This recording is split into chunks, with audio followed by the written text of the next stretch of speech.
This is going to be from Montego Bay.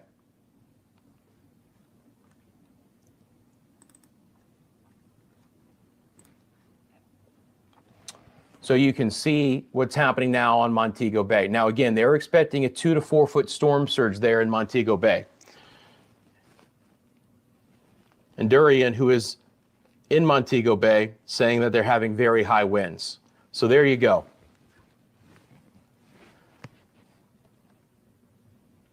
That's what's happening in Montego Bay. And then the worst is still to come, right?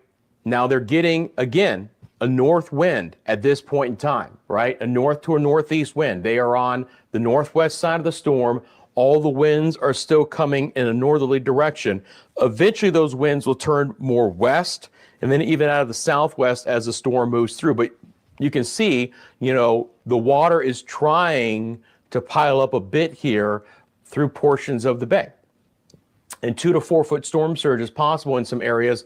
And again, that's just a really battering wind at this point in time. And as the storm approaches, it is likely to get much worse. This is from St. Elizabeth. And again, same situation here, right? St. Elizabeth, where we have, you know, already trees down and the wind coming through more horizontally than anything else, right? And blinding rain. You can't even see outside right now. That's the kind of rain that we're going to have. Much better in Kingston. There's no doubt about it. Now, I could still expect the winds to pick up a bit in Kingston and the rain to also, you know, arrive and be more prominent, but Kingston certainly has been spared the worst. Again, not far away from Kingston. Anne Marie's talking about rain and rough winds in Spanish Town.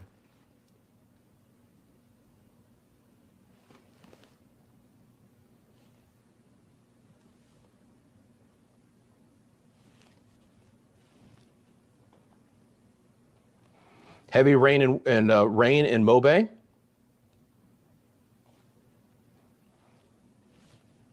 Montego Bay really had heavy winds and trees blown down, transformers burst. Again, you know, the loss of power, the loss of infrastructure, it's going to be a big problem here, right? You know, again, out of Manchester, Alligator Pond, you can just see the battering there of the water and just the beginnings of this as well. You know, so the waves come in and then you get that undertow that pulls them back out a little bit, which is why you see the water receding away. And then the next waves that come in are even higher and stronger, and they just continue to push that wall of water farther and farther up the coast and inland as well. And again, all of this roofing, you know, is likely to be either extensively damaged or completely gone.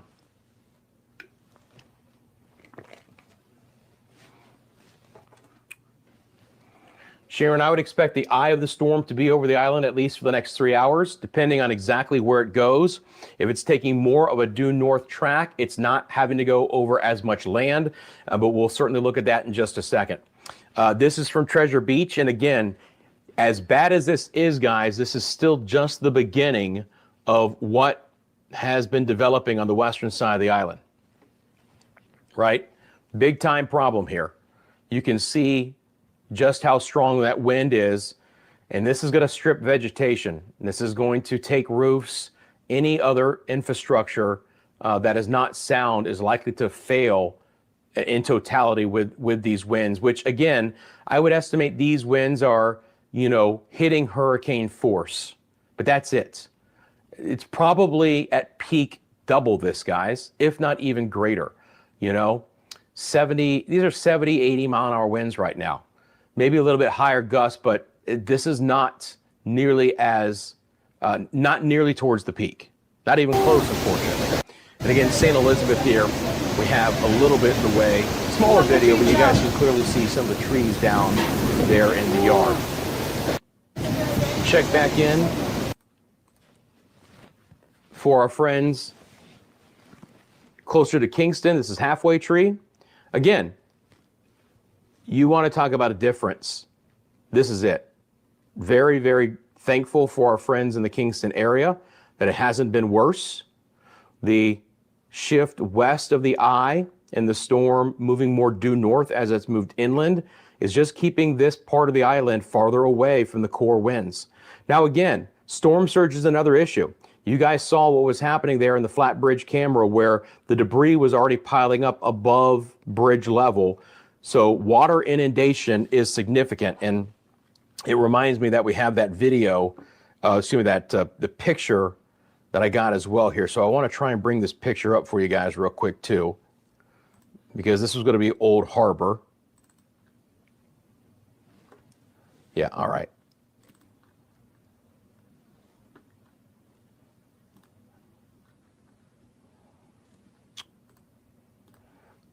So again, keep an eye on that camera here and give me 1 minute. I'm going to bring in this new picture for you guys as well.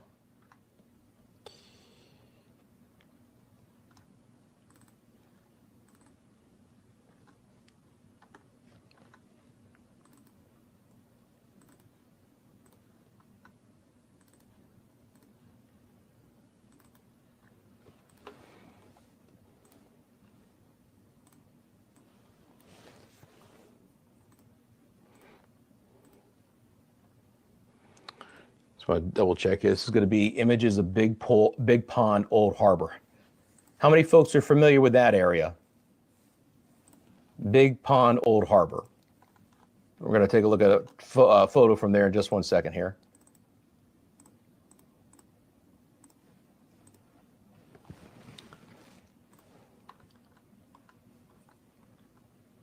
So again, the problem closer to the island, closer to Kingston, is going to be the inundation of water, the flooding possibility. So this is a still photo from Big Pond, Old Harbor, right? And you can see that that water is just coming in pretty significantly, pretty high up on that fencing, right? Pretty high up on the concrete wall behind there, and just other, natural areas being completely flooded. Raining in rural Hill, Eastern Portland and Jamaica. Thank you very much. But there you go. Crazy winds in Kingston. So they're beginning to pick back up again. And it is area dependent. The closer you are to the coast, guys, the more significant the winds you guys are going to see, especially into the eastern side of the island. I'm more concerned about the rain, right? Areas inland and the localized flooding and the potential for some landslides and mudslides. But, again, Old Harbor, right? Not too far away from the Kingston area at all. Seeing some pretty significant flooding in some of those spots.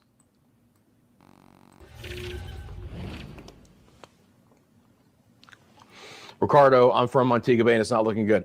I would agree that I am now more concerned about the potential direct impacts to a lot of Hanover and St. James parishes because of this track.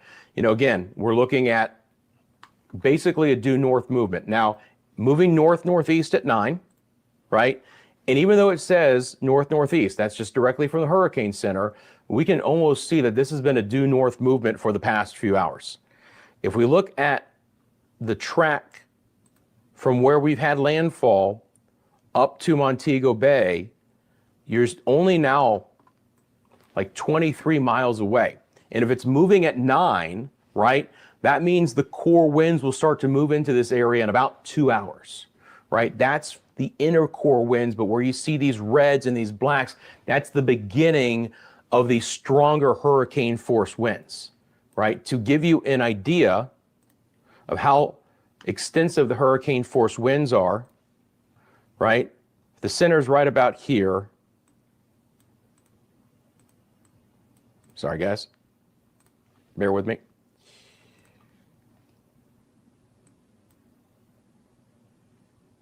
It's only about 10. Trying to do one direct line for you guys. This is a minimum here.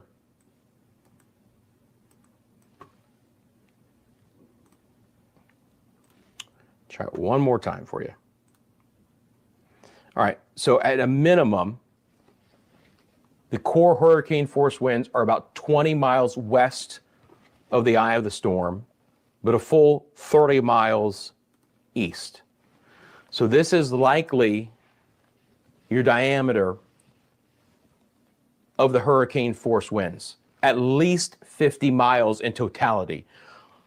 At least 30 miles on the east side of the storm, at least 20 miles on the western side. The western side is always a little weaker. The wind field is always a little bit more shrunk down overall, right? But with a monster storm like this, it's not much. I might be conservative with that, right? My system, by the way, shows you the most significant winds right here, and then the expansive 50 knot plus winds here already.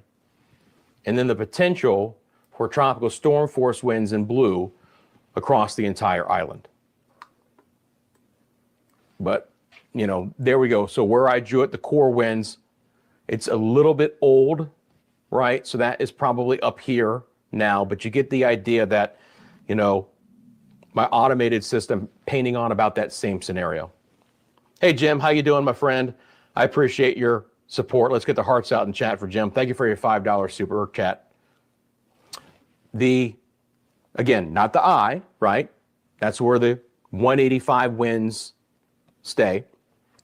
But hurricane force winds are going to extend at least in totality 50 miles from the eye, 20 miles west and at least 30 miles east, right? So this is the reason why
thanks, guys. You should hear me now. It's just battery pack issue. Switching back and forth. It's funny because I thought about there was a lot of scrambling going on behind the scenes before we jumped into the new live stream here. And I was like, oh, you know what? I should probably change my battery pack. And I never did. Part of the reason why, I'm not going to blame my wife, but the tire issue took up a little bit of my energy and my thought process, making sure that she was going to be okay. So yes, to answer your question, I don't know what you guys heard or what you didn't hear, but the Hurricane Center does make the official call for landfall.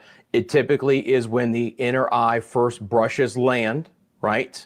You know, and so we'll see if they haven't issued an advisory for landfall particularly yet. Sometimes they will issue a completely different advisory, and sometimes they'll just include it with the next update. And that next update, it should still be hourly. We should be getting hourly updates again at the top of the hour as well. Okay.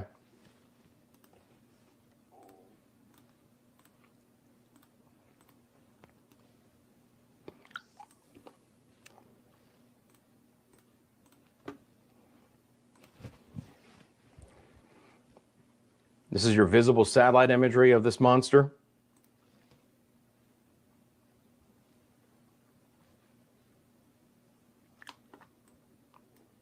This is an unbelievably deep storm. I mean, look how it's just swallowing up the western side of the island, guys. 5 by 5, appreciate it. Keep your shoes on. You don't want to be walking through debris and cut glass and, exposed nails and anything like that. Again, the hurricane force winds are at least 50 miles wide, but probably closer to 60. Spanish town, St. Catherine getting pelted. So again, we're starting to hear from folks who live east of where we have the core winds beginning to talk about that they're starting to see, a little bit more impact as well. This is the sandwich product, your visible satellite imagery with the infrared. And again, you can just see the march of this storm and how brutal this is. It's an unbelievable storm on satellite imagery. It's one of the most prolific and historic storms on satellite intensity that has ever been recorded. Again, landfall has either occurred or is occurring as we speak. That is my opinion based on the fact that the inner eye wall is beginning to move over land. Sometimes, it's interesting because I've had this discussion with other meteorologists when I worked in television and we were watching landfalling storms. I mean, again, I'm from Florida. I worked in Florida for a long time. I've worked in other areas of the United States as well. But it was interesting because sometimes we would feel like the Hurricane Center would pull the trigger on landfall as soon as the first part of the inner eye brushed land. At other times, it appeared as if they waited for half of the eye wall to move on shore before declaring official landfall. So a little bit of a subjectiveness to it there, but what we understand right now is that landfall is occurring right on the border of Westmoreland and St. Elizabeth parishes. This is a historic destructive storm. Winds, my friends, are 185 miles an hour. Again, we've seen some video today. We saw some pictures and videos in the last couple of live streams from this area. What is it going to look like tomorrow, right? What's it going to look like later today? The storm will still be with us the vast majority of our Tuesday. Remember, we're not done with the storm. Even as the eye passes by, the winds are weaker on the southern side, but there is still some very intense winds when you have 185 mile an hour hurricane, and you can still get some significant rainfall as well. And again, because we have a counterclockwise spin with this storm for a time, even beyond when we actually have landfall on the southern coast, we have to concern ourselves with the opportunity for additional storm surge. All of that south wind is pushing all of that wind right along the coast. And that's why we saw, again, from Big Pond there in Old Harbor, significant inundation of water. Again, I'm not exactly sure how far inland that is, but you get the idea, not just along the immediate coast, but that water is being shoved in with this storm. Not too bad in Ocho Rios. That's great to hear.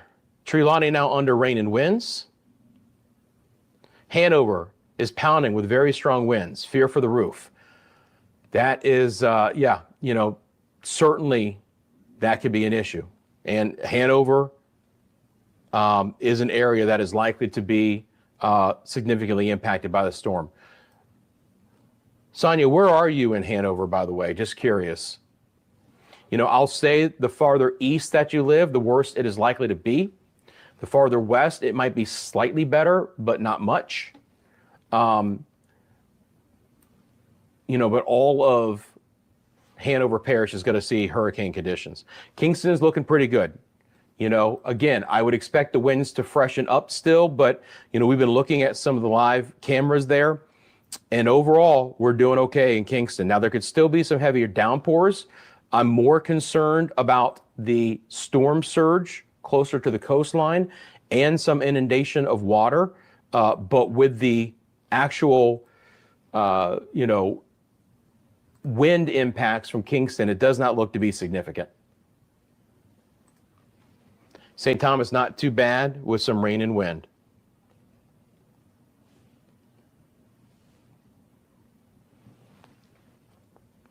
Kingston close to halfway tree, mild rain and wind gusts, but much less than we experienced last year with Beryl. Yeah, absolutely. You know, Beryl was a whole kind of different monster and brought some significant problems. You know, one of the really horrible things to think about as well is that Treasure Beach was one of the areas that was most impacted by Beryl, because remember, as Beryl stalled and kind of meandered along the south coast for most of one day, the closest approach to the landfall was actually here on the southwest side of the island near Treasure Beach, and it's the same area that is just absolutely getting slammed right now from Melissa.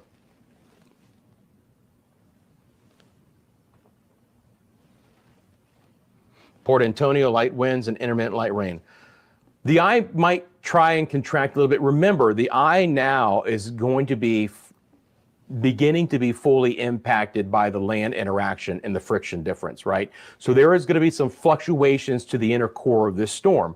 The drier air is going to try and disrupt what has been an absolute machine of a storm, right? But the problem is, there's a couple of things here, guys. The first problem is that when you have a 185-mile-an-hour storm, and we're not going over a continent, right? We're not driving this storm into the United States or some area where it's just going to keep moving over land. This is a short journey in the life of this storm over a landmass. So there will be some disruption to this storm, but because, and especially because the storm is moving due north and is going over a narrower part of Jamaica, the eye now is not going to be over land for all that long. My opinion is that there will be fairly little in the way of a drop with the strength of this storm, and likely it remains a Category 5 even as it emerges north of the island. Potentially Cat 4 high end, but you got to lose 30 mile an hour of sustained winds to get back to Cat 4.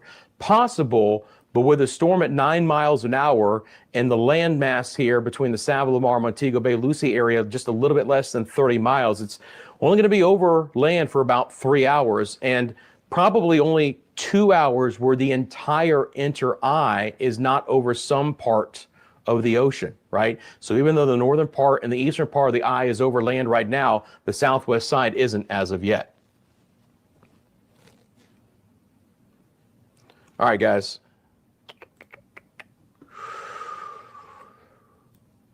We'll go back to our cameras here in Kingston.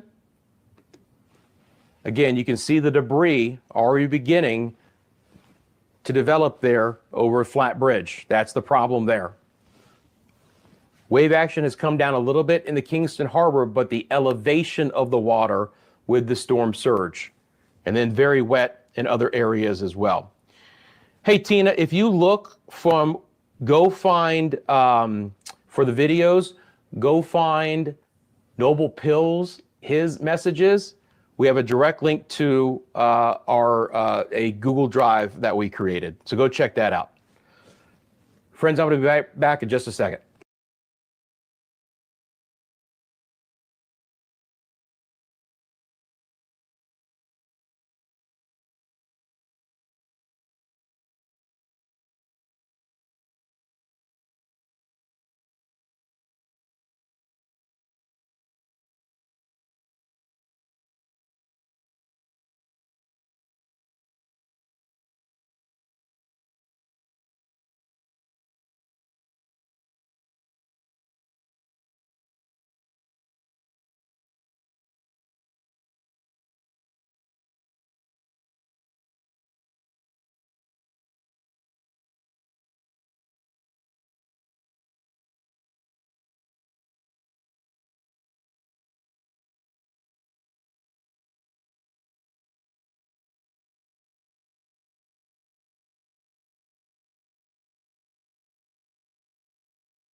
Okay.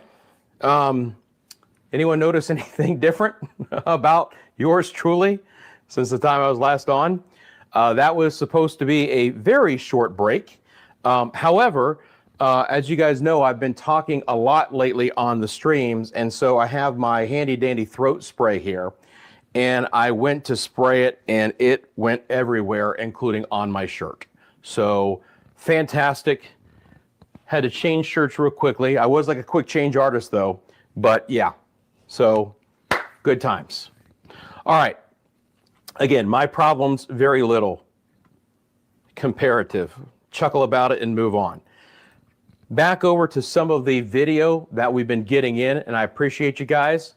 Again, you want to send video directly, you can absolutely do it. An outfit change that was not scheduled, you know what I mean? I'm not Taylor Swift or whatever doing the wardrobe changes through the performance. I like to stay with the same shirt, but that one was completely covered in throat spray, which I still don't know how that happened. I was just trying to do it all very quickly. This is Alligator Pond, guys, Manchester. Again, you know, you've seen this video before. We've been watching for a little bit, but clearly significant water action, storm surge waves beginning to move into that area, and unlikely to get worse and worse throughout time. This was some of the initial conditions in Treasure Beach, and I label them as initial conditions because, again, still expecting the storm to have brought extremely, worse conditions than this, right? You know, this is just the beginning of their sustained winds. You know, in this video, it's probably 70, maybe 80 miles an hour, but they're likely to have seen double that. So if you can imagine that action, but then potentially up to double in some of the areas there near Treasure Beach. This is Montego Bay. Now listen, this is an important area because this is part of the island where the worst is yet to come, right? That's going to be a problem. So you're talking about up in Hanover and St. James and even still a lot of Westmoreland parishes. While this looks fairly significant with a storm surge likely Montego Bay area of 2 to 4 feet, right? We're likely to also see some wind damage now that the storm is turning more due north. And this was out of St. Elizabeth Parish. And again, you can just see, you know, you're in that kind of a building. You can see that's concrete, right? You know, that will survive. But everything else around there, the vegetation is likely to be stripped. Any lighter weight object that was in the yard or anywhere, it just becomes a flying projectile in these kinds of winds. Fences get knocked down, right? You can even see a little bit of that debris there just in the yard, and that becomes a huge problem. And then we had this video as well. And I believe this was also out of St. Elizabeth, if I'm not mistaken.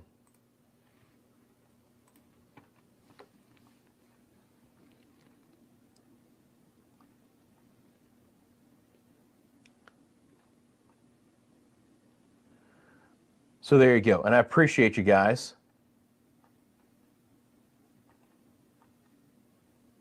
Still getting some more video in. Noble Pills has put in the link to no salmon colored shorts. Nope. I've actually got on suit pants on. I don't know. Just felt like today needed to be a little bit more formal.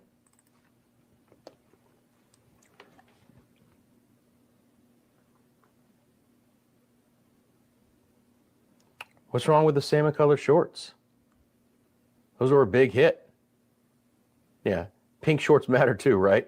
And they're salmon, by the way. They're not pink. I will die on that.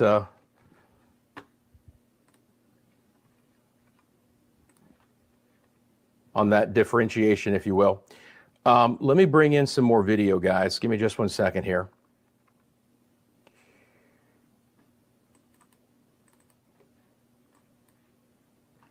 So through this live stream, the McCraney family is down a tire and down a dress shirt. There have been some impacts. with that. Let's see here. Apologies, because I'm on a different computer. The drive system is just slightly different.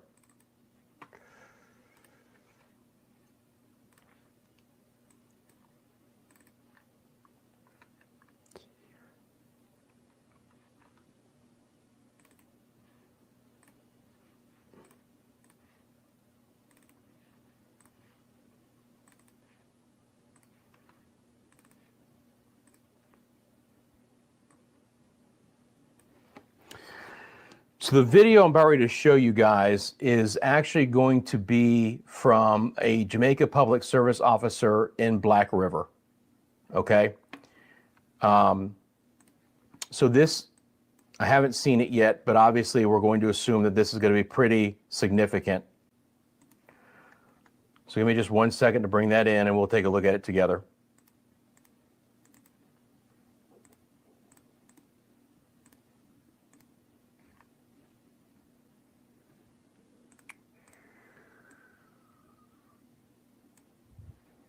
Okay. It's not a very long video, but it does tell the story. All right, here we go. So some video of the damage from Black River, St. Elizabeth Parish. Again, not much. Let me get this video to loop. Okay, it is. There was just a freeze there. So Jamaican Public Service Officer, Black River. Again, it's not very long. And then we get the Instagram there, but you can see that the metal roof is completely gone. And I hate to say this, my friends. I hate to say this. I'm gonna let this loop one more time here, and I actually might pause it here real quick, if I can. All right, so just paused it there, right? You know, you can see the roof damage. And that, unfortunately, is gonna be a telltale of this storm, right? Where you just have significant structural damage. In some ways, you know, the fact that this held up and we didn't have wall damage that it looks like, but, you know, this is going to have to be nearly rebuilt. And you can just see even a lot of the metal work right here has been bent and pushed into the interior of the structure, whatever this was. But sadly, this is going to be a really common sight across this area of Jamaica. They lost their building. There you go. So if that was the JPS building there in Black River, you know, that would make sense.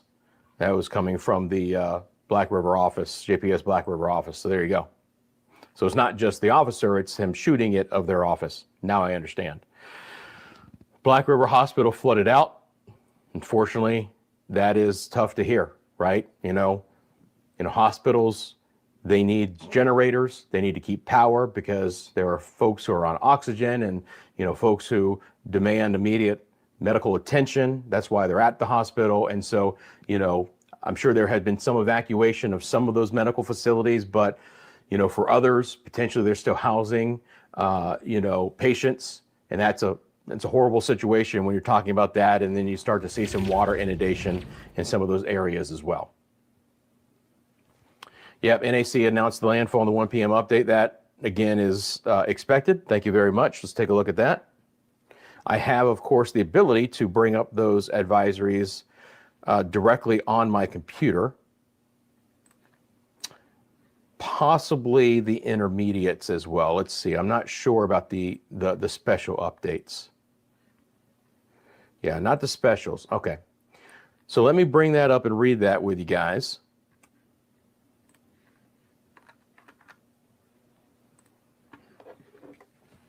So Melissa has made landfall in southwestern Jamaica near New Hope with estimated maximum sustained winds of 185 miles an hour and a minimal central pressure of 892. All right. It is still the same. These numbers have actually not changed again. 185 mile an hour winds, a pressure of 892 millibars, moving to the north-northeast at 9 miles an hour. So now we have, you know, more than half of the eye wall onshore. The Hurricane Center in bold text says this is an extremely dangerous and life-threatening situation. Do not leave your shelter as the eye passes over, as winds will quickly and rapidly increase on the other side of the eye. Remember, we already talked about this, right? This is a 1-2 punch. You get the 185 winds with the inner eye wall. Those residents that actually are right directly over the eye, it becomes clear with calm winds in this area. But the storm is only half over because the back end of the storm and the eye wall still has to move across that same area, and the winds will pick up to nearly the same intensity. Slightly lower on the back end side, but not much. To protect yourself from the wind, the best thing you can do is to put as many walls between you and the outside as possible. You can be in an interior room, and yes, it seems extreme, but throw a mattress on top, right? Make sure you find an area where you think falling trees will not be an issue, right? So you don't want to be in the room where there's the large tree just outside, where if the wind direction is going a certain way, it could actually fall on that part of the home, right? Protect yourself with a mattress. Wear a helmet for protection. I mentioned that earlier. I know it sounds extreme, man, but we got to protect our heads, right? You know, we take something on the arm, we can probably survive that. But if we get, a flying object in the toboggan, we got an issue, right? Could be a big problem. So take those extreme precautions, because this is an extreme storm. This is about as high as it gets. There's a little bit more forward speed.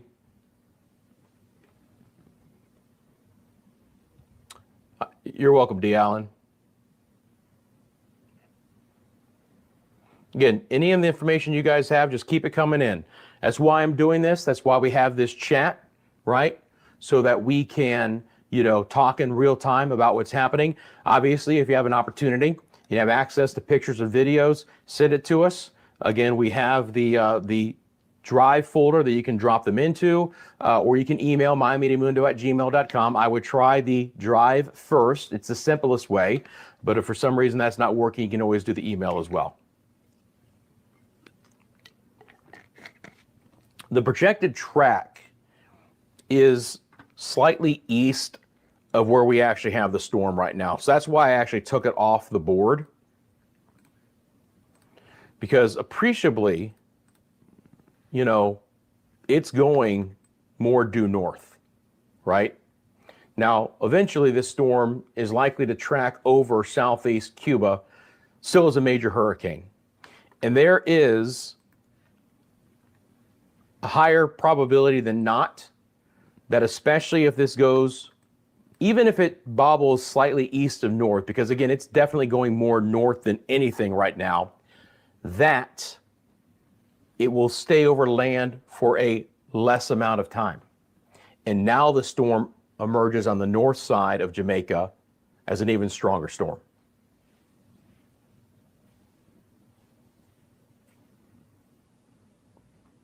Okay?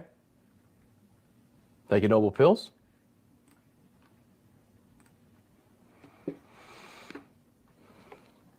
I mean, as I'm doing that, Dorian sat over the Bahamas for days and days and days, and the rainfall there was more significant in most areas.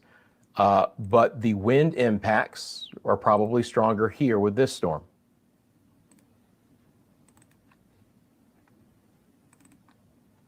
But they're both massive.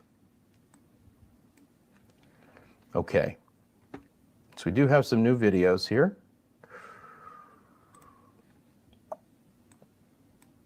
Oh, I tried to skip part of the process.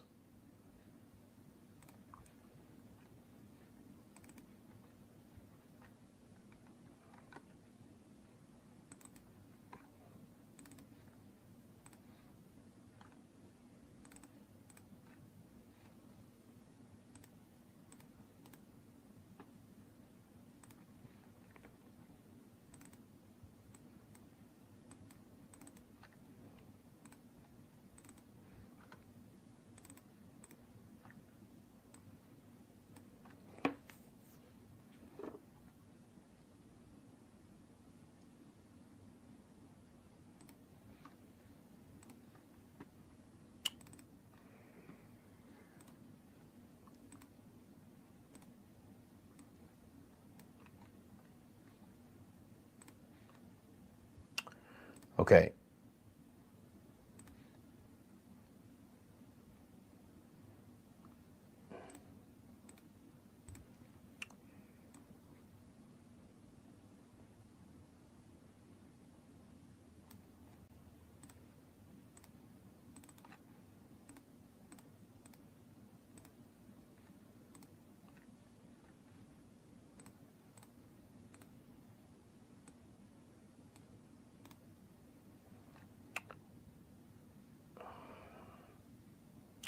I know it's hard, but I wish this video was more in the widescreen. All right, so this is the Black River Hospital that we're about ready to see pop up. Let's take a look at it together. And obviously there goes the power lines. You can see that a lot of that debris is coming into the actual hospital.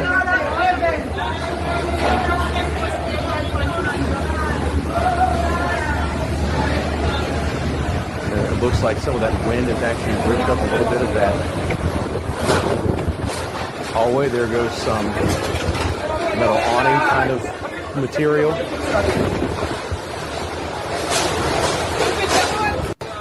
So a lot of that metal awning kind of material is gone, roofing material. You can see all the debris, guys. That's a big problem with storms like this. And it does look like that right window is cracked. Now again, whether that's from the storm or not, you know, can't guarantee it, but certainly that window is cracked. It looks like there might be some like chicken wire there that's holding it together, probably double pane, but still.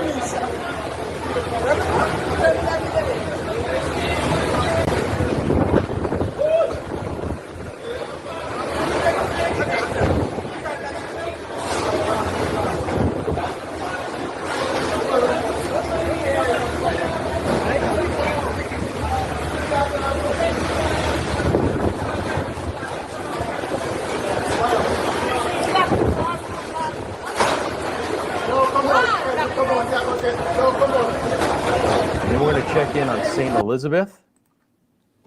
And this is another big problem. Again, St. Elizabeth, I don't know exactly where this is in St. Elizabeth. Tina, I think you sent this. So if you want to let me know, please let me give us an idea. Again, the hospital was Black River. This is St. Elizabeth Parish. And this is what I'm talking about when we're looking at flash flooding. Do you guys see how fast the water is moving? This is going to be a tremendous problem with this storm. The amount of water it's putting down and how quickly areas can flood with fast moving water leading to additional landslides and mudslides. It's going to be a huge hazard, life-threatening problem in some areas with this amount of rain and fast moving water coming in. And this is not even talking about the winds that are out there. All forms of hazards here in the western side of the island.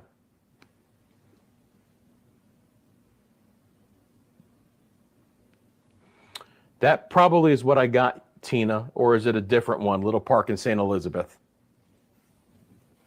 Tina, is this the Little Park video, or is that another one?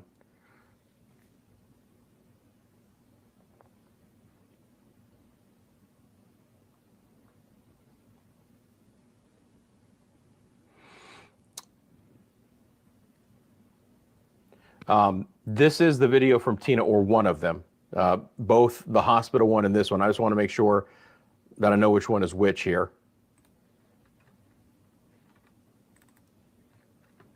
So Tina, if you can let me know what this particular, where this is in St. Elizabeth, I'd appreciate it.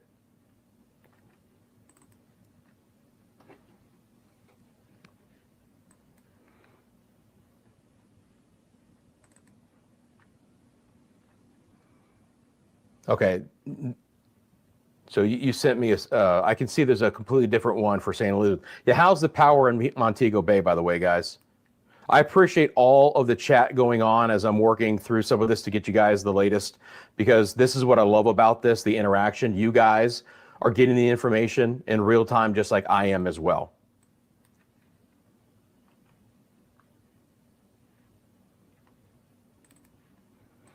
So keep the chat going.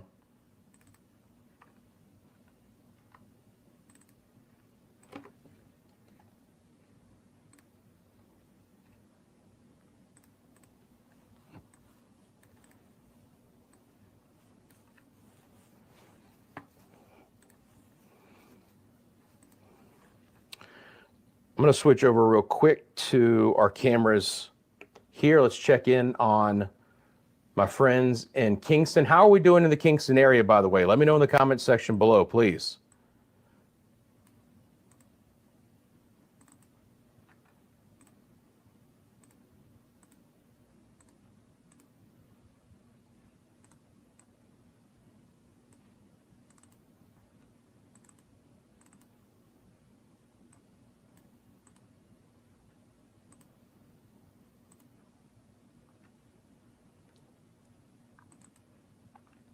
Okay, so that's how I have to do that.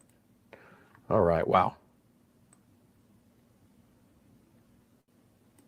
Okay.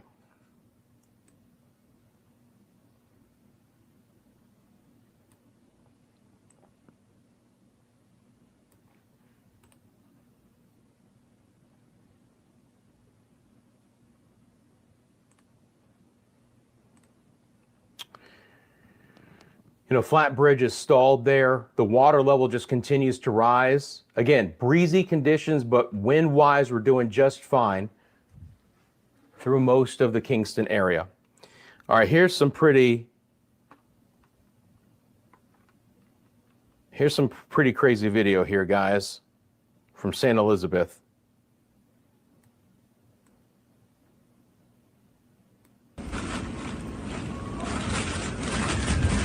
So there you go.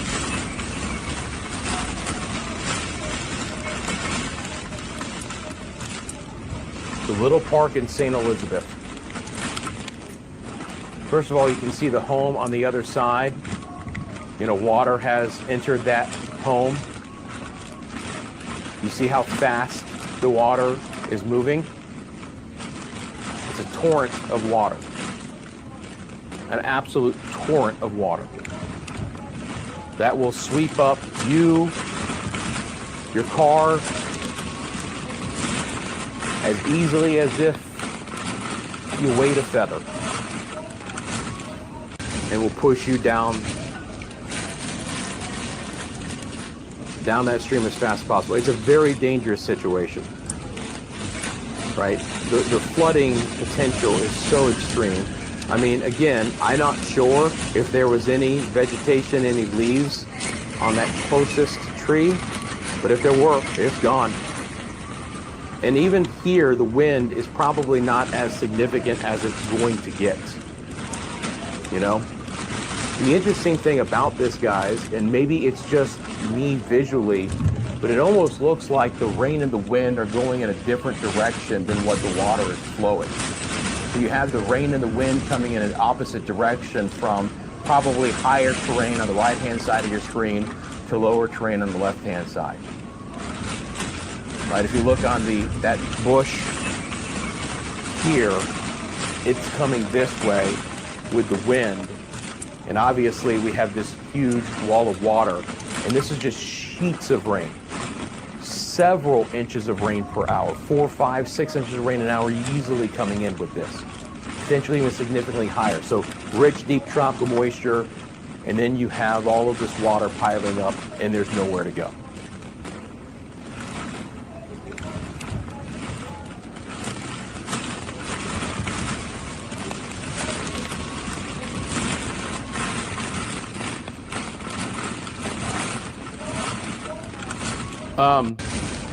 So, you know, we want to respect, so first of all, of course, you can always find See Jamaica on their YouTube channel. We want to respect, you know, what they're doing there.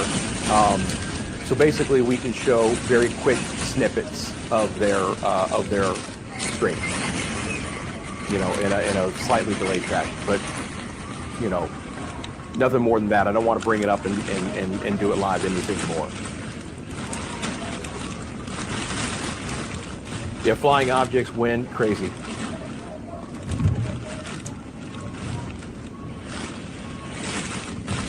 Winds are picking up right now out of Kingston.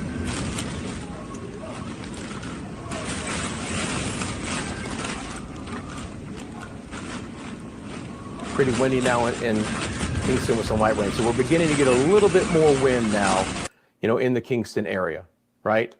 Still doesn't look crazy in these pictures here, but you can see the harbor really churned up, and we'll see if the flat bridge camera wants to come on anytime soon. But the situation going down a little bit in Kingston, but the winds are still okay for the most part. Now, again, can this still cause some power outages and issues, knock down some tree limbs to knock down some power? Absolutely. But you compare it to obviously what we're seeing out west, and we understand the difference there as well. All right.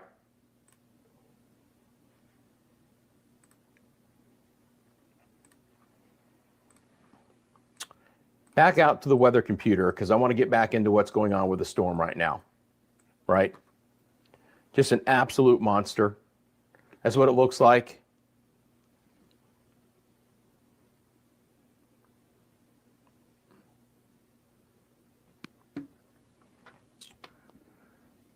That's what it looks like as the storm is passing over the island with our visible and infrared satellite sandwich product here. If we take a look at just the visible satellite imagery, the storm has absolutely encompassed the entire island. You can't even see the outline of the geography. You see the city names, but you can't even find it. And look how deep that storm is. There's just a depth to this on the visible satellite imagery from where we have that eye clearing to the highest cloud tops, which are so high in the atmosphere. The storm's so vertically stacked. Again, right now, as we move to 12:25 local time on Jamaica, 1:25 Eastern Daylight Time, we still have an eye that more than anything is going north or north-northeast. So growing concern for Savlamar, because we're likely to get close, if not over, the core winds here in Savlamar. The Cambridge area, Montego Bay, right? Cambridge likely to take a full impact from the storm. It looks like they will be on the northeast eye wall, which is the worst winds, okay? So let's have some thoughts for anyone in Cambridge, because likely to see total devastation in that area with this kind of a storm. The eye does look to shrink a little bit at this point, so it's coming down a little bit, but it was a very large eye to begin with, and is probably still more than 10 miles wide. You know, this eye just at landfall was in that 15 to 16 mile wide variety. Yeah, and now it's still about 10 or 11 miles wide. So still a significant, you know, eye. When we take a look at again, and I think we're easily in this 24 is fine, and then another 30. So we get up to about 55. We're likely to see, and if I actually click that, it'll stop. If I click that, it'll stop.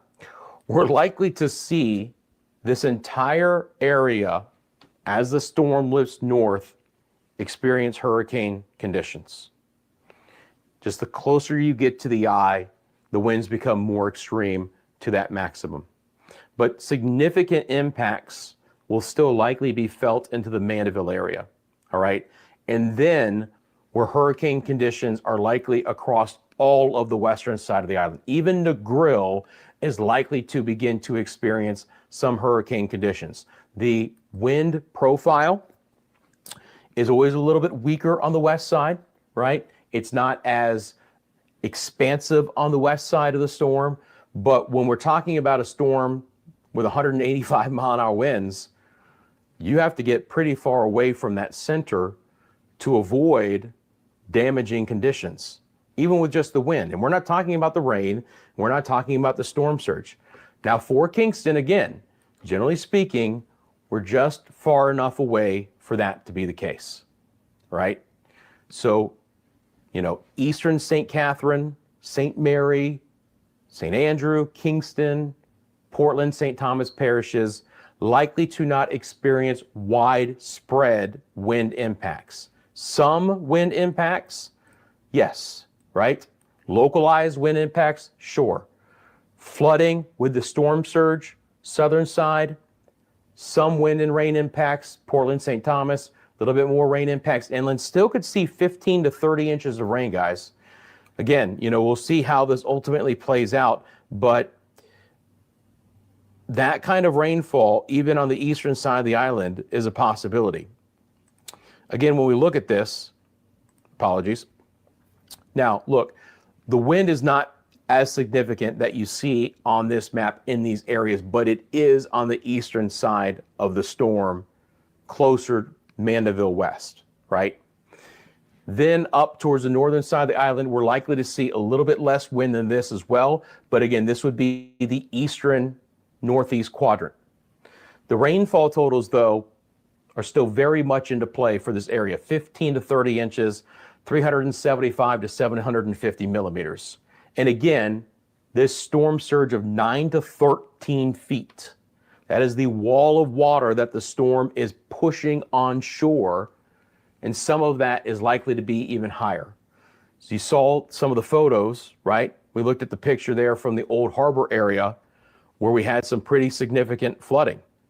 So we're already from time to time, you know, seeing some of that flooding coming into the area. Let me show you a visualization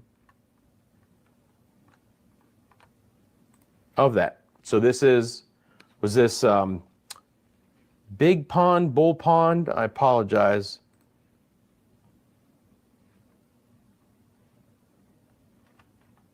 What exactly was this one here?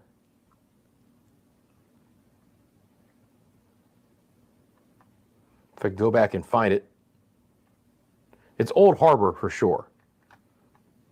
Big Pond, Old Harbor. And you can see the flooding that's going on. That's the storm surge. That's the wall of water being pushed. Any additional rain adds to the issues there, right? Any additional rain, you know, adds to that issue. Then we look in the western side of the island, right? And again, you know, they're the ones now with the 130 to 160 and even higher.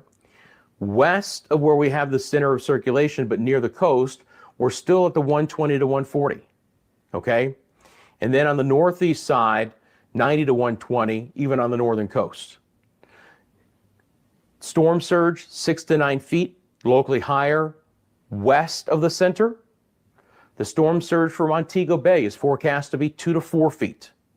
Rainfall totals here, 10 to 20 inches and locally higher. And when you combine all of the hazards that we've been discussing the last several days on the channel, you get the pictures and the videos that we've been seeing on this side of Jamaica, right?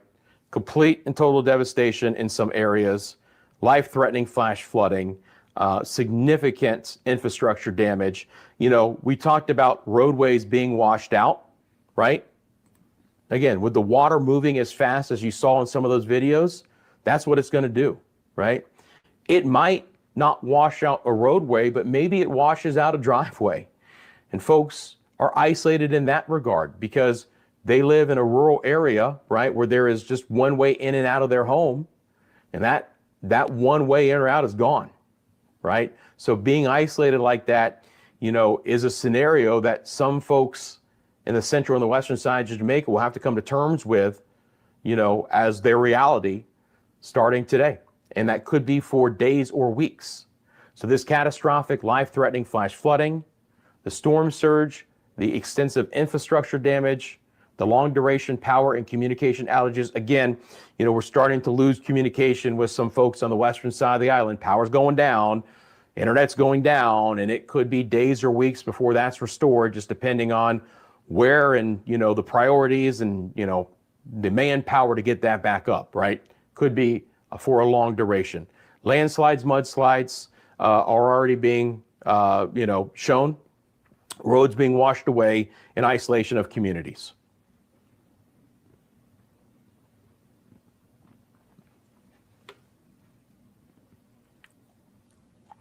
Yes, tidal cycles will obviously, potentially be a hindrance with the storm surge. If we're adding on a high tide cycle to the storm surge, it's going to just add in additional water.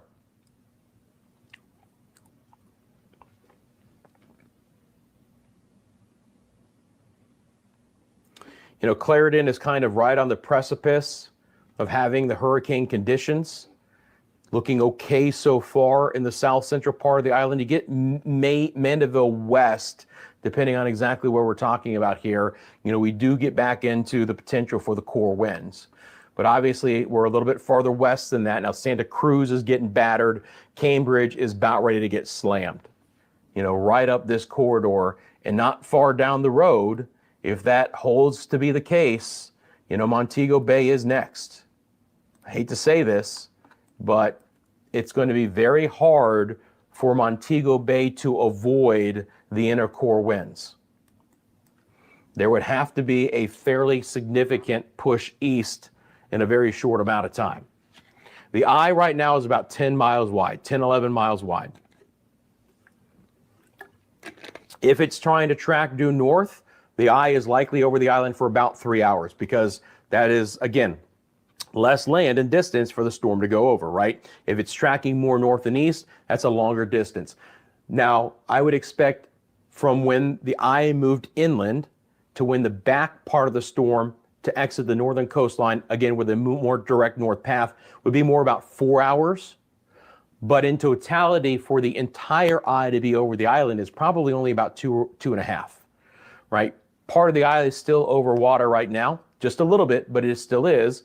And then, in probably 90 minutes to an hour, the northern side of the eye will emerge into the northern coast. And so there's not a lot of time for the entire inner core to be overland with the friction, with the interruption of, the mechanisms there. Obviously, we have friction on the land, we have terrain and drier air all being pulled into the storm, which is why storms weaken when they move over land. But with this one being over land for only a couple of hours, 3-4 hours at most, it's hard to tell exactly how much infrastructure, or interior disruption to the core of the storm we're likely to get. I don't expect it to be significant, right? Could this get knocked down to a Cat 4 over Jamaica? It's possible, but this is likely to emerge north of Jamaica as still an extremely powerful and dangerous storm, and then is going to try and set its sight on southeast Cuba late tonight and especially tomorrow, and then the central and the southeast Bahamas and Turks and Caicos as we get deeper into Wednesday and especially on Thursday.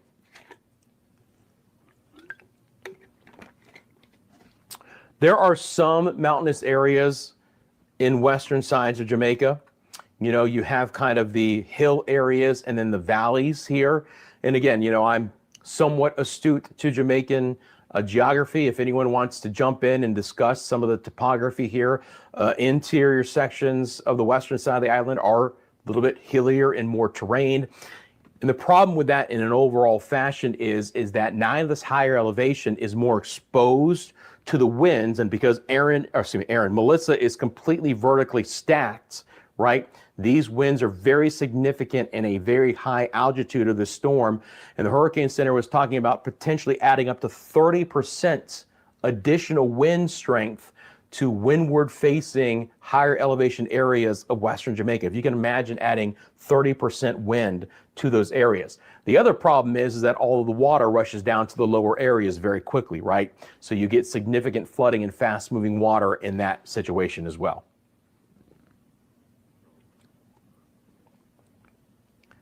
That I don't know, Bruce, right off the top of my head. Deborah says, I'm in Montego and it is horrible. Deborah, we're thinking about you and I appreciate that support.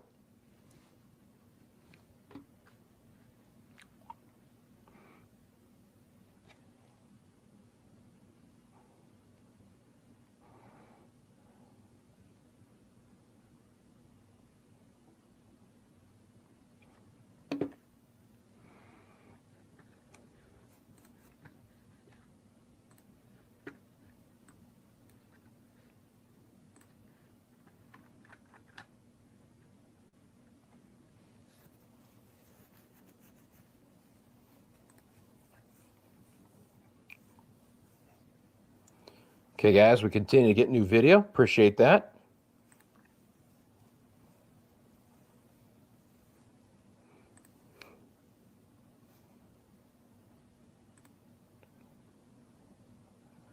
All right.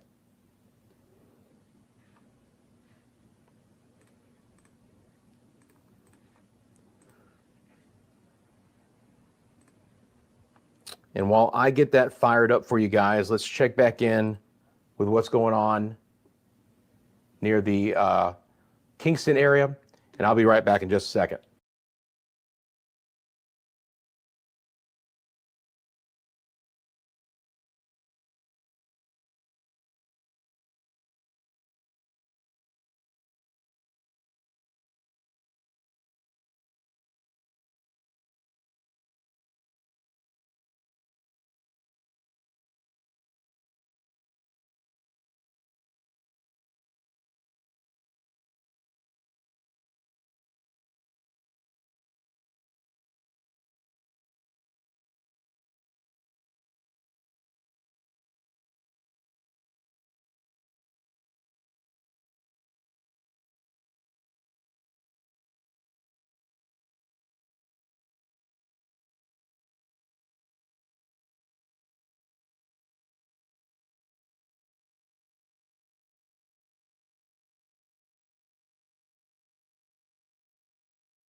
Okay. We're going to look at a little bit more new video here coming up in just a second. Again, let that storm so you guys can see where it is right now.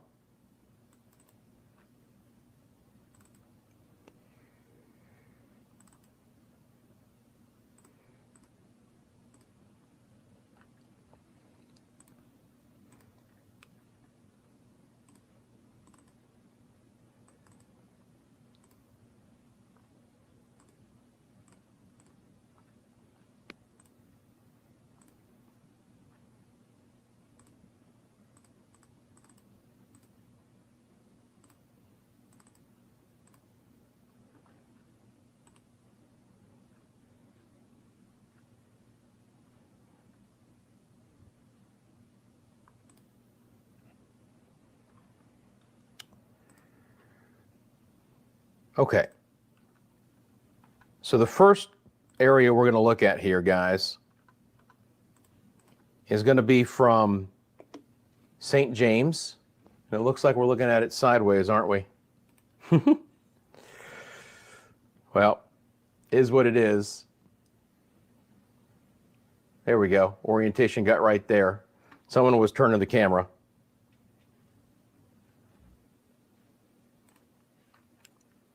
So again, this is going to be Cambridge, St. James, Chester Castle, Hanover, right? So you've got Chester, Castle, Hanover, neighboring Cambridge and St. James.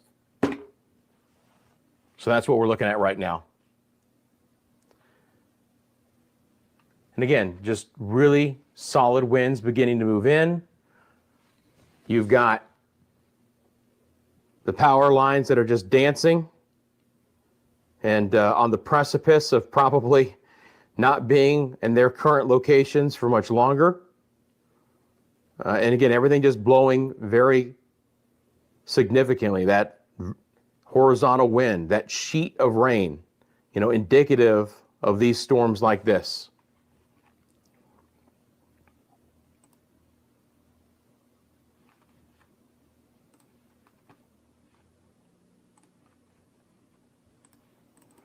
This is going to be Trelawney, so a little bit east of that video.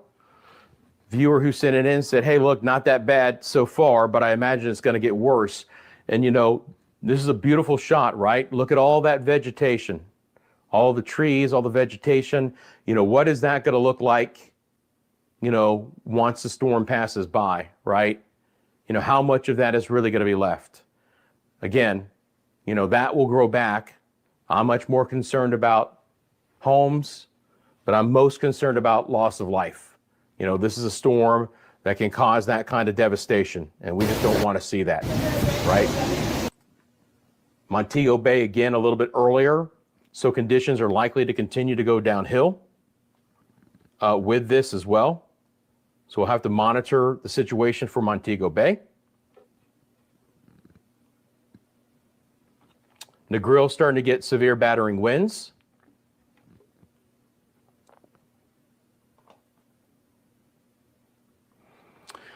Right now, the forecast, Bruce, for Montego Bay is a 2 to 4 foot storm surge. Again, they're going to have more of a westerly wind, and that is going to push some water into portions of the bay, but they weren't exposed to the south winds, you know, as the storm moved in, like the, you know, the southeastern side of the island saw. So there will be some storm surge. The forecast is about 2 to 4 feet for Montego Bay. And again, just throughout some of these western parishes, you know, this is a very common sight right now, guys. This horizontal rain and wind and the significant problems it's causing.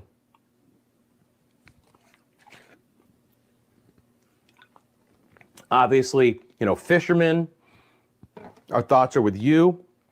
I know that during Beryl, we had, you know, fishing villages that were lost near the Treasure Beach area because of Beryl. And obviously, anyone, you know, with marine interests in the western side of the island probably have some significant, you know, problems, right? You know, docks gone, boats gone, vessels destroyed in some way, sunk, pushed inland with the storm surge. All of those things we will probably see with this storm.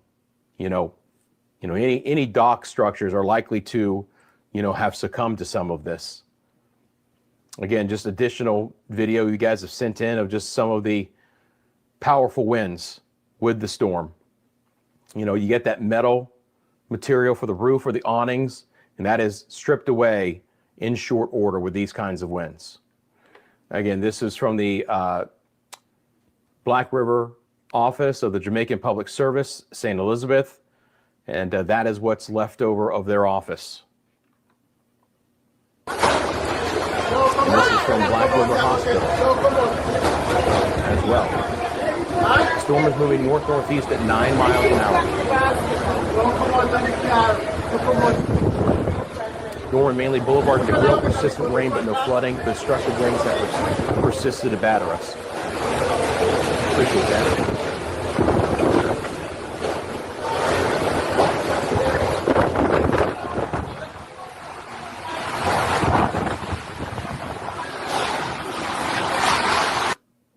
All right, let's do a heat check. How's everyone doing?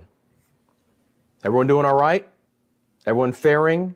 You know, how's everyone doing on a mental basis? Are we all right? You know, if you guys live in an area that has been impacted, you know, let me know in the comments section below. If you are in an area that is likely to be impacted, let us know. Let us know what you're seeing, right?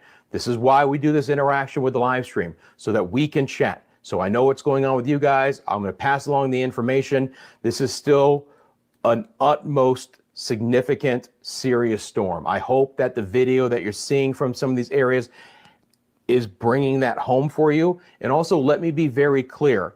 We're not even seeing the worst, right? That is destructive wind and rain that we have seen from some of the areas, but it is not even the peak that most areas of especially eastern Westmoreland, St. Elizabeth, western sides of Manchester, and eventually sneaking into portions of Hanover, St. James, and Trelawney parishes are going to see. It will be worse with the intensity of the storm the way that it is.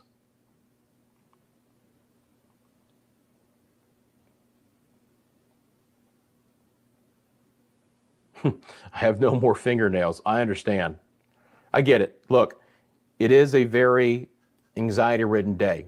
We know things are going to look a lot different tomorrow than what we had on this beautiful island today, right?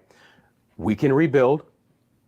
You know, there's going to be a lot of suffering, right?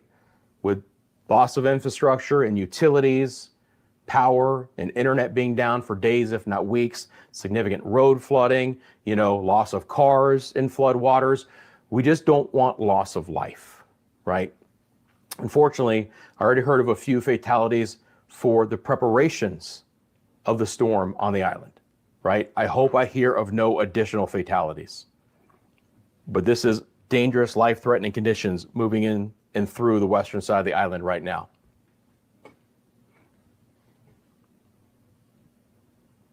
No one would mind if you sat in a chair. You must be exhausted right now. I'm good. I appreciate it. I do have a chair, right? We have to probably adjust the camera view a little bit, and I might, but I'm okay right now. But I appreciate that. Judah says, I'm in Clarkstown, Trelawney, and so far so good, but no electricity. Okay, well, I appreciate that, Judith. Keep us updated, because again, Trelawney is an area that is going to be more impacted here in the next couple of hours, right?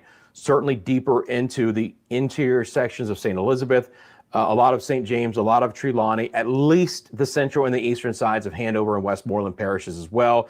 We've had some reports out of Negril and Lucy that it's bad. It's not, the worst, but potentially the worst is still to come. And just the slightest nudge east of north from the eye, but it is certainly still more tracking north than anything, right?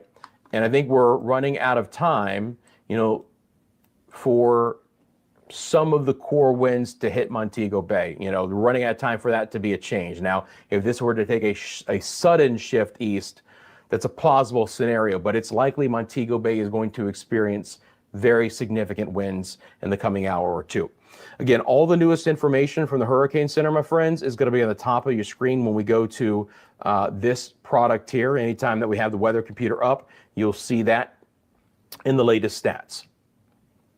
And the Hurricane Center will be coming up with a 2 o'clock intermediate advisory.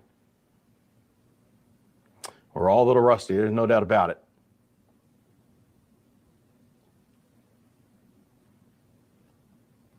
Family near Little London, Savlamar, any updates appreciated. Negril appreciated too. Again, Savlamar, I expect Savlamar to be significantly impacted by this storm. The eye is pushing just east of the Savlamar area, but only by a few miles. And on the western side of this, I'm still expecting there to be winds of 120 to maybe even up to 140 miles an hour. So significant infrastructure damage is likely in Savlamar. I hate to say it, but this is an area that is being fully directly impacted by the storm, even on the western side.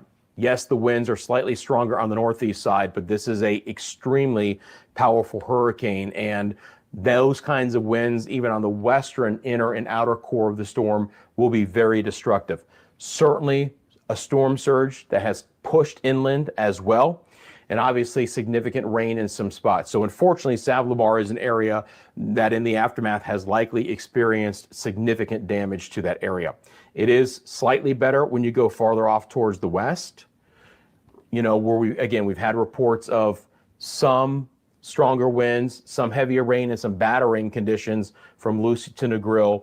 But we're just on the edge of these stronger core winds here in this area. So from the grill to the center of circulation, we're about 24 miles. That is probably the extent of the hurricane force winds. I do expect there to be some hurricane conditions even along the far western coastline, just not as heavy and as persistent as areas inland. And again, just this slight nudge, just a little east. You can see just that little turn as we are seeing the eye shrink just a little bit now.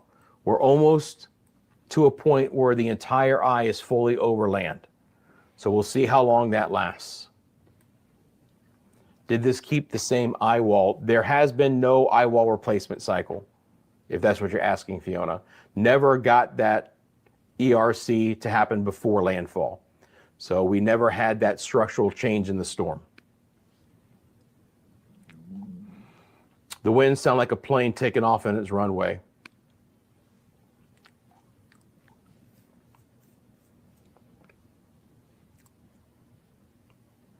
Hurricane hunters are probably still out in this storm. I don't see any reason why they wouldn't be. You can always keep an eye out for that. Again, sometimes they transmit data that I can see in real time, others not. They may not be going into the eye at this point in time. They may be waiting for the storm to emerge off of the coast. A lot of times what they'll do when there is a storm that is over land like this, but it's going to impact other areas, is they'll really begin to focus on the downstream environmental conditions and really put a lot of emphasis here between northern Jamaica and Cuba to get the best sampling that they possibly can of the environmental conditions for where the storm is likely to head, right? So probably not a lot in the way of sampling the storm while it's over land. They might do some outer band work to get an idea of the winds and the pressure there, but more than likely they're going to be a lot more sampling to, and remember, their data is fed directly into the models. So they're giving us real-time updates, but they're trying to give the models the best information of the true atmospheric conditions ahead of the storm as they possibly can. Sure, Shireen, here you go. Again, it's, skirting Westmoreland Parish, St. Elizabeth Parish, and beginning to turn, it looks like, slightly east of north. Again, the official track for the Hurricane Center, for the 2 o'clock, remember now, we're going to get the update from the Navy, and they have certainly picked up on the fact that this storm is farther north than expected. We'll get a new centerline track coming up, but the forecast is they're going to try and pull it a little bit east. Now that cone of uncertainty certainly includes Montego Bay, so it'll be interesting to see, do the core inner winds get to Montego Bay, or are they going to be just a little bit south of there? The eye is in. We've had landfall, yes.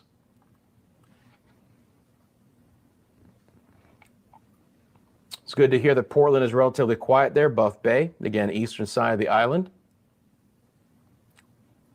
You're welcome. You're welcome. Linstead is likely to avoid the hurricane force winds. Far enough east, especially with that storm going just a little bit farther to the north and not turning east as quickly. So the wind conditions, not as significant here.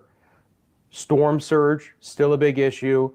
Rainfall with some localized flooding, still a potential big issue as well.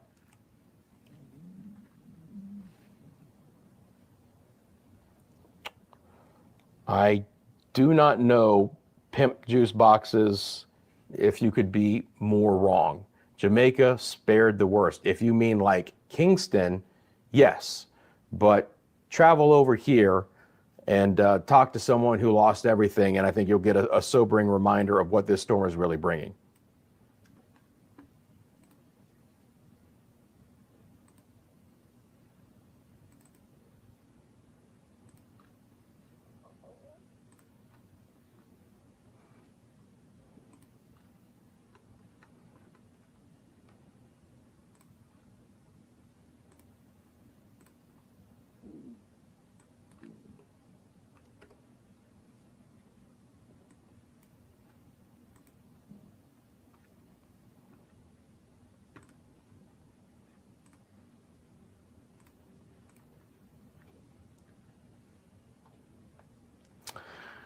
Anyone have any news directly out of Clarendon? I haven't heard anything specifically.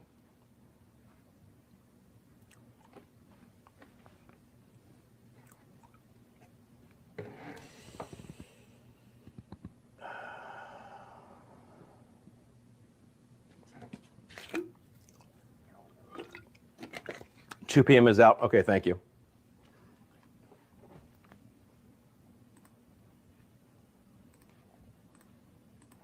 Let's zoom out, reset the scenario. Again, we're going to get a track update at the 2 o'clock advisory, which you're already saying, because my information comes from the United States Navy in coordination with the Hurricane Center. But we've already mentioned again, and I've said it several streams before, but the Hurricane Center will only provide track updates in the full advisories, which is Eastern Daylight Time, 11 a.m., 5 p.m., 11 p.m., 5 a.m. But they put the intermediate advisories out for updates on location and obviously changes to watches and warnings and things like that. But the Navy does have their updates during the intermediate advisories, and we do pull that data and the new track. So you do see that, we have an updated, more correct track now from this, but it still is showing a relatively decent push east with this storm. So we'll see if that holds together. Thank you, Shireen. I appreciate you very much. A first super on a live stream. Let's get the hearts out for Shireen. Thank you. All right, advisory time, 2 o'clock.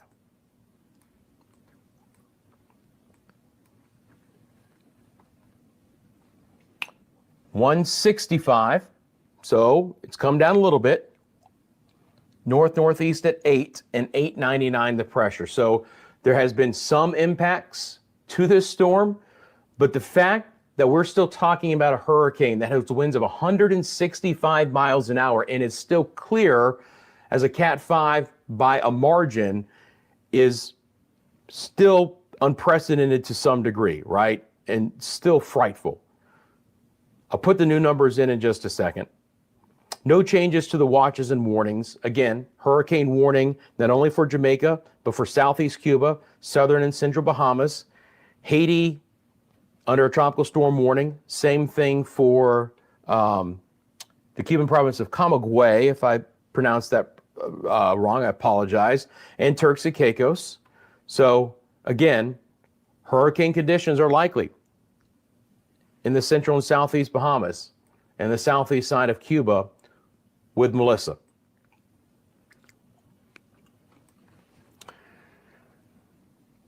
A turn toward the northeast is an increase in forward speed is expected later today, followed by a faster northeast motion on Wednesday and Thursday. The core Melissa will cross western Jamaica during the next few hours and then move back into the Caribbean Sea. After that, the center is expected to move across southeast Cuba early Wednesday morning and then move across southeastern and central Bahamas later on Wednesday, right? Continued weakening is expected while the center is over Jamaica. However, Melissa is expected to reach southeast Cuba as an extremely dangerous major hurricane. Now, major hurricane is Cat 3 or higher, right? So that could be anywhere from 115 mile an hour winds, though I doubt it's going to get that low, and then close to where it is right now. Probably somewhere in between Cat 3, even Cat 4 status. Hi, Kimberly. Thank you very much. I appreciate your 199 super chat as well. Let's get the hearts out for Kimberly. Appreciate you so much. Again, hurricane force winds extend out 30 miles. Tropical storm force winds, 195, about 200 miles. So it's an expansive storm. And that is from one point in the storm. So 30 miles northeast. Probably a little bit less west, but still 20 to 25 miles west. So when you draw a totality line from east to west, your hurricane force winds are about, 55 miles from east to west. Middle central pressure is 899. Again, catastrophic hurricane force winds are overspreading Jamaica within the eye wall of Melissa. Total structural failure is likely near the path of Melissa, especially in higher elevations where wind speeds atop and on the windward sides of hills and mountains could be 30% stronger. Do not venture out in the eye as the winds will rapidly increase on the backside. Remember, we talked about any area that actually gets the eye, right, will get the back end as well. So you get the brunt of the winds. For a brief respite, you get literally sunny and calm conditions. And then the back end of the eye wall hits you and you're right back into hurricane force winds at a snap of a finger. I have experienced it with a tropical storm, not a hurricane, being directly over the eye. And it is just as described. Calm, very, very quiet, and then the back end winds pick up. Again, rainfall totals of 15 to 30 inches. 40 inches for Haiti. Eastern Cuba, 10 to 20, locally up to 25. Still the same hazards as before for the Bahamas, Turks and Caicos. 5 to 10, rainfall Bahamas. 2 to 4, Turks and Caicos. Storm surge, again, 9 to 13 feet. Southern coast, 2 to 4, Montego Bay. That hasn't changed. 8 to 12 and locally higher for Southeast Cuba. 5 to 8 for the Southeast Bahamas for a storm surge. And 2 to 4 for Turks and Caicos. So yes, down the road, significant storm surge and hurricane impacts are likely for other areas. All right? Along this path. And again, likely to emerge as still a low-end Cat 3 to a Cat 2 as it tries to move through the central southeast Bahamas and Turks and Caicos very late tomorrow. Thank you, Vibran. Appreciate you. And again, apologize if I'm not pronouncing your handle just exactly correctly, but thank you so much. God bless you as well. Let's get the hearts out in chat for the $4.99 super thanks. Appreciate you so much for doing so. That's correct. It is amazing to think that you're adding 30% winds to some of the higher elevations of the western side of the island, but it's a possibility. And again, there are some inner core impacts when the storm is especially fully over land, right? So now we have the eye fully over land. Friction impacts are beginning to put a little bit of a toll on this. Let me get the newer information up on the screen for you guys as well.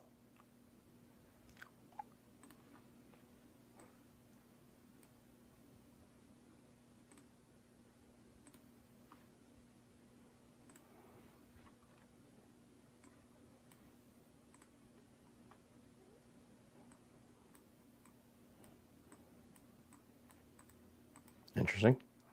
Boy, just hitting that thing just locked me out of everything else. Fighting things back here. All right. Winds are 165. It is still an extremely powerful Category 5 hurricane, despite the fact that it is over land. Pressure still starts with an 8. This is an extremely deep, powerful hurricane. And it is moving right now to the north-northeast at 8 miles an hour.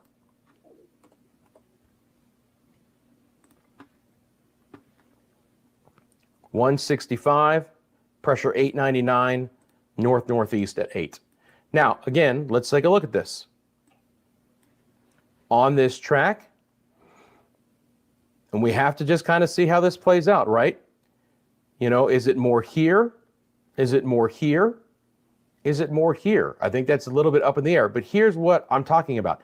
If this track were to be more just east of Montego Bay, the northern part of the eye only has another 20 miles to go to get back over water. So you're looking at 2 to 2.5 hours at most. It's only 1 o'clock local time, so you're looking at like 3:30 for the northern part of the eye to emerge. If it tracks more towards Falmouth at 8 miles an hour, you're looking at more of a 3-hour time frame for the beginning of the eye to begin to move offshore. But if it were to track any farther to the east, you just extend the time frame because it has a longer distance to travel. And obviously, if the eye wants to go inland more and east, worse conditions will spread through the central and portions of the eastern side of the island, with slightly better conditions Negril and Lucy, right along the immediate west coast. So it does matter for wind impacts where this eye goes, right? But remember, the wind field is very expansive too, my friends. Thank you, Tina. I appreciate you, first of all, for sending me some of that video. And obviously, I appreciate the $10 super thanks as well. Let's get the hearts out in chat for Tina for supporting the channel in that way. Appreciate you guys very much. Thanks again for hitting the like button. Thank you for sharing this channel with your family, friends, anyone who thinks get anything out of it. Again, the most important thing today is to continue to pass along this vital information.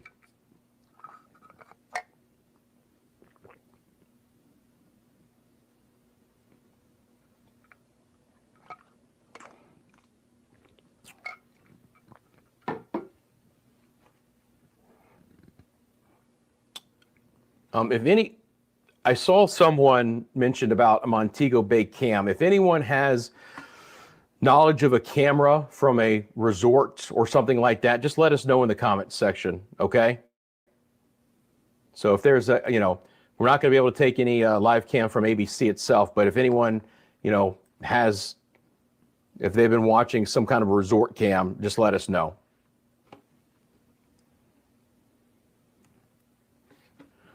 The waters overall in general have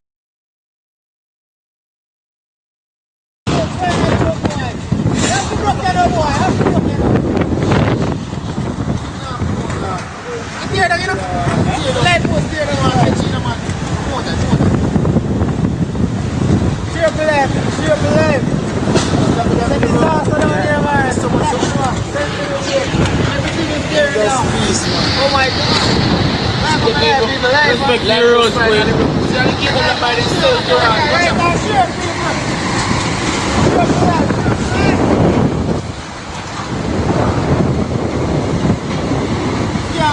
Well, I'm tired for a piece of Black River, I'm tired.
This is outside. I'm looking outside in my house, looking outside, and there are no rivers, anything like that near to me.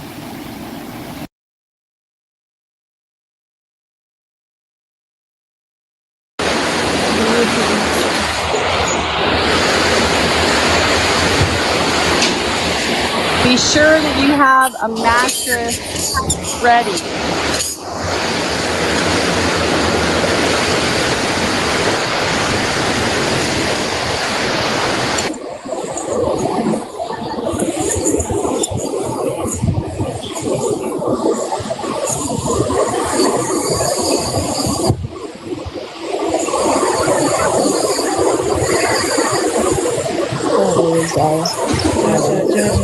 structure that isn't as hardened is likely to be completely and totally lost.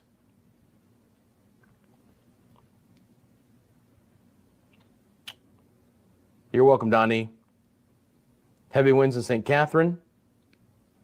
Yeah, you got to understand too that even as the eye passes you by, there is still significant wind and rain on the back end of this storm that will persist deep into this Tuesday, if not even overnight as well.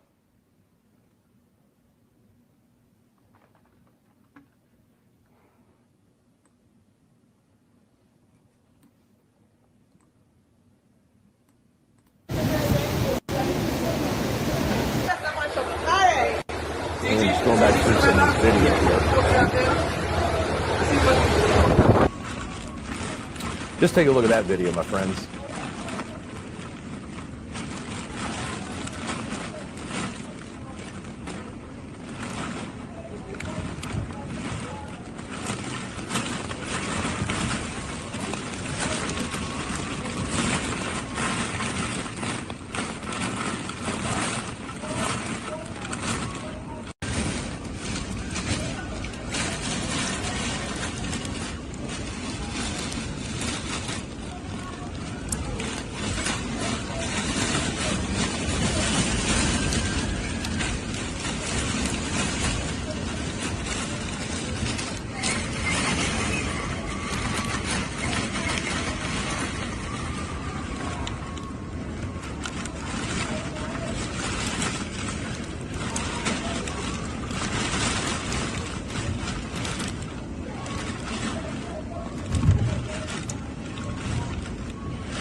So for the record, I did on purpose mute my mic because I wanted you guys to experience this without me trying to talk over it and garble over the audio.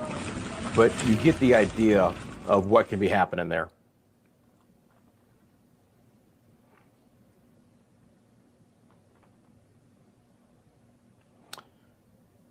Got a couple more super chats to give thumbs up to. Thank you, Dead Alive Better. Appreciate you. Thank you, Fiona. Both big supporters of the channel. Let's get the hearts out for our friends. Thanks for those who have supported the channel in that way, who have become members of the channel. You guys are all awesome. I appreciate you so much. I'm here. I just wanted you guys to hear that. I didn't want to talk over it. That video is St. Elizabeth Parish.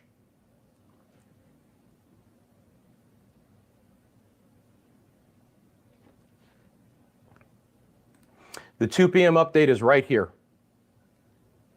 right on top of your screen. Here in Hanover, Sandy Bay, is it Mount Peltier? Outside, heavy wind and rain. It sounds like thunder rolling. Yeah, and you make a very good point, Maria, that where we're going to have the hardest hit areas, we're likely to not get additional video from. And even when I showed you some of the video from some of the hardest hit areas, it wasn't their maximum. This was before the worst part of the storm moved in. Thank you, Kimberly. I appreciate you. Let's get the hearts out for Kimberly as well. Another $1.99 super chat. Dave says things have really picked up significantly in Roswell, Clarendon. Wind is extremely violent. So, again, as the storm has lifted inland now, the wind field is expanding a little bit, especially on the eastern side. Thank you, Gaming with Jamie. I appreciate you. I am not in Jamaica myself. I am in the United States, but this channel is dedicated to covering weather throughout the Caribbean and the Bahamas. Not only times like this, we're going to go live and we're going to cover these storms for you guys, but daily forecasts across this area as well. Yeah, to hit this home, we're going to get pictures and videos from the aftermath tomorrow, and I'll show those tomorrow. And we'll see, that what we've been describing and talking about has unfortunately come to fruition. And, we have a little bit of that already. Maria. Excuse me one second. $49.99 super thanks. Thank you so much, Maria. I appreciate that. That's a very kind gesture. Other than that, I don't know what else to say, but appreciate the support of the channel. Again, that all goes into the technology and everything we're doing on the channel as well. So thank you very much, Maria. Yeah, let's get those hearts out. That one deserves it big time. We adopted you, Rusty. You're officially Jamaican. Well, I appreciate that. That means a lot too, right? This is one reason why, started doing this channel with those who are also a part of the channel as well, is we had a desire to provide coverage like this to these areas throughout the Caribbean, throughout the Bahamas, in times of need. I don't just do this when there's the worst part. We talk about the daily forecast here, but we want you to know that when it's important, you can count on us. And so thank you for that. Thank you, Daniel. Appreciate that as well. Thank you, Juliet. Let's get the hearts out. And our goal is complete. And I appreciate that as well. So Juliet took us over the edge with the $9.99 super thanks there as well. You guys are awesome, and I appreciate all of that.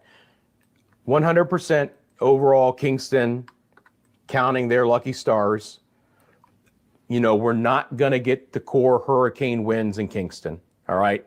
Still concerned about the flood, still concerned about the rain. Areas just west, we're hearing from St. Catherine and Clarendon parishes of a pickup of the wind, and where, as of right now, since the beginning of this storm, the worst weather is moving in. Now, for the eye itself, again, the friction, the drier air is beginning to knock down this storm a little bit, right? but this might be throwing a couple of punches at Mike Tyson. Maybe he lets you hit you a couple of times, but ultimately, you know, is there really big impacts to this storm? Unfortunately, sadly, because we've gone from 185 to 165, we're still at a Cat 5, right? We've lost 20-mile-an-hour wind speed in the last couple of hours, and we're still by a margin in Cat 5 status. And I've mentioned this many times, but it deserves mentioning again. You know, you get to a point with winds with these storms and the practical destruction, unfortunately, there's very little change. Because if a structure is going to fail at 165-mile-an-hour winds, it's likely to fail in wind speeds that are much lower than that, right? When you get to less than 100, there can be some differences, but there is still significant total structural failure of most infrastructure with these kinds of winds that are moving in. Now, we have what is going to be a significant wind event in Cambridge right now. The inner core winds are beginning to move in. And even if they're down to just 150, and it is really stinking bad to say just 150, you know, we have high-end Cat 4, low-end Cat 5 winds moving into that area as we speak. Savlamar, western side of the very significant winds, right? But still got brushed by the outer core, which were likely at least 120 in the Savlamar area. And then down the road, how is this going to track, right? How close do the inner core winds get to Montego Bay? You know, is Falmouth an area that could be under the potential direct impacts from the storm as well?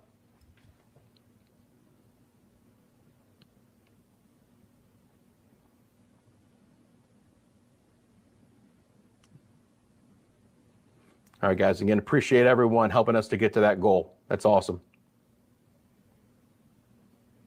Coco Zen, by the way, I saw you as well. I don't want to forget you. Coco Zen with a $2. So thank you for that. Everything is appreciated.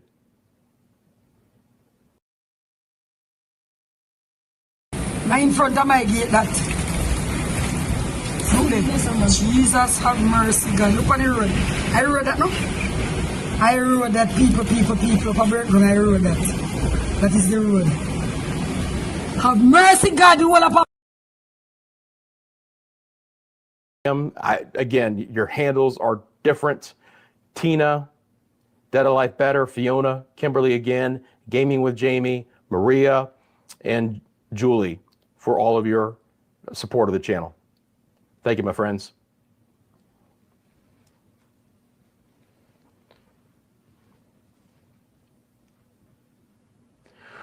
Well, you know, Elkin, to answer your question, you know, what ends up happening is that just basically there is likely some part of the building that has a little bit of a way for the wind to get in, right? And once the wind gets into that building, the pressure begins to drop a little bit, and then the pressure wants to try and equalize, and that's why you can have, you know, the winds blow, the windows blow out for the structure itself. The roof typically goes because you have overhanging parts of the roof, and as you know, if this is the building, right? We're looking at this, and that wind hits that, and it comes up to the roof. It's going to try and lift it, and eventually it just peels it away. Which is, if you watch with a lot of the hurricane coverage and tornado coverage, the roofs look like it just peels from one side, like a sardine can, from one side of a building to the other, from one side of a home to the other, because there is a structural failure on one side with the windward facing side, and then it just gets ripped apart from there. But, you know, again, that is likely in so many areas here as well. Will this affect St. Mary? It's going to bring some impacts to St. Mary, mainly in the form of rain, right? Probably some stronger winds down the road. You're going to get into some of these squalls as well. But St. Mary is likely to avoid at least the core winds, the strongest winds from the hurricane. That is likely to be just a little bit farther west.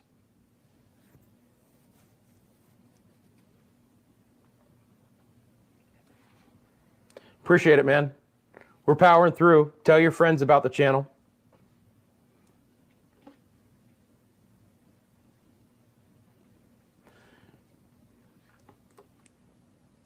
one thing I am really hoping for everyone, me as a meteorologist and for everyone on Jamaica, is that the radar on Jamaica doesn't get destroyed. Hopefully it can survive whatever wind that it's seeing at the site. The one thing that they need to do, though, is up their bandwidth on their website to be able to pull in that data, because unfortunately that has been down for a while.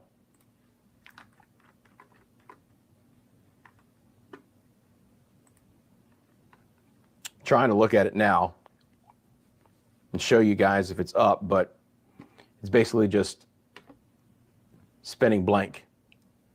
I don't have any video from Mobe, no.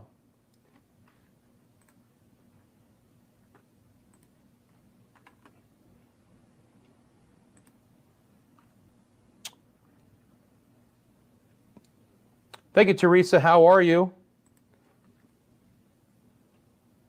$1.99 super. Thanks. Let's get the hearts out in chat for Teresa. Appreciate that. Getting some video in right now, by the way, from Alma, Westmoreland. And also getting some video in from Montego Bay in the Lucy area, Unity Hall. So stand by for those, guys. Those are coming your way very shortly.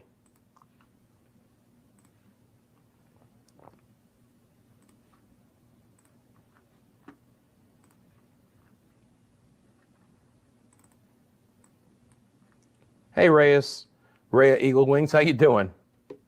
Hey, Dr. B. Charles, good to see you too. Hey, Oscar, appreciate you. $2 in pounds, I love it. Let's get the hearts out for Oscar. Hey, T-Boss, how are you? My family's in the Falmouth area. You're providing crucial information. I'm on pins and needles. Well, first of all, appreciate the super thanks. Thank you very much. We'll keep you updated. You know, and hopefully they'll be as safe as they possibly can. Again, it stinks to talk about the fact that we are going to have a lot of infrastructure damage, but that comes along with a storm like this. The one thing we can avoid, the thing that we can do the best we can by getting this information out, is to have as little loss of life as possible. I would love to hear of no additional loss of life. Already heard of, unfortunately, a few fatalities during the preparations of this storm, but I don't want to hear any more. That would be my wish out of all of this, is that we have no loss of life additionally from this storm. So hopefully that ends up being the case. I hope everyone took this storm that seriously, especially on the western side of the island. Again, just tracking this, you know, we're more fortunate eastern sides of the island, Kingston included, but not everyone. There are extensive, you know, damage to a lot of the western side of the island occurring as we speak. I'm just double checking this video here, guys, real quickly as we're talking. All right, so it's going to be the first ones here. 003. All right. I'm going to load this up real quick, and we're going to have some video from some areas that are going to be directly impacted by this storm coming up. That looks like it's it too. Good.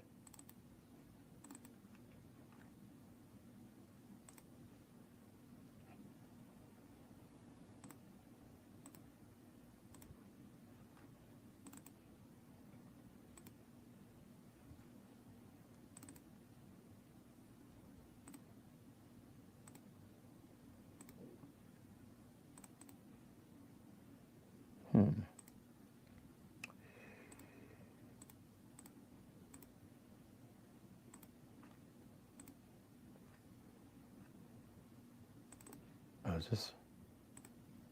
All right. Where did I put those guys? Sorry, give me 1 second here, guys.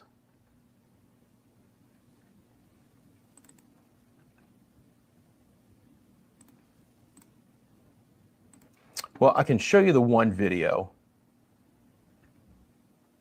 and then I'll look to see what I did with the other one.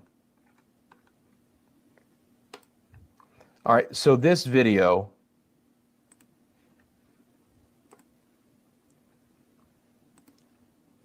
should be from I need to double check that this is right because I don't want to give you guys the wrong information.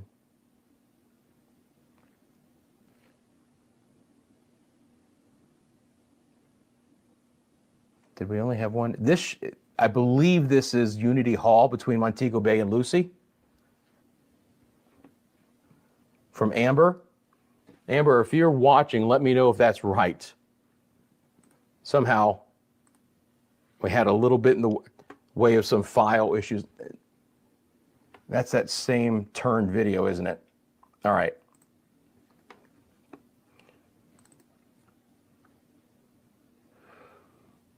Once you send video in the drive, we should be good. We can pull it from there.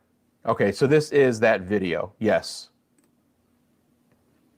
Oh no, I didn't pull it in. Hang on. Why didn't that download? All right. What happened was, you know, like when you start with that, what happened was, for some reason that didn't go to the download that I expected.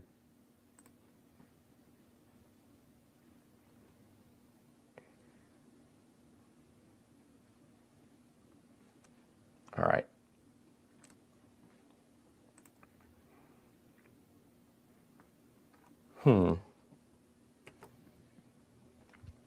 Okay, there we go.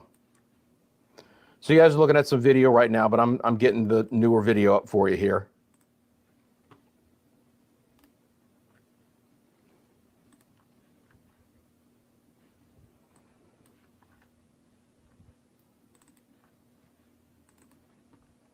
Sometimes it might just take a second. We try and do it as streamlined as we possibly can, but when we're on live like this, it can get to be a little bit harder.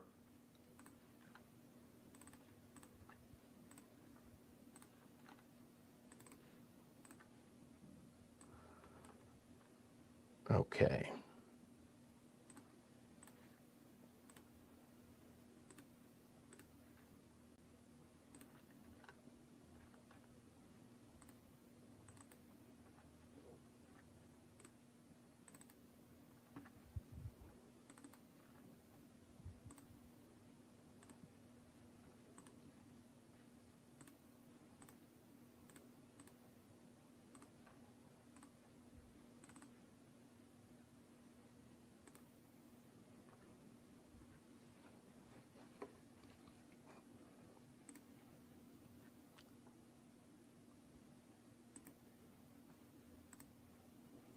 All right, so this is again out of the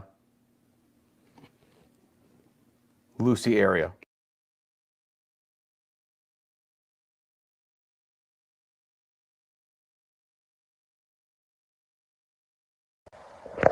You can't really tell how breezy it is, but I used to have a bunch of trees here. Now they're on the ground. You can't really tell how breezy it is, but I used to have a bunch of trees here. Now they're on the ground. All right.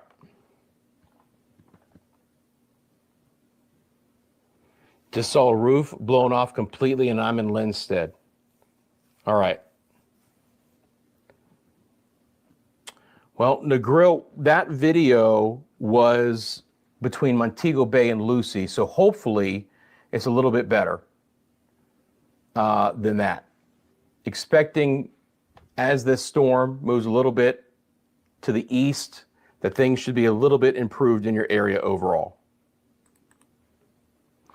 That would be in Negril, right? That would be a little bit better, you know, with the storm core trying to move a little bit farther east from Negril.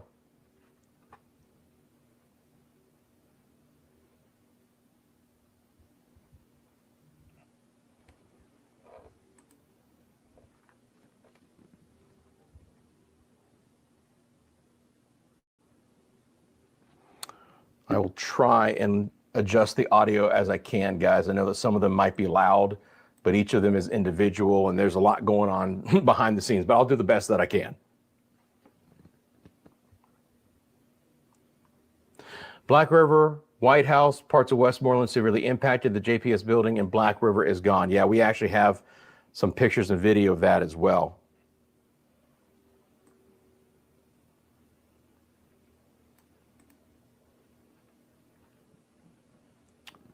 Again, you can see some of this video here coming sideways. This was up in Trelawney.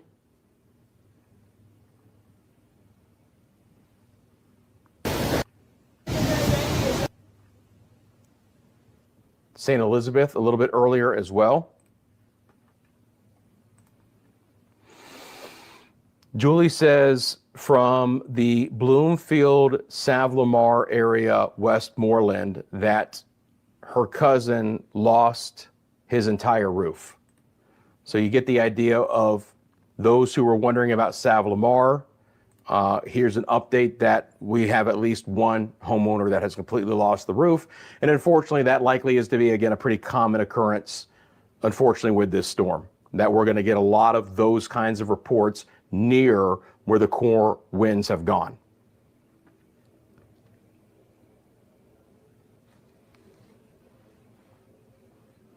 Power lines down in Portland. So, I mean, you know, Portland, far east side of the island, power lines down. And again, some impacts will be felt across the entire island. This is Montego Bay. And again, a little bit earlier. So likely conditions freshening over Montego Bay. Hurricane force winds expected in Spanish Town? No, I do not believe so. Would not expect hurricane conditions in Spanish Town, sustained winds. That's going to be sustained winds of over 74 miles an hour, guys, but I'm not expecting that. But could there be fresher winds and still the highest conditions to come into your area? Yes, that is a possibility. It is. But I used to have a bunch of trees here. Again, same video we just saw here. I'm going to try and kill some of the stronger audio. I believe this was in St. Elizabeth earlier. And again, you guys just keep sending us the video. We'll keep trying to put it in as much as we can. You got it, Sheree. My pleasure. Oh, unfortunately, you know, roof damage is going to be total in some areas where almost every structure loses that. This, again, was the Jamaican Public Service Black River office, St. Elizabeth. I just stilled it because it was such a short video. But you can see the destruction of the roof there.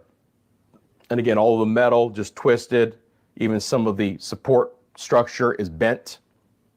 Shows you how powerful the storm was as it came through. And this was the Black River Hospital as well. And again, you can see the power lines down and the water just coming in sheets at this point in time.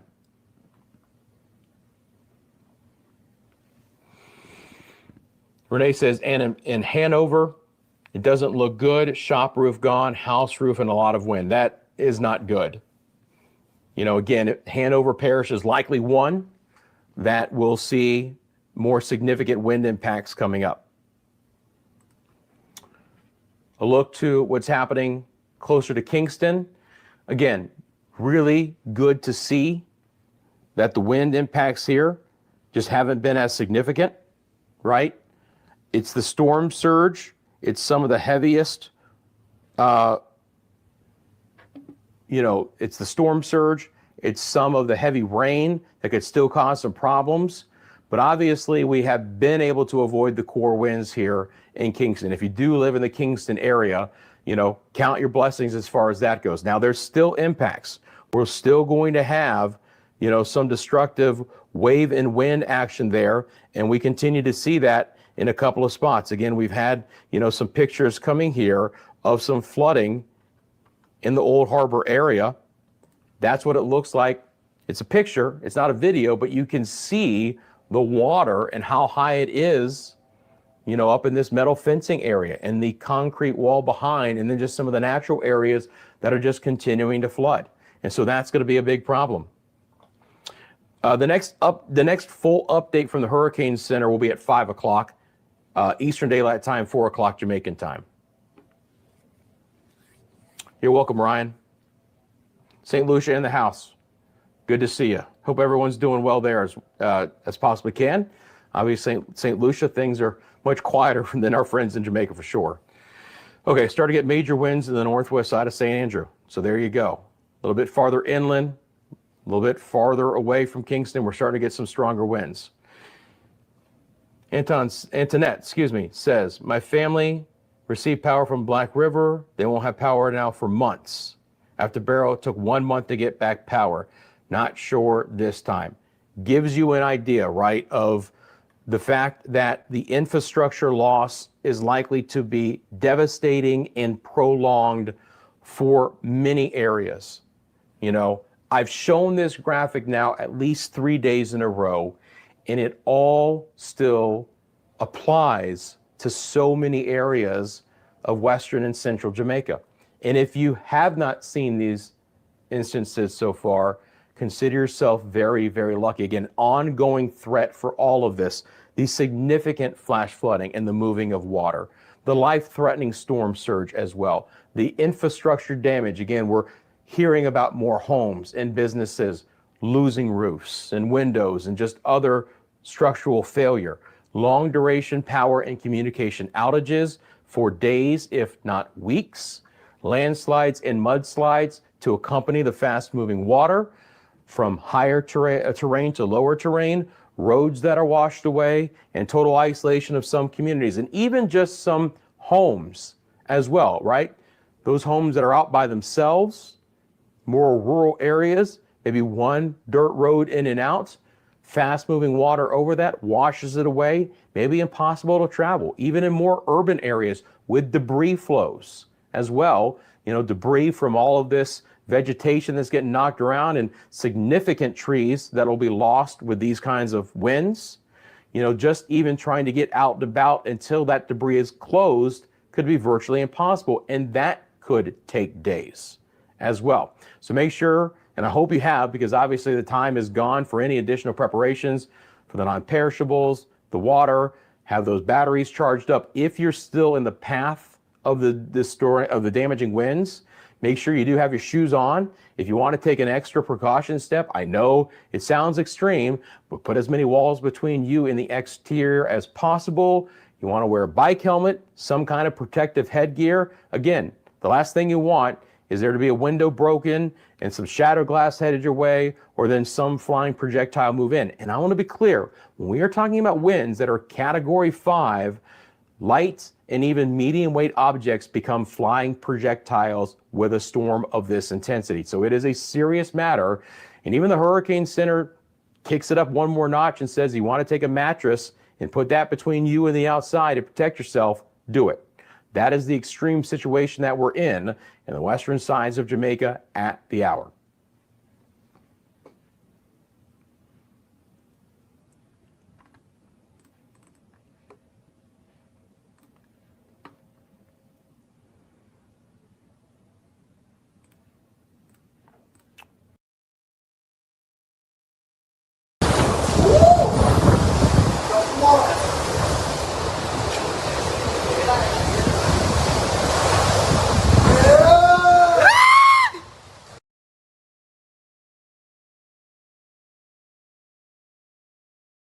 This core and even this shrinking eye, the sustained winds are still Cat 5, and that went right over Cambridge. If anyone knows anyone in the Cambridge area, they just took a direct hit from the worst part of the storm, the literal northern eye wall going over the Cambridge area right now.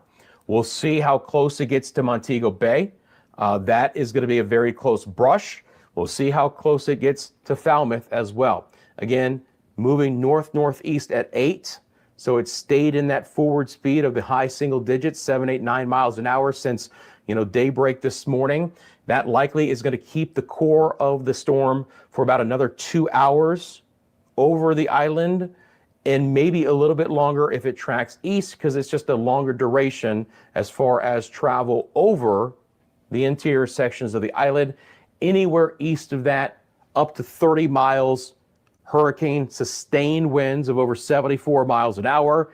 You still are going to have tropical storm winds to the eastern side of the island, still significant rainfall for everyone. And again, the one thing that we're seeing in the chat right now is that more and more of you are discussing that you're seeing the worst conditions that you've had the entire time.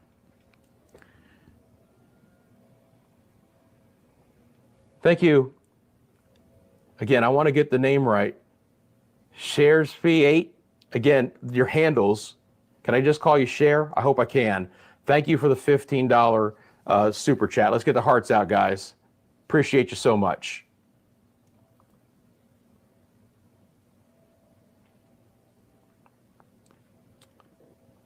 And again, Maria with the awesome $49.99 super chat. Super thanks. Appreciate all the support of the channel. Appreciate you guys just being with me.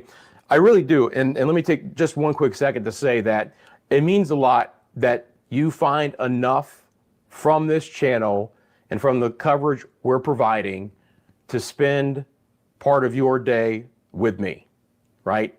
You know, the fact that you're choosing to watch this channel to get your information tells us that we're doing something right. So I do appreciate you, thinking enough of us to tune in. And we hope that we're providing you the coverage that you're looking for. So the eye is changing because, again, it is over land. Friction, right? Now we have drier air being pulled in. There's a lot of different terrain. Remember, the ocean is very smooth, right? The smooth waters allow that storm to get as strong as it is, right? There's no friction. There's no drier air. Well, now the interaction of drier air is causing there to be some changes to the inner core structure. But ultimately, again, how much does it change?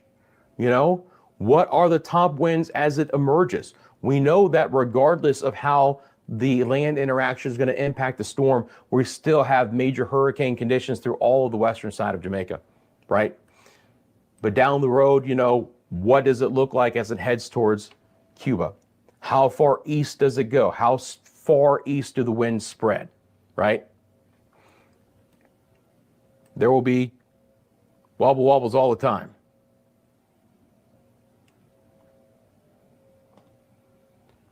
You got it, Cher. And thank you for being a member of the channel as well. I see that your name is in green, so I appreciate you becoming a member also.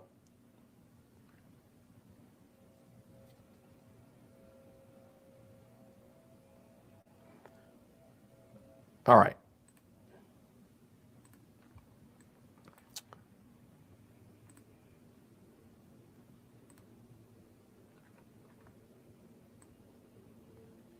I am going to take an extremely quick break. When I get back, we're going to reset. We're going to look at some of the video. We're going to get the rest of the island prepared and just see exactly how long this storm is going to stay over Jamaica. So we'll do that in just 1 second here. I gave you the preview of, hey, I'm going to take a quick break, but let me bring up our music for you guys. And we'll pop this up and I'll see you back in just 1 second.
Okay, I'm back. I just crushed half of a cinnamon roll faster than I think you've ever seen a human eat a half of a cinnamon roll. And why at 2:54 in the afternoon would I be eating a cinnamon roll? Quite honestly, it was the first thing that I saw in the kitchen. It was on the counter. I said, perfect. I shoved it into my face as if I hadn't eaten in weeks, and tried to come back up here as fast as possible. Good to see you guys. We're going to reset the scene here as we head towards the 3 o'clock hour Eastern Daylight Time, the 2 o'clock hour in Jamaica. And again, if you guys are just tuning in, appreciate you with our ongoing coverage of Major Hurricane Melissa, with winds as of last check, 165 miles an hour. Now we'll see if the Hurricane Center is still going to give us hourly updates or not. Sometimes they continue to do that even after landfall. Sometimes they don't. So, we might get an update. And what I would assume from this update, by the way, is whenever we get this next, the winds are going to be a little bit lower, right? The winds are likely to be slightly lower than what we have been seeing because we continue to have the interaction with land at this point in time. So we'll see if we get an update. And if not, those are going to be the numbers that are the latest from the Hurricane Center. So let's talk about the structure of this storm and what it looks like right now. Again, we're losing a bit of the eye, and that's simply because the storm has been now fully over land for about an hour or so. So the friction and the drier air coming in with land interaction always knocks down storms. That's why when we have landfall, we see the storms begin to lose some of their integrity, right? Friction, there's all kind of terrain, and higher elevations as well, compared to the very smooth waters, relatively speaking, of the ocean. Now, the problem is that we've had significant damage, and we've looked at some of the video, and I'll show you more coming up, in Southwest Jamaica, where a Category 5 hurricane, made landfall a couple of hours ago. The center is now near the Cambridge area and is likely to continue traveling in a north to northeast fashion, continuing to be over the island, by the way, for at least the next couple of hours, likely not emerging fully off of the northern coastline until late this afternoon, potentially even into the early evening hours. But with a forward progress north-northeast and the fact that it's not going over the widest part of the island, we're likely to see the eye emerge off of the northern coast. And already, if you see these darker colors here, there's already some stronger conditions coming back in towards Montego Bay. Obviously, want to hear from you guys. Let me know in the comments section below where you're viewing from, what the weather is like in your area right now. If you live on Jamaica, what are you experiencing at this point in time? What have you guys heard? We've sent you the links as to where you want to send some pictures and videos. You can absolutely still do that for us as well. So again, this storm moving north-northeast at around 8. So let's put a pause on this. And again, just beginning to see that eye shrink up, right?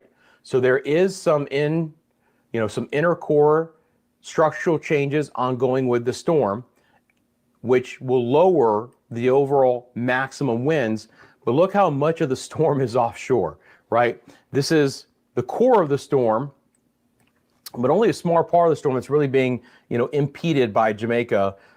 And I'm still expecting this to be a very powerful, dangerous hurricane as it tracks north towards Cuba later tonight and as we get into tomorrow as well. So looking at the storm as we speak and looking at where it could go from here, if it wants to head up towards Montego Bay, right, or just east of Montego Bay, the inner core winds are now within an hour of getting towards that shoreline. So anywhere near the Montego Bay area, the weather will continue to go downhill. We have a 2 to 4 foot storm surge forecast for that area.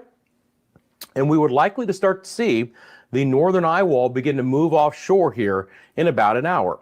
Now, if the track is a little bit more east and is trying to get a little bit closer to the Falmouth area, we're likely to see the inner core winds stay over land for at least the next hour and a half, based on a north-northeast movement at 8. Now, if we go to the actual eye of the storm, not just the inner core winds, and we do the same thing, we're looking at just under 2 hours for the central part of the storm to move near Montego Bay or just east. And if we're talking about the Falmouth area, we're likely a little bit beyond 2 additional hours for the actual center of the storm to emerge off of the coastline. So that will answer your question there, hopefully, Juanita. Now, again, let me be very clear. That is half of the storm, okay? There is still potential significant impacts with this storm on the back end of it, all right? Still potential significant impacts on the back end. However, the winds on the south side are likely to not be as strong. The winds will be steady and persistent, again, picking up behind the center of circulation moving in. They'll be in a completely different direction. Remember, this is a counterclockwise storm. So all of the winds on the east side of the storm were feeding in from the east. Now as the storm begins to move away, winds will be starting to turn out of the west and even the southwest. The one thing that'll be more persistent is that the winds will stay out of the south on the east side of the storm.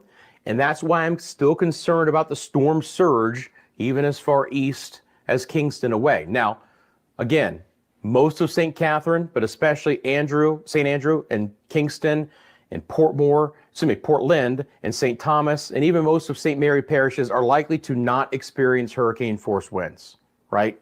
The hurricane force winds at this point in time extend outward from 30 miles. Let me be clear, just because the inner core is beginning to shrink doesn't necessarily mean that the hurricane force winds are pushing back in as well. Sometimes when these storms go under this metamorphosis, the inner core does collapse and then you see an expansion of those winds out. They lose a bit of their strength as they mushroom out from the center of the storm, but they then encompass an even larger area. So there is still some inherent problems, even if this storm is beginning to see the inner core lose a bit of its integrity.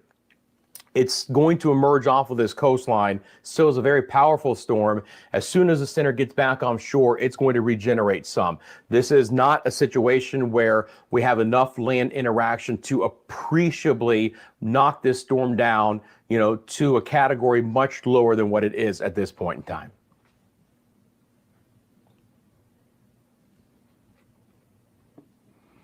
Josh says Montego Bay is getting destroyed. So are you there right now?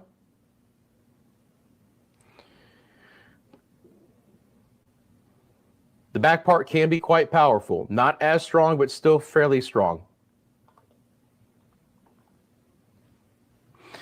Look, there's a lot of people, there are some people who do some kind of live streaming coverage of this. I don't watch anyone else, do my own thing here. But when I hear a comment that other people on platforms are talking about Cat 6s and 7s, it makes me a little bit angry. Because the disinformation out there is real and it's hard to combat, but you have to choose who you trust. That's up to you. That's your responsibility, right? Whether you want to follow someone who talk about a Cat 6 or a Cat 7 storm, or, someone, I would hope that you would put your trust in me with my experience, and how I present these storms. But, that does anger me a bit because I know that the disinformation is real out there. And sometimes fighting that disinformation is a lot more energy and time that I want to put into, on a daily basis. But it's out there for sure. If anyone can communicate with Montego Bay, let us know. Rain's starting to pick up in Kingston a little bit. All right. Maria says, I can't get a hold of anyone in Montego Bay.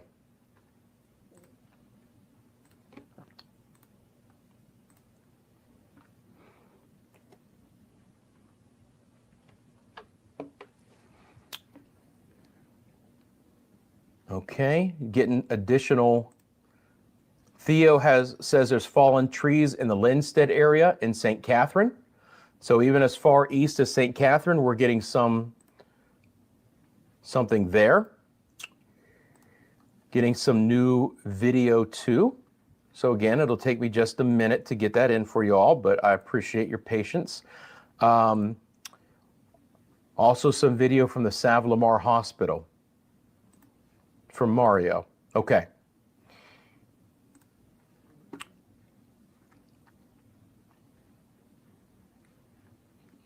All right. So again, take just 1 second to get that in for you guys, but we're streamlining the process, as they say.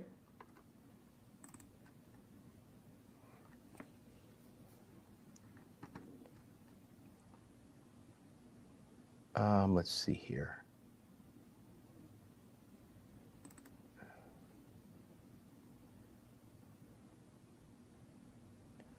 Okay, Little Park, St. Elizabeth. Okay, now the one thing about how we're streamlining this though is, oh, I might have to refresh. I'm talking to myself. Talk amongst yourselves.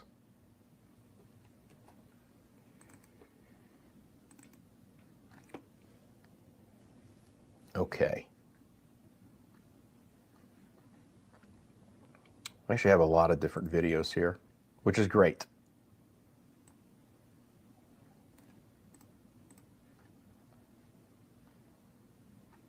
$251, yeah. So these are going to be new. All right.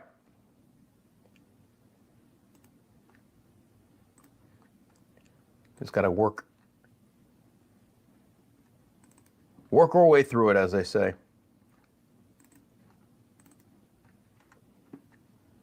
But some of this video, I just saw some previews. Yeah, it's very interesting. Very, very interesting.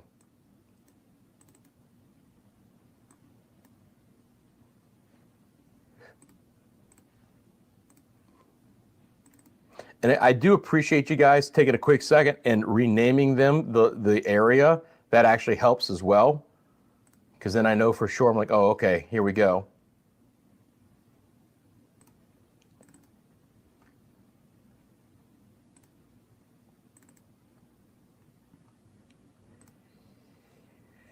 Yeah, I'm not sure why someone would send a video and think that we wouldn't preview it ahead of time. Come on now. We're not that dumb.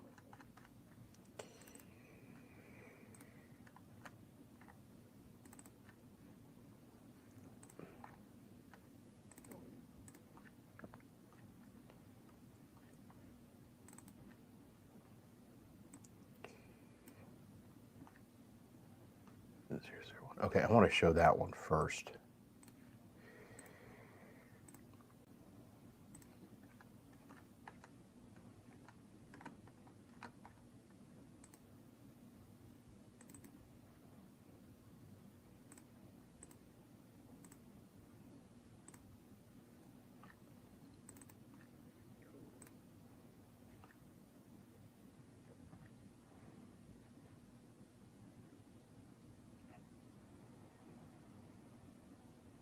Oh, there goes a roof.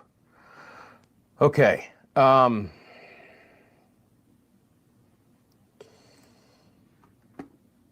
Stand by. I want to make sure this is the right location.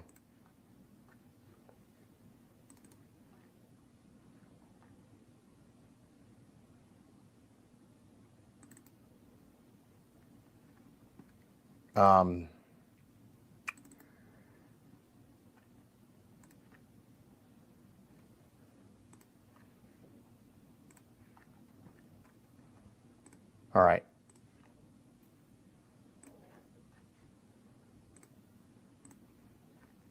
Fortunately, there's a lot of things behind the scenes, and because some of these file names are just different, if someone who took this video can let me know where this is, I want to make sure I get it right. But there goes the roof. And you notice that it's the peeling action that I've mentioned, right? This is the peeling action of these roofs. I'm going to knock down the audio, but the wind gets underneath one edge of the roof and then just lifts it. All right?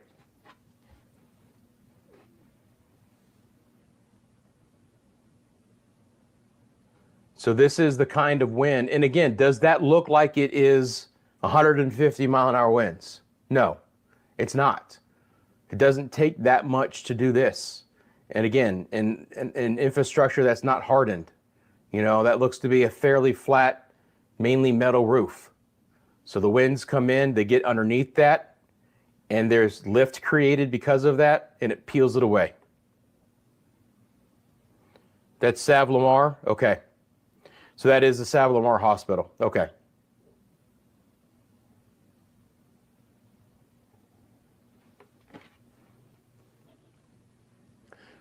I did see a video from Sav Lamar Hospital. Wasn't sure that this was it.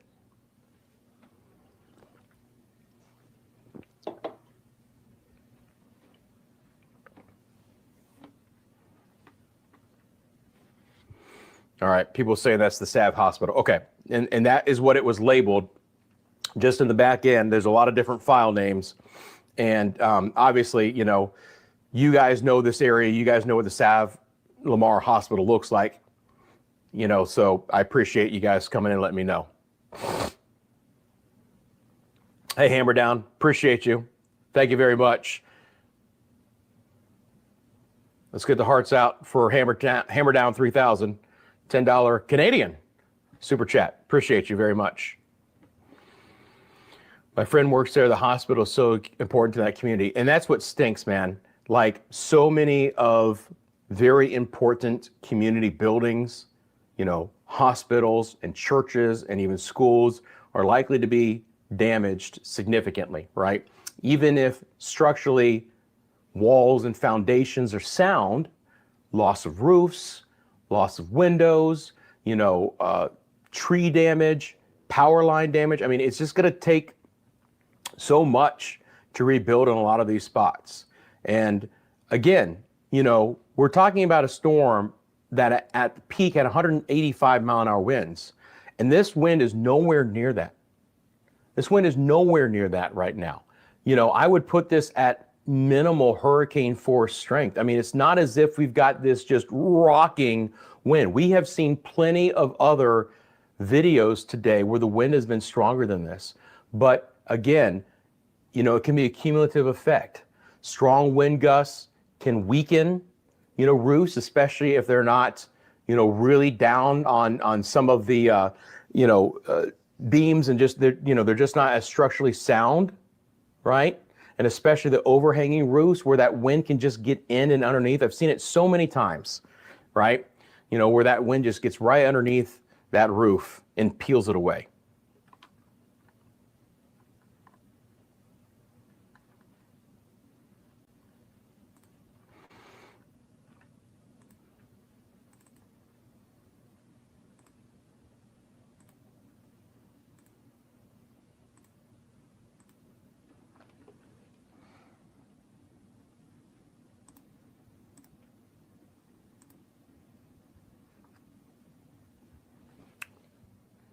Hello, Blaze. How are you doing?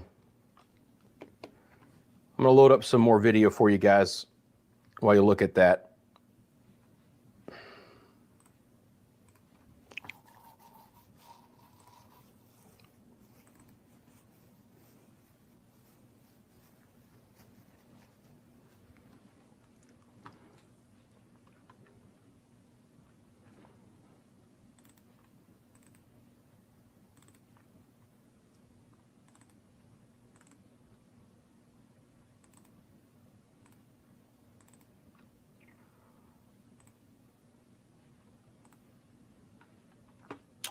There's one other video here.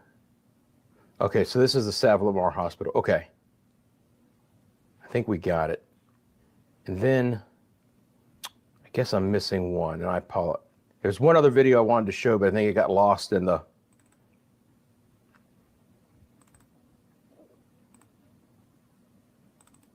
Yeah, kind of got lost in the wind here. Might have been the same kind of video, though, both from Sav Lamar. Anyway, keep sending them in, guys. I appreciate it. Hey, Whistle, thanks for being a supporter of the channel by becoming a supporter. Let's get the hearts out in chat for Whistle. Whistle Binky is 84 if we're being specific. All right. Let me jump out of this. But obviously this video continues to tell the story.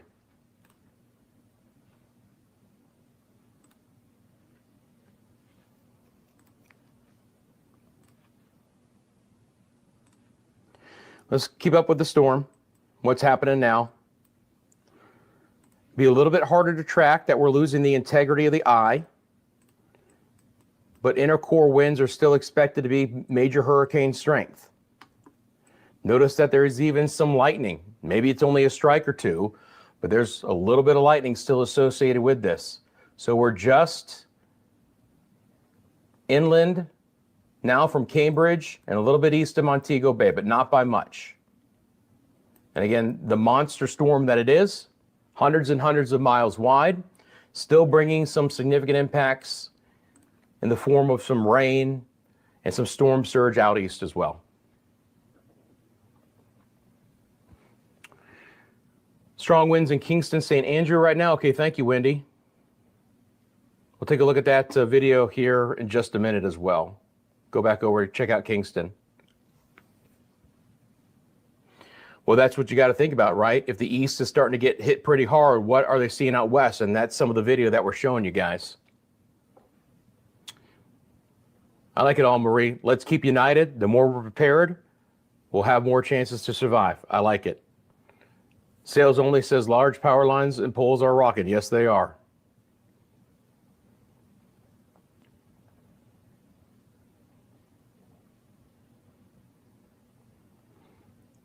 I appreciate all those who have found ways to support the channel today. That means a lot. Appreciate you thinking enough of the channel to spend your day with me.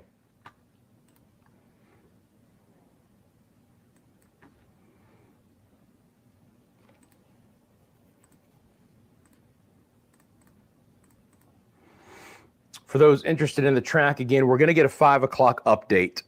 Now, the center line is going to be from the Hurricane Center, and the cone is going to be from the Navy, but they all kind of end up being in an agreement here, guys, right? It was just an update of where the storm actually is right now.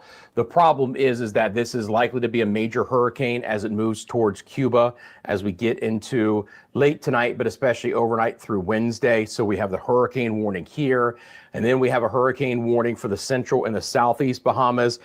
Still is likely a Category 2 hurricane, still going to bring 5 to 10 inches of rain and maybe that kind of storm surge as well, a couple of feet of storm surge, maybe even 4 to 8 feet of storm surge. So I'll be monitoring the situation in these areas under hurricane warnings. You guys know that. Tropical storm warning and a hurricane watch for Turks and Caicos. But once this exits Jamaica, it's still certainly a powerful and impactful storm for other areas as well. We'll begin in southeast Cuba tonight and then move through the Bahamas later in the day on Wednesday. And we haven't had much time to talk so far about the continued heavy rain in Haiti. Again, my friends, they're likely to get 40 inches of rain in some of these areas.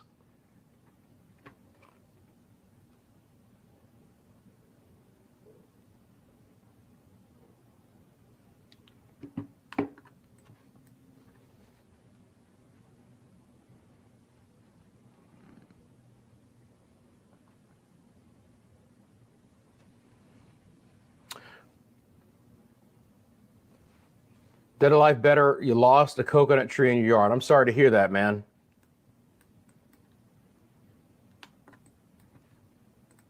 Unfortunately, a lot of vegetation loss is likely to come with this storm, but it stinks, man. Something like that.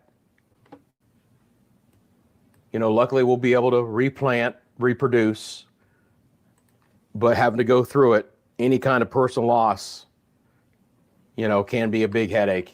And just, sad, right? You worked hard, but, I don't want there to be loss of life. That's my most important thing. And it stinks to hear about some of this damage that we're seeing, but we know that with this kind of a storm comes that kind of damage. People were talking about how things are kicking up a little bit near Kingston. So let's get back to those cameras. Certainly, there's a lot more jump on these cameras right now from Sea Jamaica than what we've had, right? Top right hand side is going to be Kingston Harbor. Notice that the visibility is basically toast. I believe we're still looking at halfway tree on the top left-hand side. And I know how we are in the bottom left. And then on the bottom right, that's Crossroads. But yes, certainly things have picked up and kicked up a notch in the Kingston area. You know, just real good squalls. Now, not hurricane force winds by any stretch of the imagination here, right? But certainly picking up a bit as well.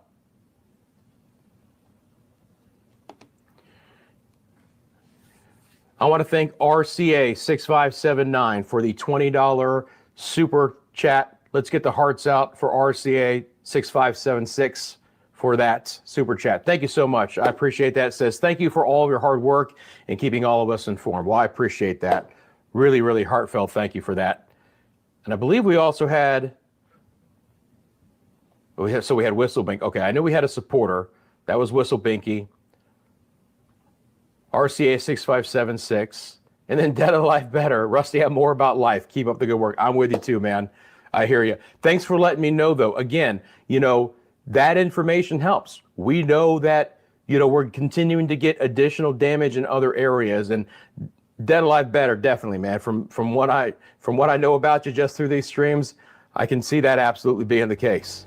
And that's a great philosophy to have in life, by the way, as well. So Michael's saying Kingston is ripping. Hey, Wilfred, how you doing?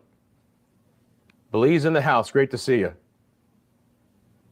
Again, if you guys do have any additional, I'm on camera. If you guys do have any additional videos, Noble Pills has put the direct link. You can still email me. Both are fine. You know, it's just different steps to get there. But either way is acceptable. But we throwing that in to allow you guys to be able to directly link to us here. And what I need to do a better job of is keeping that folder open. I'm a very decluttered guy. So like when I'm done using something, I like to just close the window, and I need to keep this open.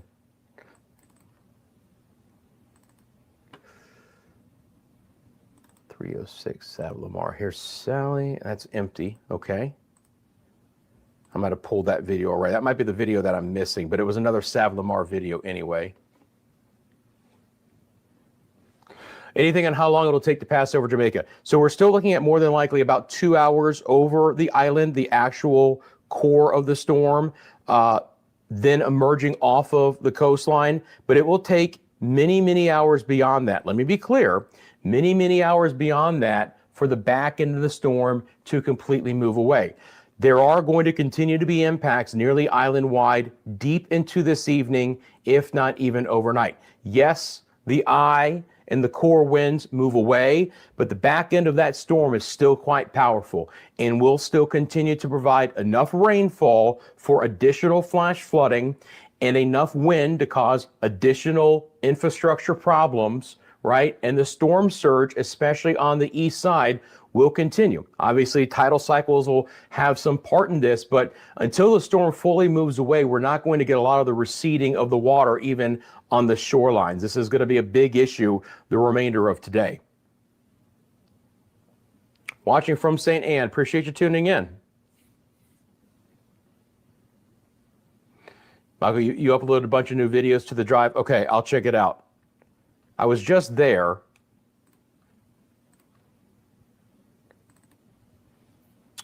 Okay, yeah, I gotcha.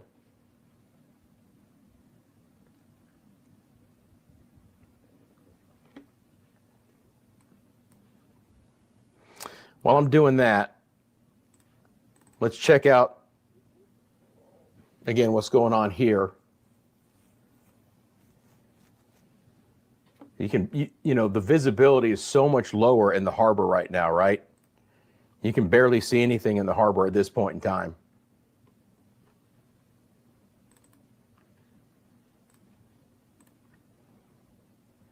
So if nothing else, we've really picked up some additional wind because that's just blinding some of those camera shots.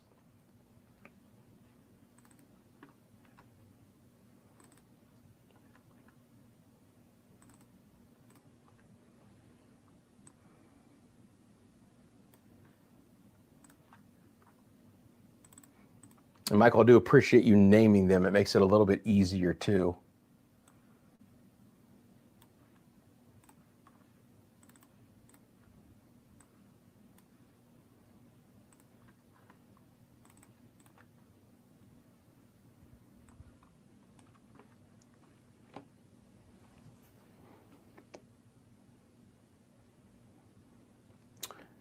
Yeah.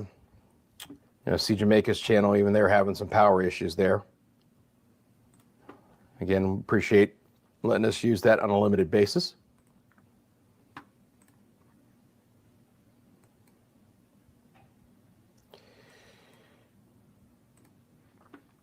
All right.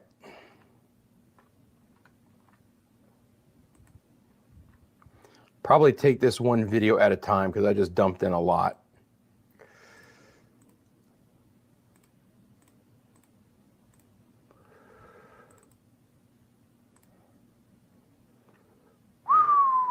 Yeah. Okay. So Michael says that this is a friend of his in Black River. You guys are seeing this, right? Look at that water, guys.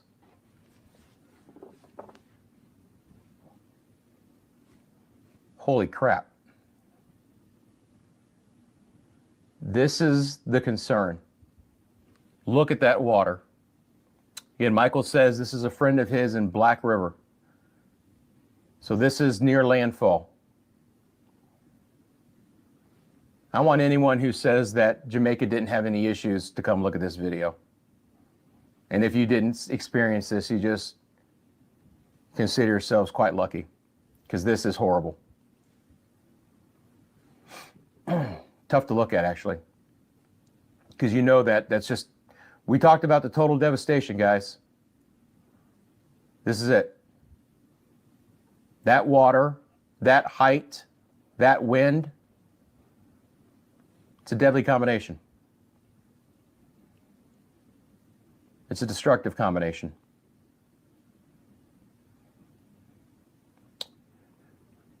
Wendy, I did, and I apologize. Yours might have been the one that got lost in the ether. If you would like to send again, please do. Thank you, Sally. Appreciate the kind words.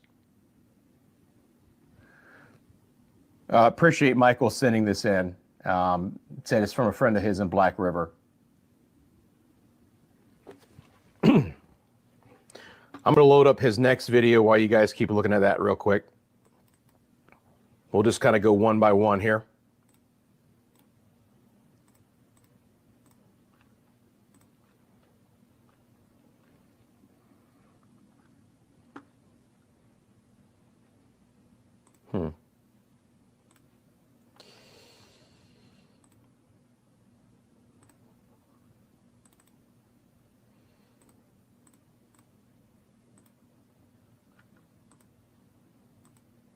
Oh, what happened to the one?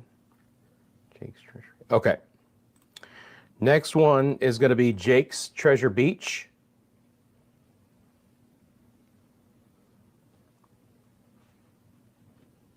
I'm going to stop talking and see if you guys can hear this audio, okay?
So you guys see this, right? Santa Cruz bypass. A river of muddy water. Cars absolutely just stuck in all of this. I realized I have mine. I was listening to the audio with you guys on my tablet. It's no local flash flooding. Santa Cruz is somewhat inland, I believe, right? Now, could there be a little bit of a push of water? Yes. But the problem is a lot of that is your localized flash flooding.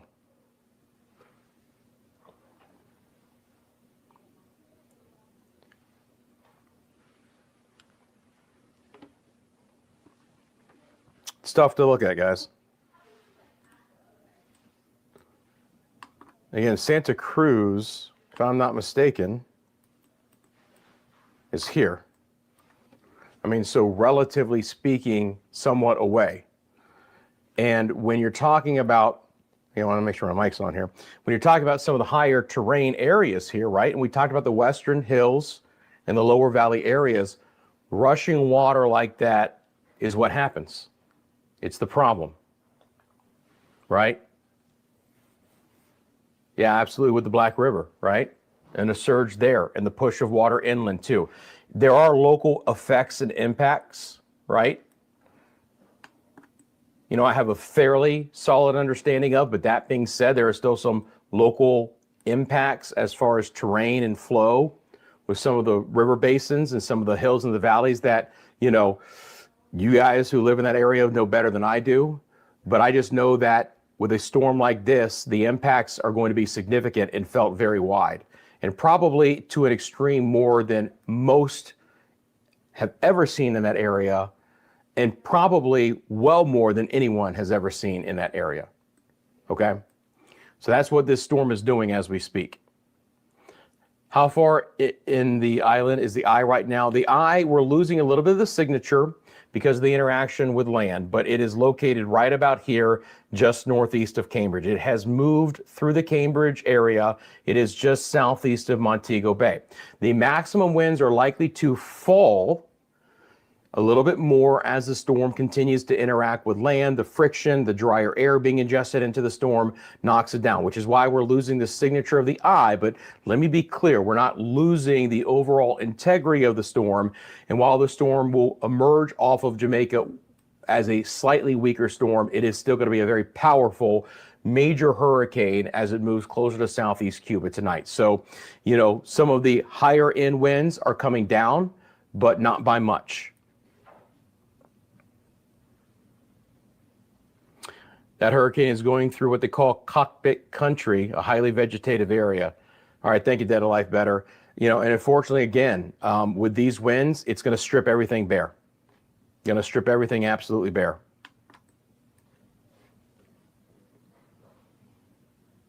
Do you know what the highest wind gust recorded with this storm or ever? I mean, with this storm, I don't know gust. We know that officially it made landfall with 185 mile an hour winds. Now, we may never know because there is likely no reporting station whatsoever that can handle that kind of wind that was there. Potentially a storm spotter, someone who had advanced equipment might be there and pick up, you know, the most maximum wind, and I'll check the storm reports and see, but it's not going to surprise me that some areas, whether recorded or not, had wind gusts of over 200 miles an hour when this storm came in, which is unbelievable to be discussing. But that storm was just getting stronger. Hurricane Center just kept increasing the winds before landfall all the way up to 185. And now you're seeing what we've been talking about the last couple of days, guys. You know, the worst case scenario unfortunately came true. You know, we hoped for the best. We prepared for the worst. We knew that this was a scenario based on all the information we had the last several days, right? You know, hopefully everyone in this area got as prepared as they possibly could, and they took it seriously. You know, that's the other thing. You can hear the information, and sometimes you don't take it seriously. You don't believe it's going to happen. Unfortunately, this time it did, and this storm was even higher than what the strongest models had this. If you guys remember 2 days ago, we were looking at the HAFS-A model when the storm was about 946 millibars, and it had it at 913, and we were like, ooh, that's a pretty good drop, but it's plausible if it wants to get to Cat 5, if it's going to, there's no environmental hindrance to it continuing to grow. What plummeted from there down to 892, right? So it busted that highest intensity pressure-wise by 20 millibars. Again, a lower pressure is stronger. The fact that this storm moved on shore with a beginning number of 8 makes it one of the strongest hurricanes in recorded history. I'm very worried about the flooding. I'm worried about the flooding everywhere.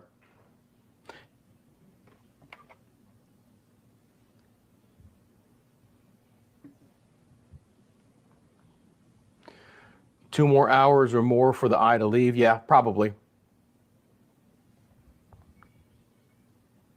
Video shows Lamar Hospital losing some roofs. Yes.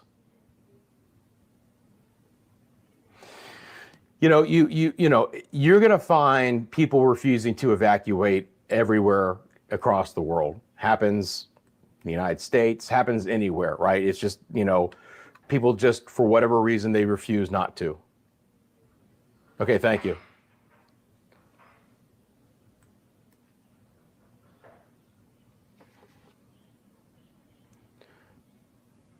St. Brandsburg between Montego Bay and Falmouth looks like exit if it stays on its current course. Possibly, yes. It's a little bit going to be harder and diffuse to tell, but yes, kind of just east of Montego Bay, Falmouth area, that is a possibility for sure, yes. Well, the flooding is island-wide as a possibility, right? I did make some maps here regarding that, right?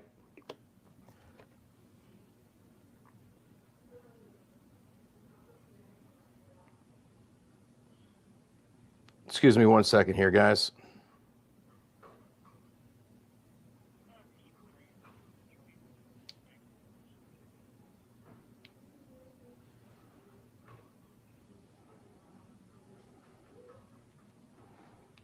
Okay. All right. So again, now let me be clear. These wind numbers this far east are wrong at this point in time. All right. This was, this map should be a little bit farther west for the landfall farther west. But the rain and the storm surge are absolutely still in play, where the eastern side of the island is 15 to 30 inches of rain. Okay. There is still much more to come in some spots. We can't ignore the back half of the storm. We do focus a lot on that center because we saw what that eye was doing to areas of the western side of the island.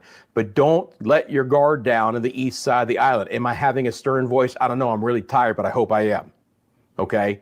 You can't let your guard down out here because the flooding risk is still going to be extremely elevated at least through tomorrow until the back end of the storm fully pulls away. And then and only then we can see just how high the water level is.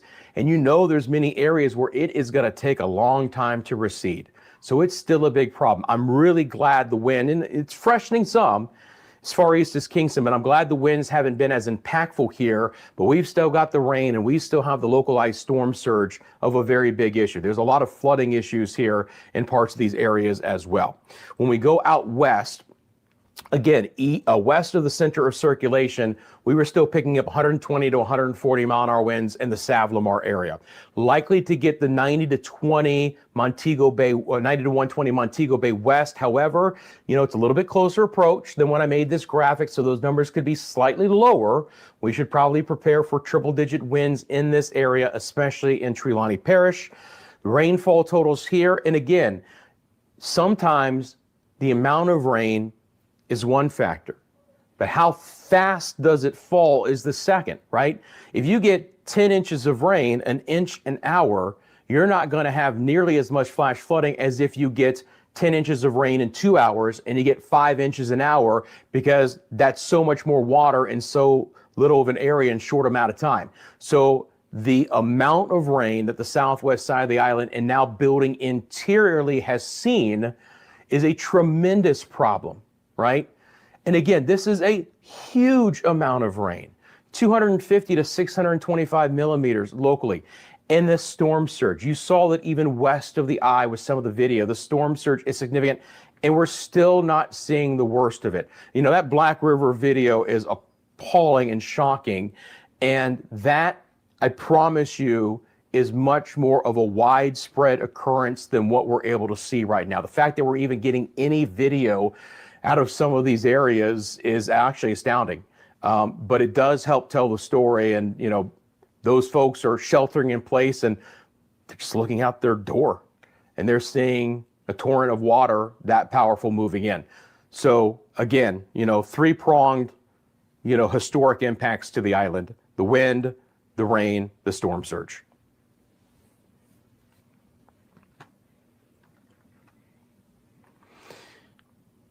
Yeah, look, you know, river basins, tributaries, everything coming together will add to some of that flooding, right? It is localized, and you guys even know those areas better than I do, right? But certainly higher terrain to lower terrain to where the river basins are, you know, that flooding could be quite extensive. We'll take a look at what's going on in Kingston. Again, the visibility much poorer in the harbor, indicative of more rain and wind. The water elevation continues. These urban shots from Halfway Tree are going to be a little bit harder to, you know, get an idea of the wind, but from time to time you can see a palm tree here and there kind of dancing, or, you know, some little thing there in those cameras. I promise you the wind is a lot stronger. If you look in the top right-hand side of your screen, you can see that some of those trees are dancing. Now, these are 40, 50 mile an hour winds for the most part, but locally higher gusts than that. And if you guys do live in Kingston, let me know what's going on in your area. I do want to go back, and we're going to pull in some more video here in a minute, guys. I want to make sure I find this video.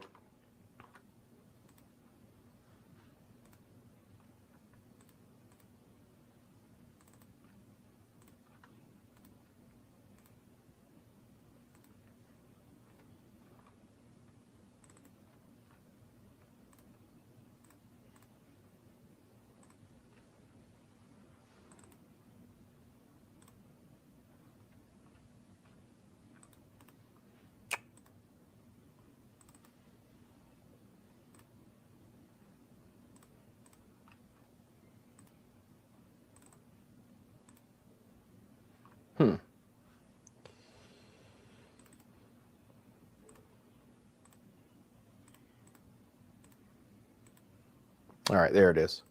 For some reason, it went away for just a second on my end. So you guys are seeing the cameras still. Again, this is from Black River. You guys are just tuning in. I want you to look at this video.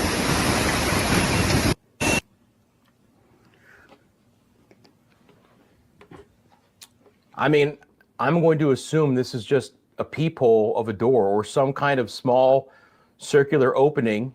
You can kind of see the outer gate leading to the street.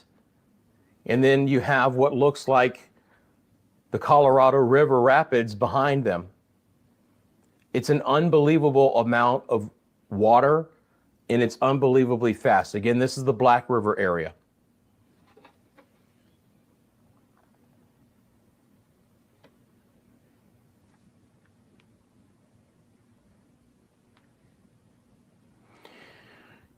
It's true that no amount of preparation can get you fully prepared for this. That is absolutely true.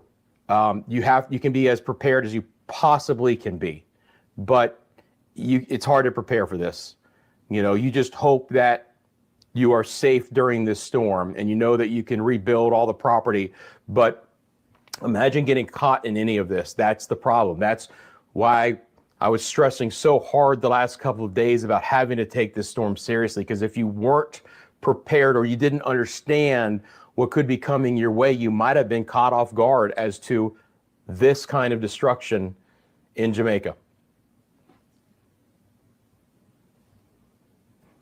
And that area being below sea level doesn't help Dead of Life better. I mean, obviously lower areas, and that's one reason why. Remember, you know, all of this water is just being affected by gravity, and it's being pulled into the lower levels, right? It's all going into the basins, and it's eventually trying to stream out, you know, and back into the ocean and continue the cycle. But how much rain falls in these areas and how narrow those basins are and how, you know, quickly that gradient drops, right? You know, if it's a quick gradient from higher elevation to lower elevation, the water's moving faster. But all of this comes in with the wind. You can see the wind, right, is pushing the water as well.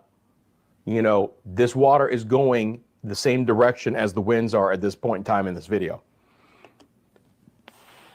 Thank you, Mr. Dane. Appreciate you.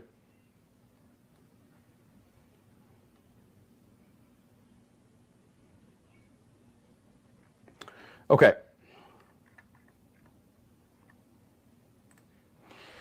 As you can see, as I was doing my talking, I hit a slightly wrong button on my weather computer. But we can reset the shot. And again, I'll pull in a little bit more video here coming up in just a second. The concentric circles that you guys see is going to be my system giving you where the strongest winds are going to be. The blue are going to be your tropical storm force sustained winds. So I want to be clear that as this storm begins to accelerate, the tropical storm force winds are likely to expand. And even way down the road, our friends in Bermuda are likely to get some kind of either hurricane or tropical storm force conditions there. So there are so many other areas that will be impacted by this storm. One thing I can tell you for sure is there will never be another hurricane named Melissa. You know, just like Beryl and Helene and Milton last year, this storm will be retired for good reason. We don't ever want to have to talk about a Melissa again. But this storm, unfortunately, is not done with its path of destruction. You know, I think Southeast Cuba is in store for significant storm surge, for significant rain. We'll have to watch out for hurricane conditions down the road in the central and southeast Bahamas, maybe late tomorrow or Thursday, just depending on the exact timing and location and track. Turks and Caicos will likely get close to hurricane conditions, but see significant tropical storm conditions, and storm surge will be an issue in all of the areas that I've already mentioned. My dad is just west of Mobe. Thanks for the updates and videos. Appreciate everyone doing communication. Yes, I appreciate it as well. The storm itself, again, we're losing a little bit of the signature. You know, I would put it right now kind of southeast St. James, maybe southwest Trelawney. It's north of Cambridge.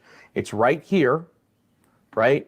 Again, you know, as the storm is now fully over land, we are getting the friction to cause some problems, but it's right about here. That's where the core winds are, right? So that's where our eye is at this point in time, which is, again, a little bit more being consolidated down and getting a little bit of that central dense overcast to come back over it as well. If we look at where the hurricane force winds are likely from here, up to 20 miles to the west, that would include all of Montego Bay. It is my opinion that Montego Bay will get hurricane conditions out of the storm. Okay, so 20 miles west, this is close. If I drop the watches and warnings here, this is obviously a hurricane warning. We're close to Lucy, but likely Lucy is going to avoid the direct hurricane sustained winds. Gusts, possible. Montego Bay, most of St. James Parish will likely see hurricane conditions, okay? Now if I zoom out a little bit, but I've got to recenter this if I do.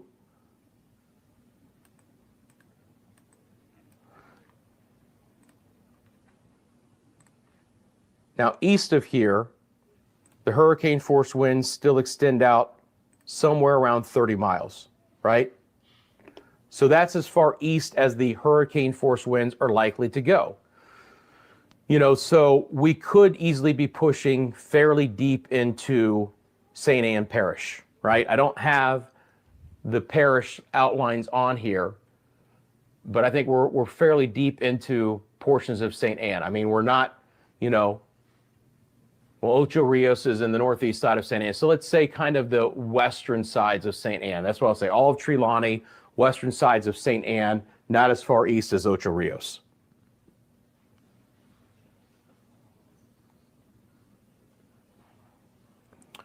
While I'm talking, Sales Only One with a $10 super chat. Thank you very much, Sales Only One. Appreciate you tuning in from the Outer Banks. By the way, have we talked about the Outer Banks? I'm from Florida, but vacationed there many, many times. Spent a lot of time at Duck and Kitty Hawk. Beautiful area. And back in the day, and I grew up right on the coast. Back in the day, I'm a fisherman. I'm a boater myself. Back in the day, we had an island packet sailboat. Dad tried to get me into it. I'll admit, I was in my teen years and didn't want to spend all of my free time on a sailboat. But we had some adventures for a couple of years. Learned to sail, which was the most important thing, right?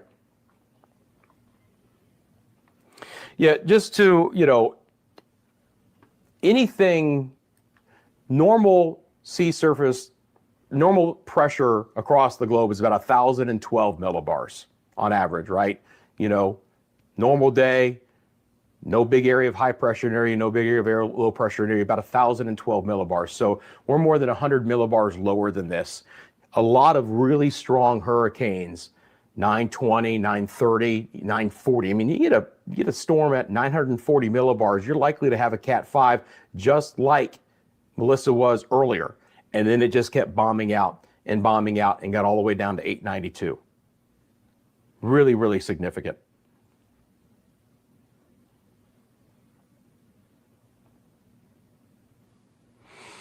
Maria says, I've lost contact with a few of family members in Kingston, but the majority are still okay. Well, Maria, I hope they are okay. Thank you very much. Let's get the hearts out in chat for DJ Tiny Precious. First of all, a fantastic handle. Love it. And thank you for your $10 super chat as well. So let's get the hearts out for DJ Tiny Precious on the Wheels of Steel. Appreciate you. Thank you very much. Now, whether you're a DJ or not, I don't know. But the name itself is quite fantastic. I have had to kick it up a notch, by the way. Just stay with you guys. Nikki says, lost contact in Savlamar. Okay.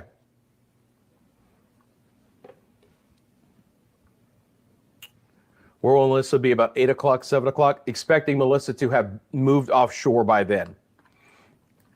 So we're within about the last hour of the storm itself, the center, the eye, being directly over the island, right? As we get into the 4 o'clock hour Jamaica time, 5 o'clock hour here Eastern Daylight Time, for those watching, in the United States, so you understand the time frame. Eastern Daylight Time, Jamaica is 1 hour behind. About an hour from now is what I'm trying to say. The northern part of that eye should begin to emerge offshore. Might take another hour or so for the eye to fully clear after that, and then the storm will continue its progress away. But do not be fooled that the storm is done just because the eye has moved offshore. Sure, the core winds are now moving away, but there is a lot of storm still to be wrapped in behind as well. And I can show you that, and I'm going to then take a minute and get into some of the newer video here. The GFS model has not been very good, but it now actually, of course, understands the fact that the hurricane is where it is. So if I bring up the reflectivity here, that's what it has at 8 o'clock.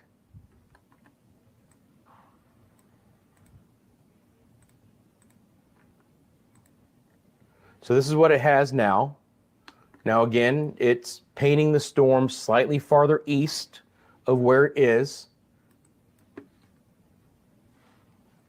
So don't mind that as much. It's more about what's happening from here. Again, here's 5 o'clock. And by the way, let me put the time frame up so you guys can see. I'm just stair-stepping this. Here's 8 o'clock. Again, the core, even if it's here, appreciably, it's going to be the same for Jamaica. But this is 8 o'clock tonight. And you still have heavy rain along the northern coast, right? Brushing St. James and Trelawney and St. Anne and St. Mary parishes, but still rain and windy conditions well past the eye moving away. Then even behind that, you still have some pull back around, and especially on the eastern side of the storm. Look at all of this that's still feeding in. And some of this, based on the orientation of Melissa, could move back over the island. I would expect, unfortunately, additional heavier rain to try and move east. Can you imagine even more, several inches of rain back over Haiti, which locally could have potentially have already seen 40 inches of rain out of this storm. Unfortunately, driving some of that moisture even a little bit farther off towards the east. I think that's very plausible. Here's 2 a.m. Again, it's not as persistent and it's not as strong, but there is still moisture sticking around on the back end of the storm. And I'll just take you out to about 8 a.m. tomorrow, where a couple of leftover showers are likely. Now, things should begin to clear throughout the day tomorrow, but you understand that through daybreak tomorrow, there is still the opportunity for some additional rain. It's not going to be nearly as heavy. There will still be some good winds tonight, and then overnight the winds will relax and the rain will finally begin to fade away, but it's going to take some time. So we've got many, many more hours to go before we're fully done with the impacts from Melissa.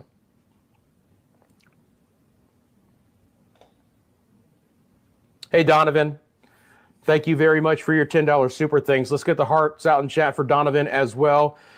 $10, you guys have been really awesome and, really humbling, and I appreciate that. So in very recent times, we've had RCA 6576 with a $20 donation. We've had Dead of Life Better with the $9.99, Sales Only with the $10. DJ Tiny Precious also with $10, and also looks like it's their first super on a live stream. That's really awesome when that occurs, because for some reason you guys thought enough of what I'm doing here to make it your first super on the live stream. So thank you so much. And then Donovan with the $10 as well. Appreciate you guys. Absolutely fantastic. Okay. Guys, Justin from Treasure Beach has just messaged me. He says, just pure white outside like snow. Can't see a thing. Loud AF. Now, I want to be clear about something. Hard to tell when that message was actually sent, right? I don't know if this was sent to me just as the storm was moving in and somehow we got a signal through and I just got it, or whether he's still talking about now. I'm going to assume that this was when the storm was moving in. And that is really hard to hear. He knows what's coming, right? And again, if you guys don't know, Justin, Treasure Beach area has kind of a wellness resort there, had sent us some videos the last couple of days from the Treasure Beach area. This was a direct impact area from the storm. And he said that the rain and the wind combined made it look like snow, and there was no visibility, right? And you've seen some of the videos like that, but that's what I'm talking about, that we have yet to get any video from the height of the storm in these areas. I'm telling you right now, we just haven't. When we start getting the videos that people have recorded, but they haven't been able to send out because the internet isn't stable enough to do so, or it's completely down. When we start getting those videos, your jaw's going to drop that much farther. I promise you. As bad as what we're seeing right now, it's not the height of the storm. So, and then the aftermath videos as well, and the pictures, it's going to be devastating. It's going to be heart-wrenching. It's going to be tough to see. 4 p.m. update out. Thank you very much, Fiona. Let's see if there's much of it. Now, again, let me be clear. This is an intermediate to the intermediate advisory, right? So this is a special statement. So let me look at this. Winds, I think I said the winds will go down to 150, and that's what they have. Winds of 150, north-northeast at 8, pressure at 914. So certainly some of the higher terrain of western Jamaica has had a bit of an impact on the storm, and 150 is down to category 4. So the storm has fallen by 45 miles an hour maximum sustained winds, but it is still a high-end Cat 4. Still, anywhere along the path of this storm, total structural failure is likely, okay? And that's the wording that the Hurricane Center is using. An extremely dangerous and life-threatening situation, shelter in place, put as many walls between you and the outside as possible. Guys, I'm stating things that I would state when I worked in Oklahoma City and we were talking about large EF4, EF5 tornadoes. Put as many walls between you and the outside as possible, lowest level of the home, find a mattress, find your bike helmet, put it on to avoid flying debris. It's the same thing. Unfortunately, this storm came in as a tornado wind about 15 times the size of a normal tornado for those winds, and expansive winds of hurricane force much larger than that. All right, so let me get you the update. And then I do want to take a second and try and get some of the new video in as well. And again, appreciate the chat coming. So we'll put it in here. So as of right now, we do have a category 4. Melissa is just a little bit below. And that's fantastic. But again, I've stated it so many times, appreciably, it doesn't matter much to destruction of buildings because the winds are already significantly higher than what most buildings are able to handle.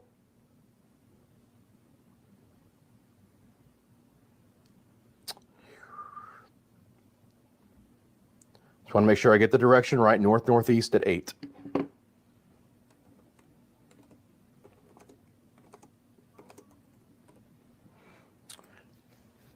And by the way, let me be clear, anyone who has sent any contributions via the PayPal and the Venmo, I always send you guys a personal thank you. So it is not lost on me that some of you are finding direct support via PayPal and Venmo, and I really do appreciate that. After the stream, I'll go back and thank each and every one of you.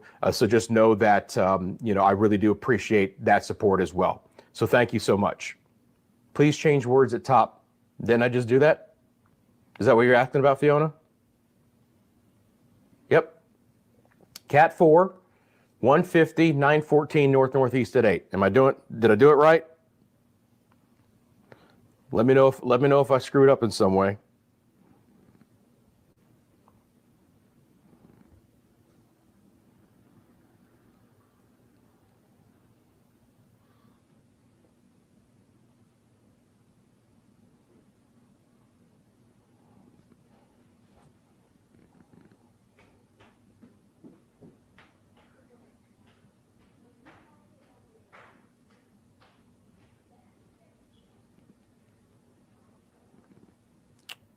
All right.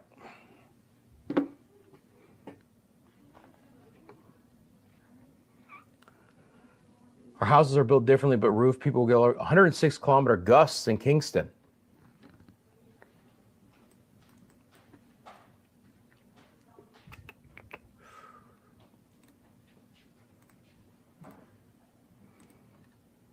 Again, unfortunately, we've lost our 2 reporting stations on the island, which again can go down with loss of power, can go down with the wind. So unfortunately here we don't have our winds over Kingston. It is a Cat 4. Yeah, so it went below 157, so it's now a Cat 4, 150. And again, loss of some of the higher end winds was likely as the storm was over the island. It's still an extremely destructive storm. The far outer strongest core winds are brushing Montego Bay near the Falmouth area. So a lot of St. James and Trelawney parishes, right? But we have lost a little bit of that inner structure as it's been interacting with land now for a few hours. This always happens with landfalling storms.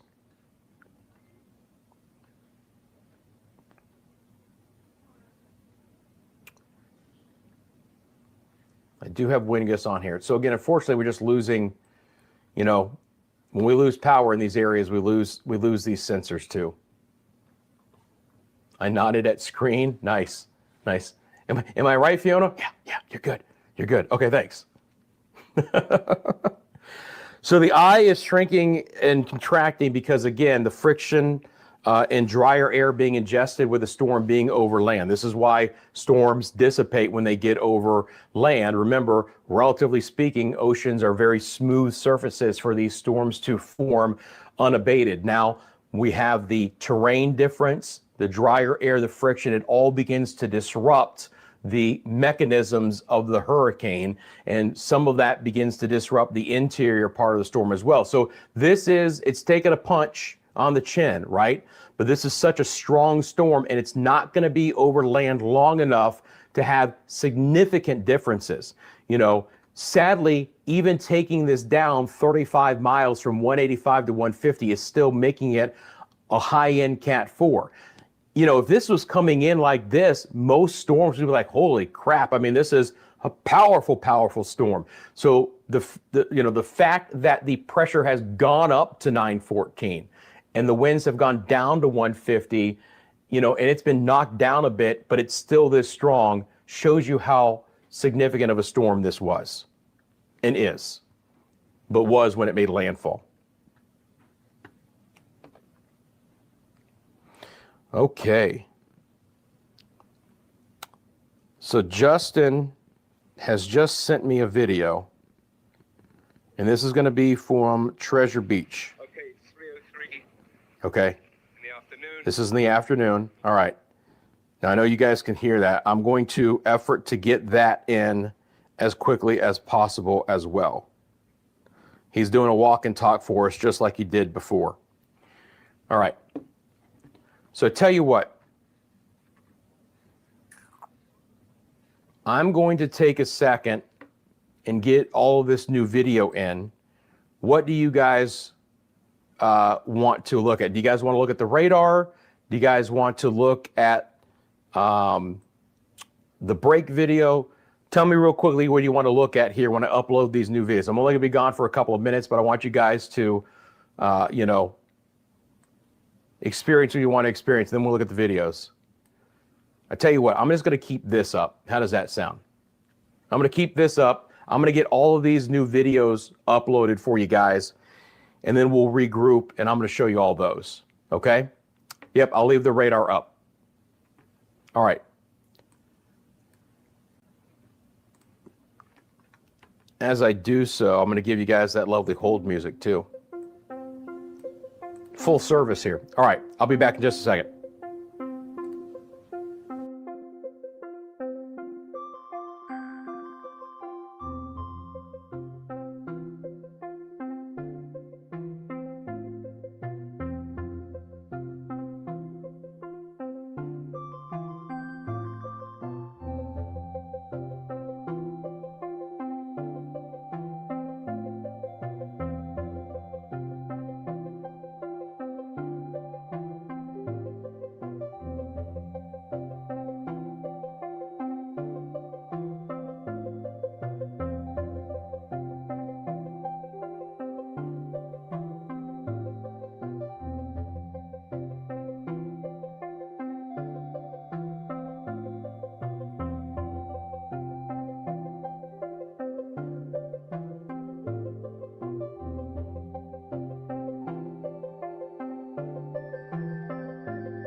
Yeah, sorry. So I had the video over my mic, but appreciate it. So this is Mandeville, Manchester, guys. That's a roof. That's a roof right there. Look at that flooding. Look at the power pole. Look at the street light. Look how high up the power pole this goes. Look at the power lines in the water.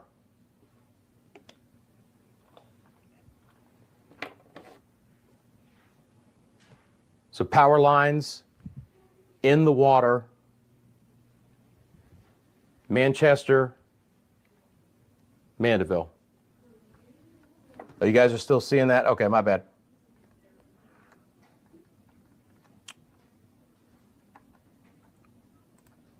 Now you'll see it.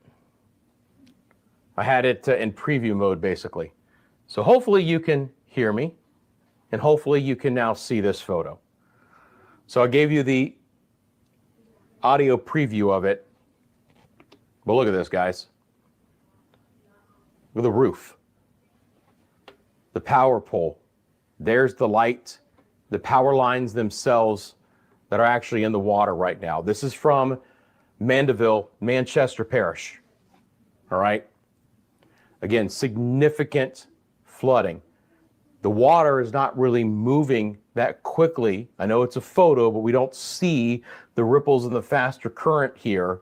So this is just a lot of flooding that has come into this area and has absolutely overcome this entire home or building or whatever it is. The only thing you can see right now is the roof.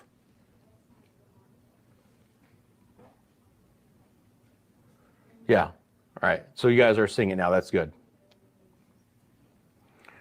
Again, this is a photo from Mandeville, Manchester Parish.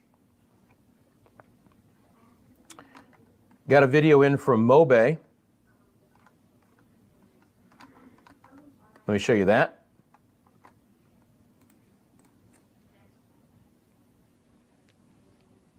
So this is going to be from the Mobay area here. And again, just really solid squalls. Obviously, the palm froms taking the brunt of it here. This is a security camera, but very high quality. And again, just really breezy conditions there in Mobay.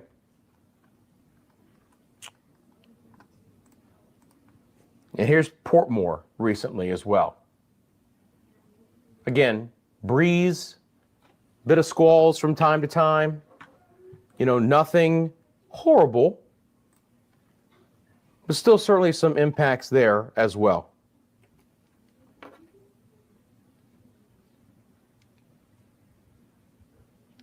I was talking to my mom in St. Elizabeth, but it looks like she lost cell service.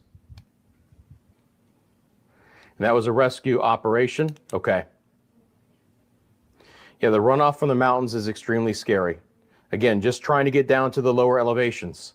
And again, if you haven't seen this video from Black River, right? I'm going to continue to show this video because for those coming in and out of the channel, I think you need to be aware of what we've been seeing in the southwest side of the island.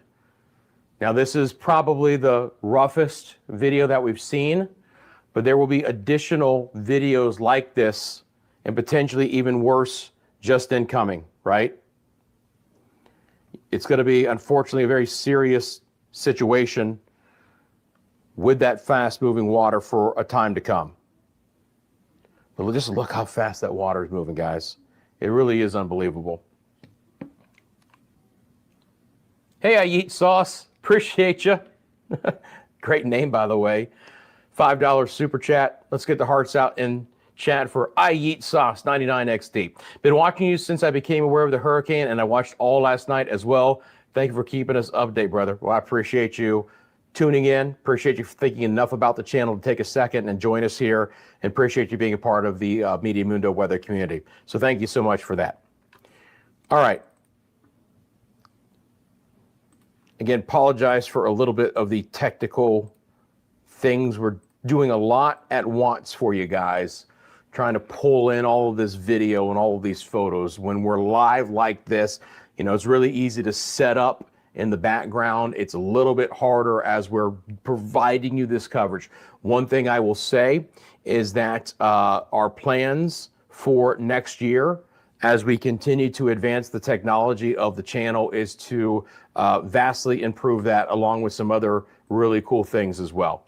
And you guys are helping us do that, in all seriousness. Sea surface temperatures north of Jamaica, they're so unreliable right now, though, with the rain moving in. I mean, I've got buoy data. The last that I saw, we were still running 85 to 87 degrees Fahrenheit, 29 degrees Celsius, slightly higher. I'm not sure what the buoys are going to show us right now, but we can always take a look.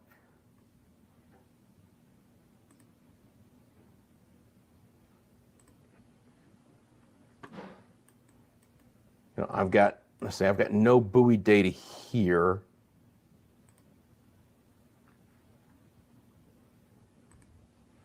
I thought this was an offshore site, but it might be offline. I thought there was one. Yeah, there is, Santiago de Cuba. I thought there was one here, but for some reason is not giving us water temps. I'll tell you, Sales, the last thing I saw was, again, that 85 to 87 degree Fahrenheit at least, 29 degrees Celsius, even to 30. But the one sensor here, I think, is not there. Now, you notice that the Kingston sensor is back online. We got a 48-mile-an-hour wind at this point in time. And again, our moderators, if there's questions that you guys know I've answered, you're happy to answer those in chat as well. I try and get to everyone's questions. But if it's something that has been relayed recently on the channel, you might see a moderator answer it for you. You got it, Sales. Yeah, bathwater. I mean, nothing is going to stop this storm you know, from still being quite strong here in the short term. And, you know, these are the wind gusts that are already picking up there. And again, Kingston's back up to about a 50-mile-an-hour wind. So we just showed you that video from Mobay, at least fairly recently. So hopefully you guys are getting an idea.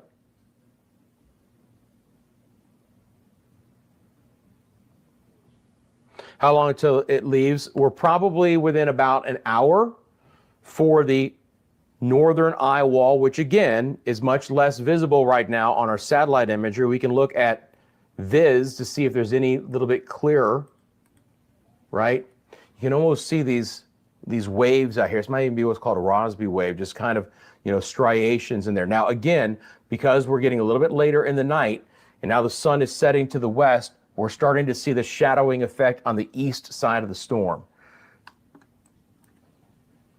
Nice outflow still. So here's the eye itself, just east of Montego Bay. You know, Montego Bay likely has had some pretty significant wind, and even farther off towards the east. It is hard to tell, but there it goes towards Falmouth. A couple of different like sandwich products I can use here. So the infrared goes away, but there's the Viz.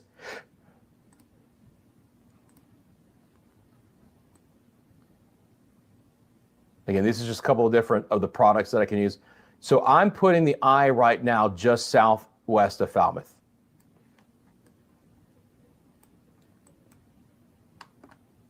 Again, it's a little bit broader. It's a little bit more elongated because of the land interaction, but it looks like it has moved just east of Montego Bay. So we're now starting to see the northern core winds beginning to move back offshore.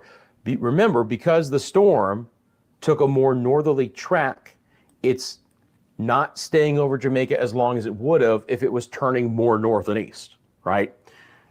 Again, the back end of the storm is beginning to arrive. So now the winds are turning and coming back out of the west. Your counterclockwise winds here as well. That is west of the storm. If you are east of the storm, like the Kingston area, when you see this, you're still going to get a south wind, right? That's the problem. I mentioned it most of this live stream is that even beyond the storm beginning to move away, the south winds will continue and just keep trying to pile water up on the southern and southeast coastline.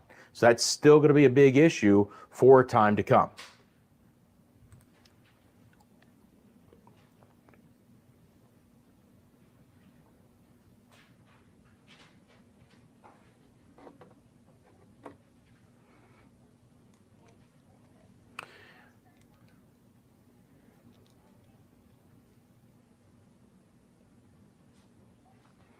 Yeah, Montego Bay, relatively speaking, got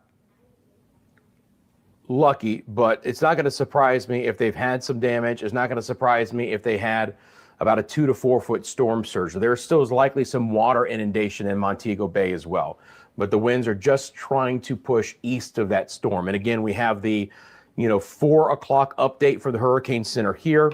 We'll get the 5 o'clock. That'll be the full advisory, by the way, from the Hurricane Center coming up.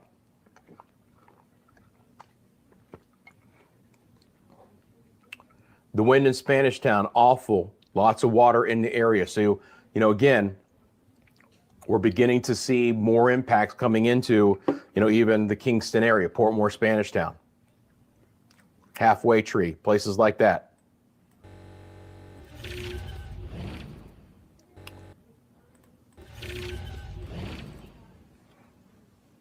That's the current look.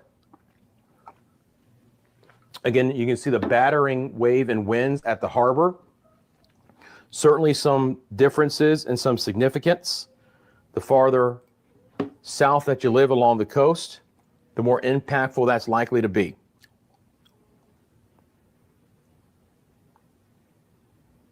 But still some breezy and strong conditions there in a lot of the area.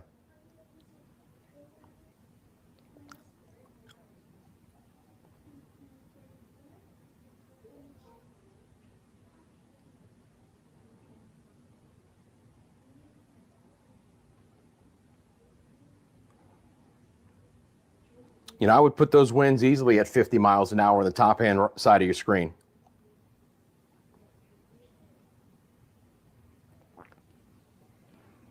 Not as strong as you get towards the urban areas, but still quite strong. And, you know, from time to time, these winds are going to pick up. They're still going to be gusty. They're just not as consistent this far east. And the farther east that you live, overall, slightly a little bit better as well. I don't want to downplay what the Kingston area could still see wind-wise from time to time, because we still have the whole back end of the storm to have to get through.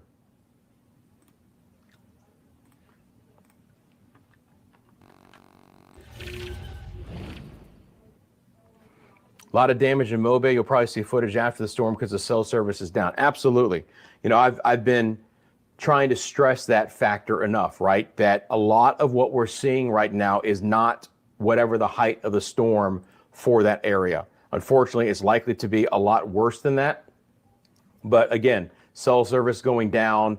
And so folks who were recording video during the height of the storm, not able to get that video out, right? Yeah, it's going to be a lot worse in many areas.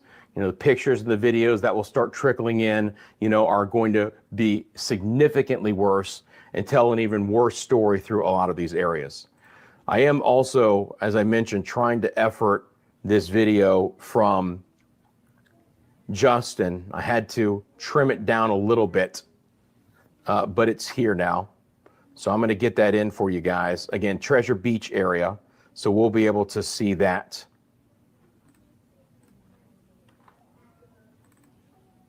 So let me get this fired up here.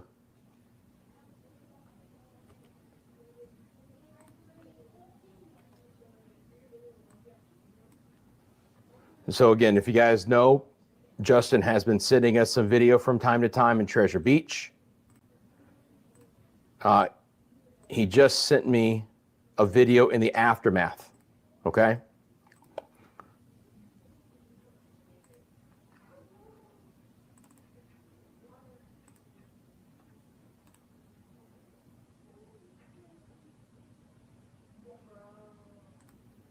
Okay, so I want to make sure I have the audio on here. Okay, I think you guys, all right. So I'm going to restart this real quick, guys.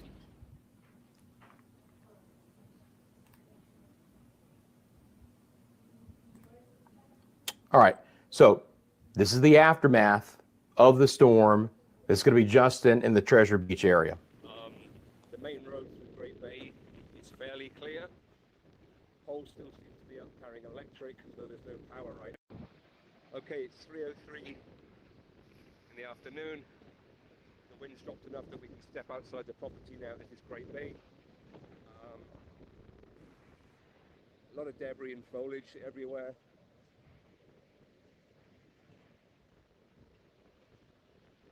I'm going to walk down to the beach. You can see there's some very big waves out there now. I'll try and get a decent close-up. As a matter of fact, the damage we had from Beryl was substantially worse than this. The main road through Great Bay is fairly clear. Poles still seem to be up carrying electric, though there's no power right now. And no trees down across the road as we've seen yet, but there is some flooding. So I'm glad I bought a pump the other day. Let's get a shot of this sea. I know this video won't do it justice, but getting a bit closer.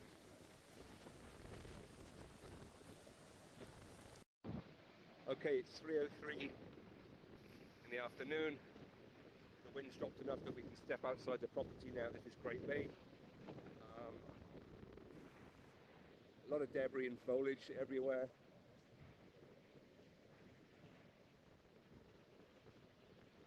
I'm going to walk down to the...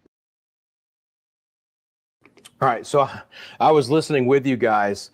If I'm not mistaken, because I pulled it up a little bit late. I think he said it wasn't as bad as what they had for Beryl, which would be fantastic because remember, Treasure Beach got hammered during Hurricane Beryl. It was the one part of the island where that outer eye just sat and they got lashed for hours and hours and hours. So I believe that's what he said. Obviously, he was able to get back out relatively quickly, but you saw what the sea conditions were like, and you saw how elevated things were there, and you saw all of the vegetation down, right? So that was extremely, extremely powerful storm, but if it moved through quick enough, might have gotten a little bit lucky to not see the most significant damage there, which is great. We'll check in again with him soon, make sure everything's going all right there. But again, I believe I heard him say that the damage, at least in first blush look, not as significant in Barrow. But I got to tell you something, that might be about the only area that can say that in the western side of the island.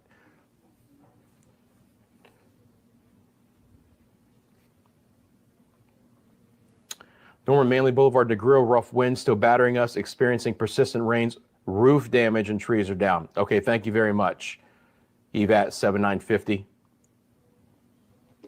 Appreciate that.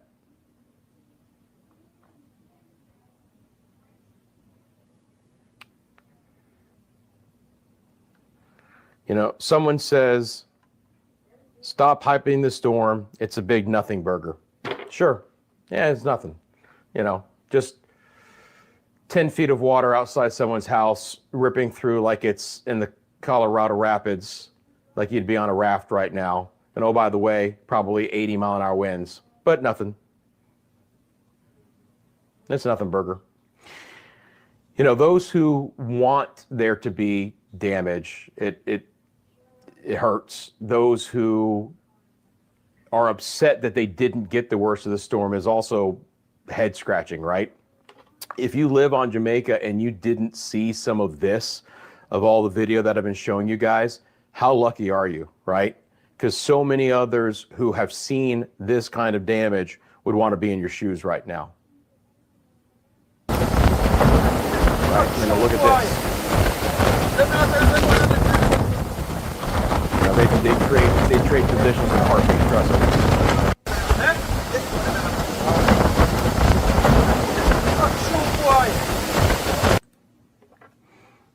And I'm sure those folks who own those vehicles wouldn't mind being in a little bit quieter part of the storm.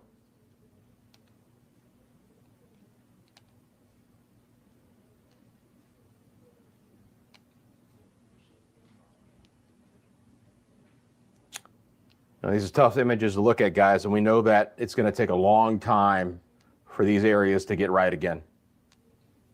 Santa Cruz.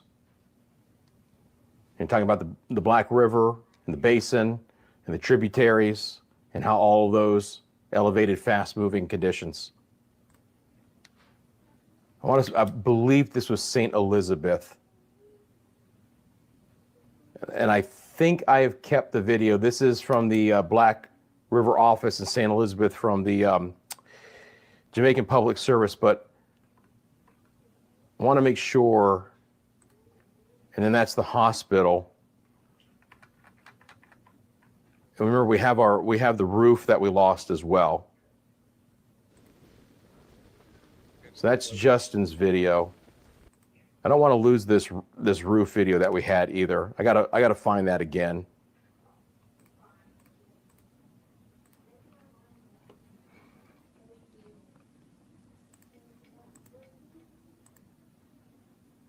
This is the roof video again. This is the Savlamar Hospital from you guys, right? You guys know this area and helping me out with that. Look at that roof go. Peeled off.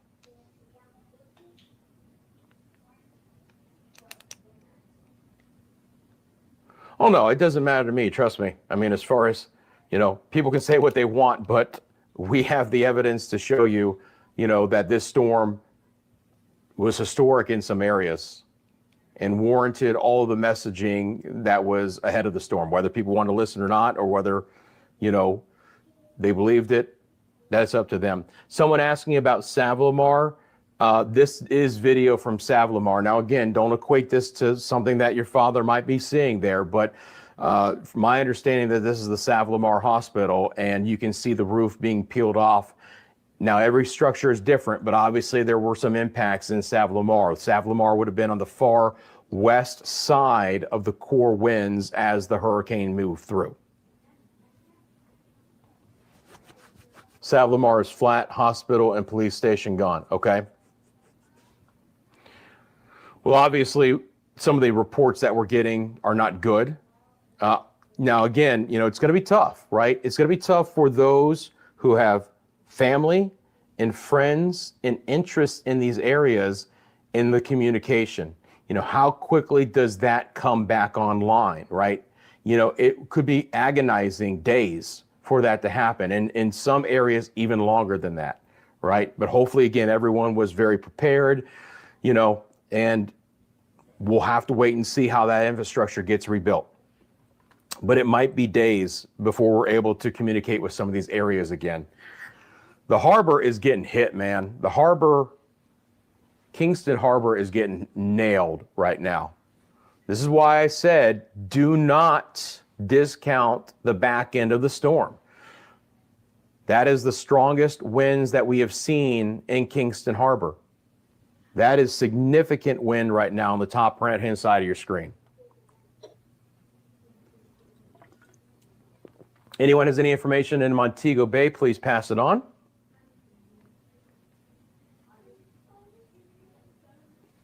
But again, right-hand side of your screen, we had been able to see across the harbor most of the day, and now you can't see anything. Blinding sheets of rain.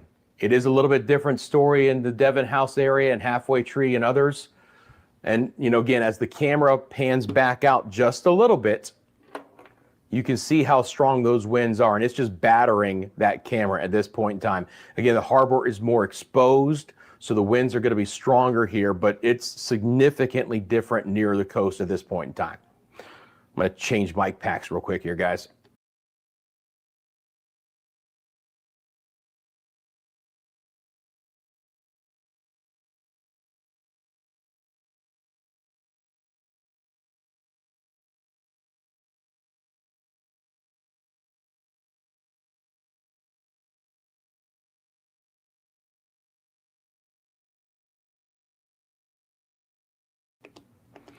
You know, it's been a long day when we're on to our third mic pack change.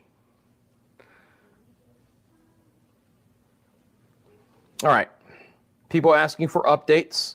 Probably a good idea to kind of do a tour across the island. What do you say?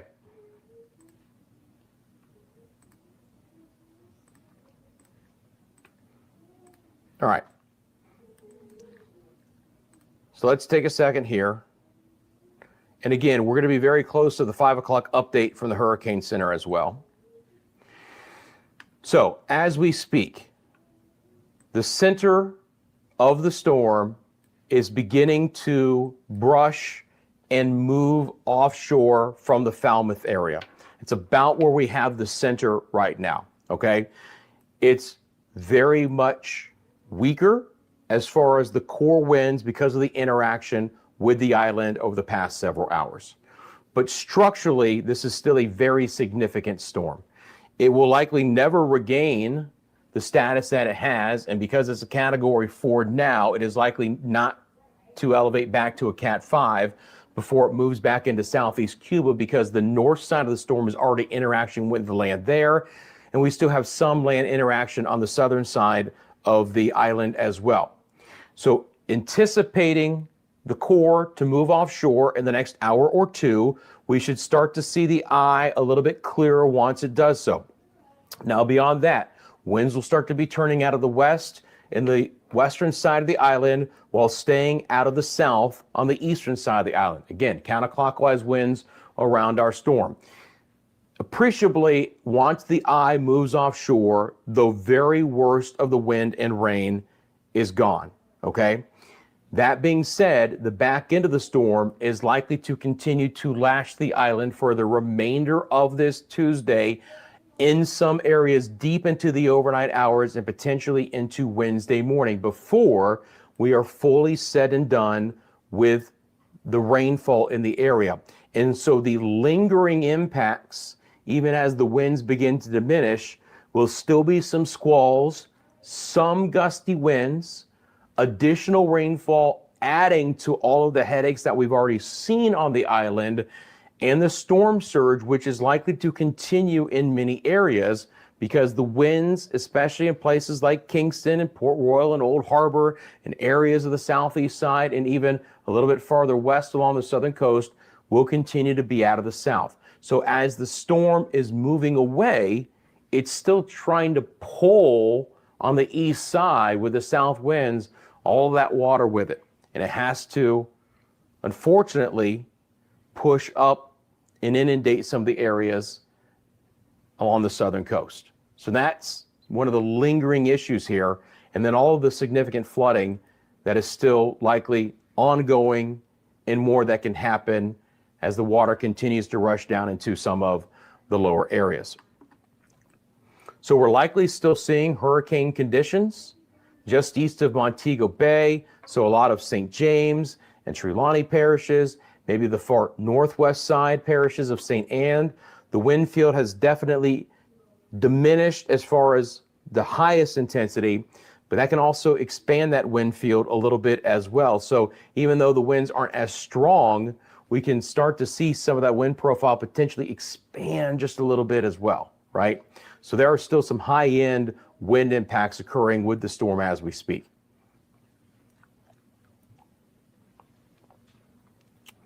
You know, I will say the most interesting area that I'm curious about is in and around Kingston, because I'm looking at the chat and I see so many different takes on what's happening. And I guess it is very area specific in Kingston, from, you know, really getting it, a lot of wind and rain lashing, to, hey, we're fine, everything's good. So looks to be a lot spottier here when you get as far east as Kingston, and even better overall conditions for Portland and St. Thomas parishes. Still excessive rain, still some tree damage, right? You know, even with the core winds still being far off towards the west, we're still knocking down some tree limbs here. We're still causing some power outages from time to time as well. But certainly, you know, the core winds will continue over the western side of the island for at least a few more hours. And again, do not underestimate what the back end of this storm could still bring to the island. You know, as already mentioned, you know, we looked at that Kingston Harbor camera and what's happening in that area and how significant, you know, the winds are gusting right now near the coast.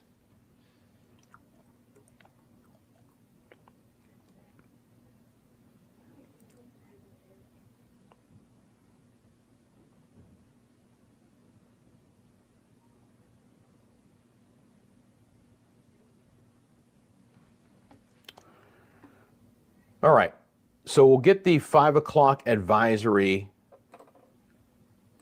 shortly. And we still just have the 2, so just checking to see. Now, 5 o'clock advisory. It's a full advisory from the Hurricane Center. We are going to have a track update.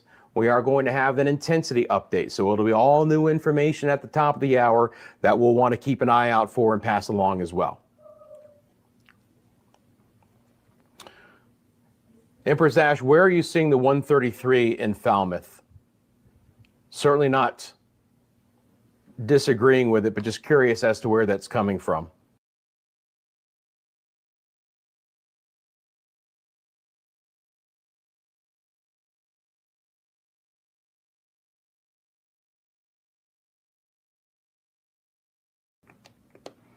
Rusty, any reports on the island about local rainfall totals? I haven't been able to see any as of yet, but Steve, I'll keep an eye on that, and thanks for being a member of the channel as well.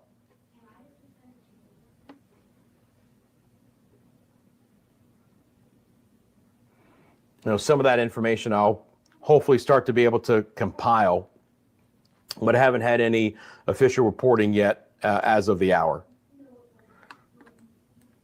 And potentially some of those sensors aren't even, you know, transmitting their data as well, at least in an official capacity.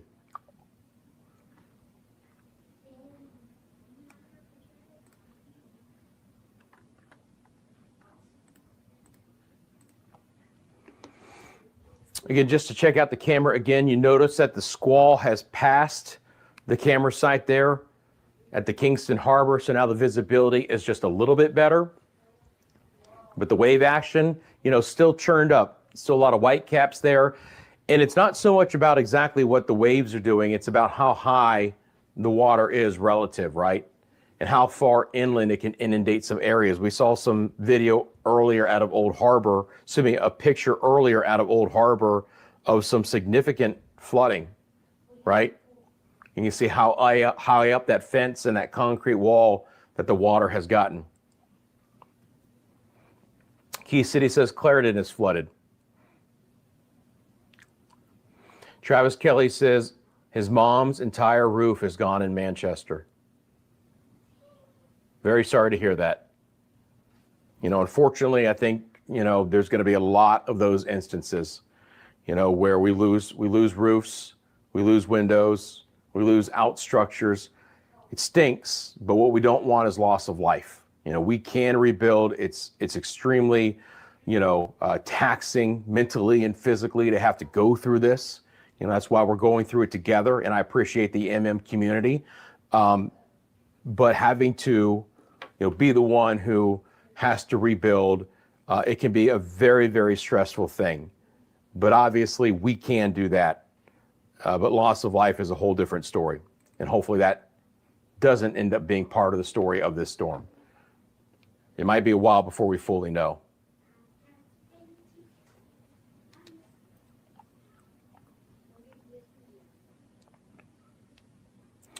Well, it's always turning a little bit east, to answer your question. Hot take hater. I mean, a little bit of a turn east here, but also we're fading it a little bit. So the true center, you know, might have had a little bit of a nudge east. We'll see where the Hurricane Center wants to ultimately put it. But we are expecting there to be a bit of an east motion to the storm, starting now anyway. It was actually expected a little bit earlier, but the storm, as it moved inland, moved a little bit more due north than what was anticipated. So again, that brought a little bit more of the western side of the island in play for the core winds. But we should have a bit of an eastern push starting from now. And of course, this is going to put a lot of the southeast side of Cuba in play for some extremely strong winds. Flooding, storm surge, all of that. Same scenario that Jamaica saw and is still experiencing, slightly lower totals, but still an intense storm for southeast Cuba. And then down the road, central, southeast side of the Bahamas and Turks and Caicos.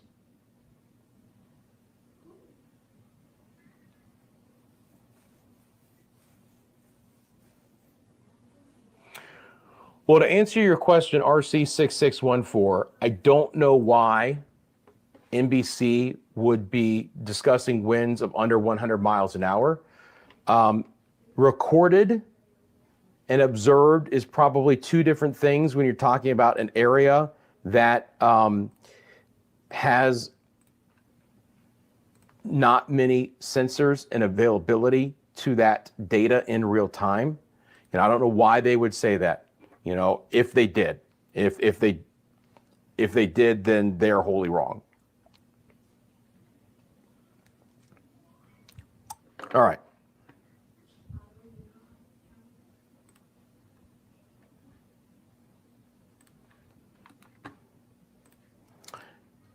See if we got the 5 o'clock update yet.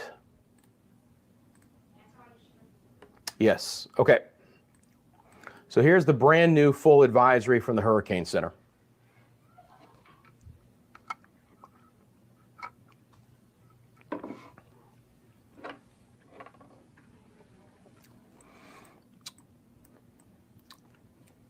Senator Melissa emerging from the northern coast of western Jamaica. Damaging winds, catastrophic flash flooding, life-threatening storm surge continues in Jamaica. Maximum sustained winds are still 145 miles an hour. So the story of the storm over the island is going to be that it came in as an extremely powerful and historic Category 5 hurricane. The destruction and the damage to the central and the western sides of the island is significant. Flash flooding, storm surge, and wind damage. And it's exiting the island still as a very powerful Category 4. Winds of 145, moving to the north-northeast at 8, and the pressure of 921 millibars. I will update that accordingly. The Meteorological Service of Bermuda has now issued a hurricane watch. So down the road, even Bermuda could be experiencing some hurricane conditions from Melissa. So the hurricane warning continues for Jamaica, southeastern portions of Cuba, the southeastern and the central Bahamas. A hurricane watch is now in effect for Bermuda. A tropical storm warning is in effect for Haiti. Yes, that continues. The Cuban province of Camagüey, Turks, and Caicos. Melissa moving to the north-northeast at 8. A turn to the northeast with an increase in forward speed is expected this evening, followed by a faster northeast motion on Wednesday and Thursday. And on that forecast track, the core of Melissa will move away from western Jamaica this evening. After that, the center is expected to move into southeast Cuba later tonight, and then early on Wednesday morning, begin to move towards the southern and central Bahamas by late on Wednesday, approaching Bermuda Thursday and Thursday night. Melissa is a Category 4 storm and is expected to move into the southeast sides of Cuba as a major hurricane as well. Hurricane force winds still extend the same distance that they have been, 30 miles from the center, with tropical storm force winds 195 miles from the center. All right. Rainfall totals, again, to be clear, this is as of right now. The Hurricane Center says an additional 6 to 12 inches of rain could fall across portions of Jamaica starting right now. Think about the potential for your area to see another half foot or foot of rain, okay? Another 150 to 300 millimeters of rain, right? Not all areas will get that, but that is what the Hurricane Center is talking about as a possibility for Jamaica, putting storm totals between 12 and 24 inches. So hopefully we avoided the heightened 30-inch range, but the significant water has been wholly devastating as quick as it fell, as fast as it has been moving.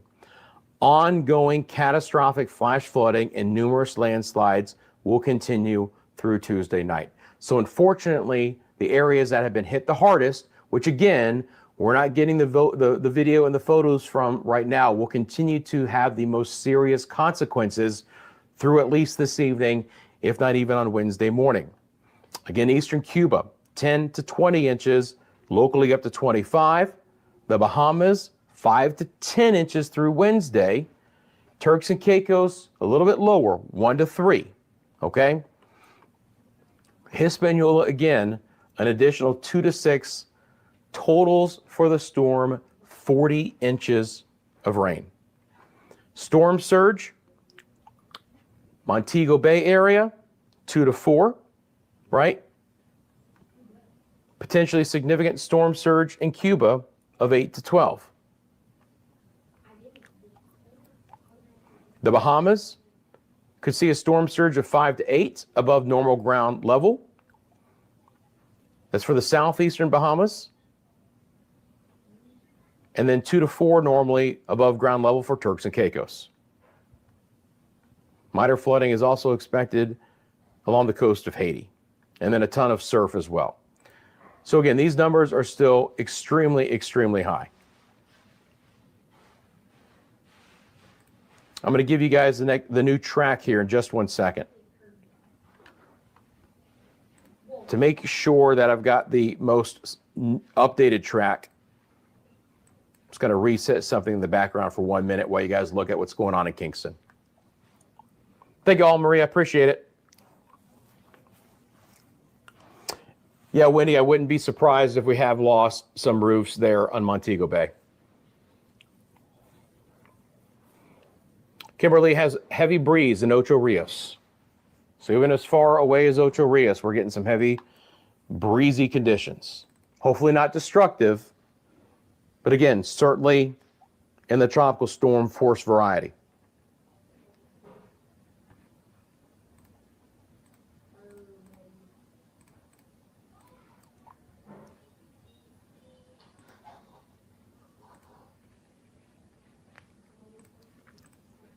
Okay.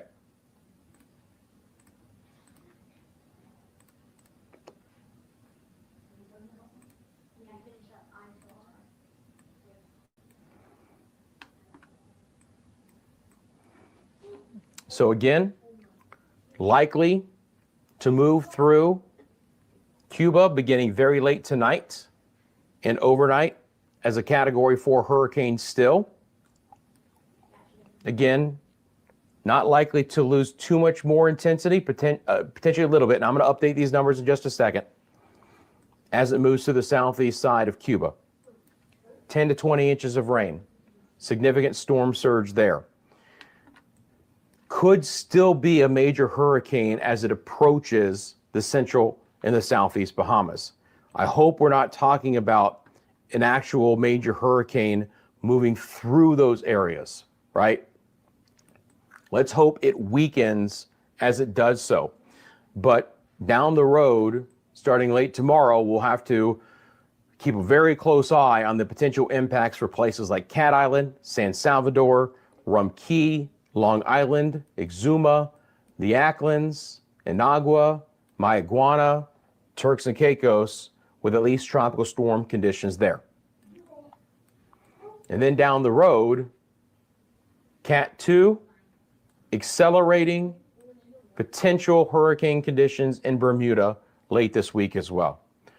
So this path still has significant impacts for many areas for days ahead.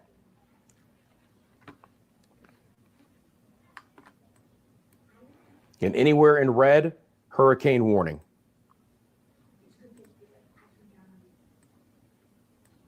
All right, let's get the new information.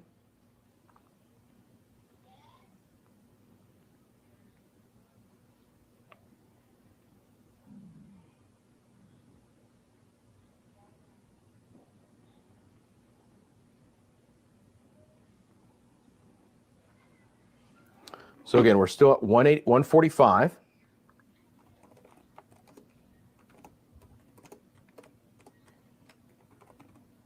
Pressure has come up, which means slightly weaker. But again, it's all relative, guys. When we're talking about a storm whose pressure has gone up to 921, you know, 921 is still such a significant storm. Moving north-northeast at 8.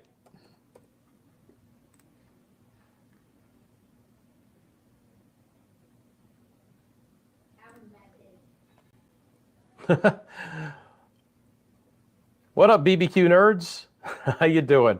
Sending love from the Weaver 4 crew. Proud of you, man. Thanks for the awesome coverage. Go Gators, Matt. Thank you, Matt. I appreciate that.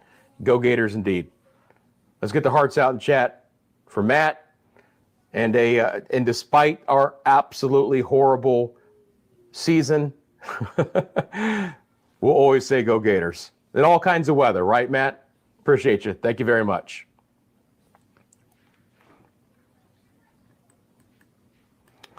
That is one of the mottos of the University of Florida. We say in all kinds of weather, we all stick together.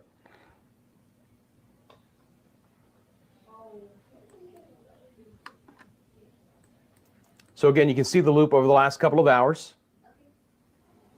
The eye beginning to emerge, but obviously has been interrupted.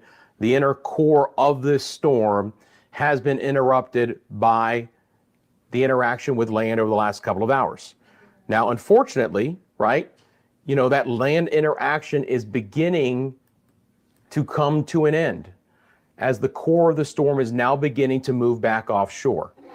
There has been some impacts. Again, this was an absolute buzzsaw. You can see there's a little bit of a shrinking of the storm.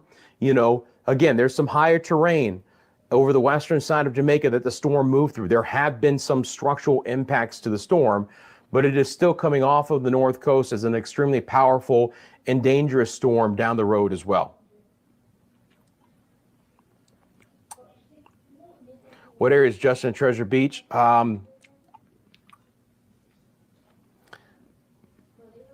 He has in the past let me know exactly where he is, and I can tell you.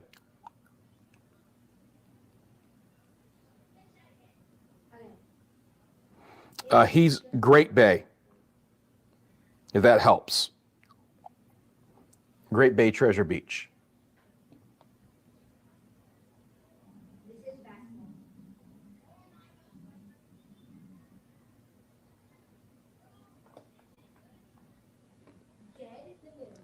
You're welcome. Again, anyone who has any information and wants to continue to pass it along, that's why we have this chat. You know, appreciate you guys communicating with each other from time to time. Obviously, my attention will be focused on one thing or another. I always try and deviate back to the chat as often as I possibly can to answer your questions. But that's why we have moderators who are there to answer those questions. If they've heard me say that, they'll pass that along, but also just to keep the chat going as well. But obviously, feel free to talk with each other as well. I do not know where Alex is. I did try and call him earlier, and I haven't heard from him. And, you know, he was so prolific in texting me and calling me and sending me videos before the storm that I would assume if he is back up and has the ability to, he would have probably gotten a hold of me. But I did try and get a hold of him a little bit earlier. Yeah, I would say about the Falmouth area is where the storm is beginning to move off. I agree with that. Again, a little bit harder to tell. I've got a couple of different satellite presentations to look at here to try and distinguish the eye, but it's a little muddied right now, which is a great thing, right? You know, the fact that we've lost a little bit of this, but if you see these kind of more maroon areas on this particular presentation, again, look right towards Falmouth, it's about where it is right there. But it is much more indistinguishable at this point. And again, look at what it was 6 hours ago and now, and the fact that it's still a Cat 4. Again, what it is now would be a significant storm. So to go back in time to see what it was and what it brought to the western side of the island is answering. My pleasure. Hope your family's in good shape, Martha's Bay. I understand. You know, a lot of folks, I'm sure, are coming into the chat wanting to know exactly what's happening with the storm right now because communication is down. That's a big problem with these storm, guys. The areas hit the hardest. It's going to be tough to get answers from. It's going to be tough to get responses with power out, cell phone towers down, internet down, and who knows how long that could be before we hear from each and every person. It is going to be an agonizing time, even for us who are not in these areas, but we do, you know, you have loved ones there, right? I understand that situation and I empathize with you. And I hope that you hear from them as quickly as is possible given the conditions.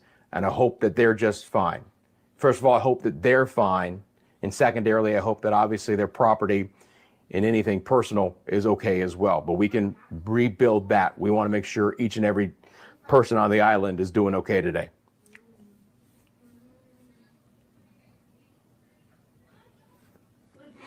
I'll pass along the information I know, Marie, about Alex, and you know, if he comes back in, I'll let you know as well.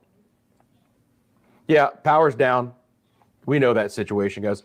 Sat phones should generally work. Yeah, I mean, the reason why we got the video from Justin is because he has Starlink, so he was able to use the satellite internet to get back and link up with us. And again, if you're just tuning in, I think it's very worthy to listen to him one more time. So let me show you that video again. This is Alex, Treasure Beach. Justin, Treasure Beach, southwest side of the island in the aftermath of the storm.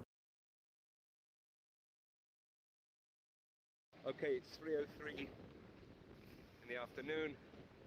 The wind's dropped enough that we can step outside the property now. This is Great Bay. A lot of debris and foliage everywhere.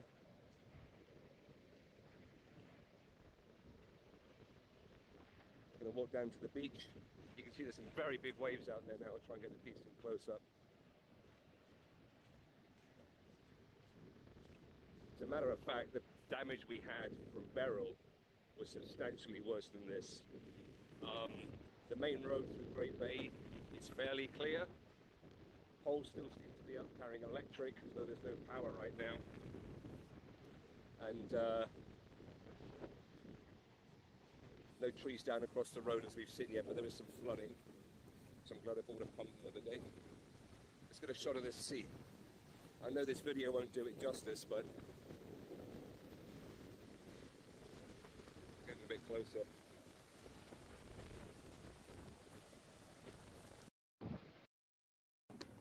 Okay, and again, he talked for a little bit longer, but to get the video in, I had to cut it just slightly to make sure I was able to send it to get it to you guys.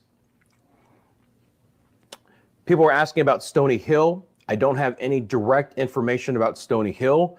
And again, some of the problems that we're going to be encountering here, guys, is that communication has been cut off from those areas. And it stinks. But to start to get an understanding of what really is happening in some of these areas you guys are asking about might take till tomorrow, might even take days to fully get the story of what has happened in some of these more hard-hit areas. I don't have any additional news on Mobay at this point in time.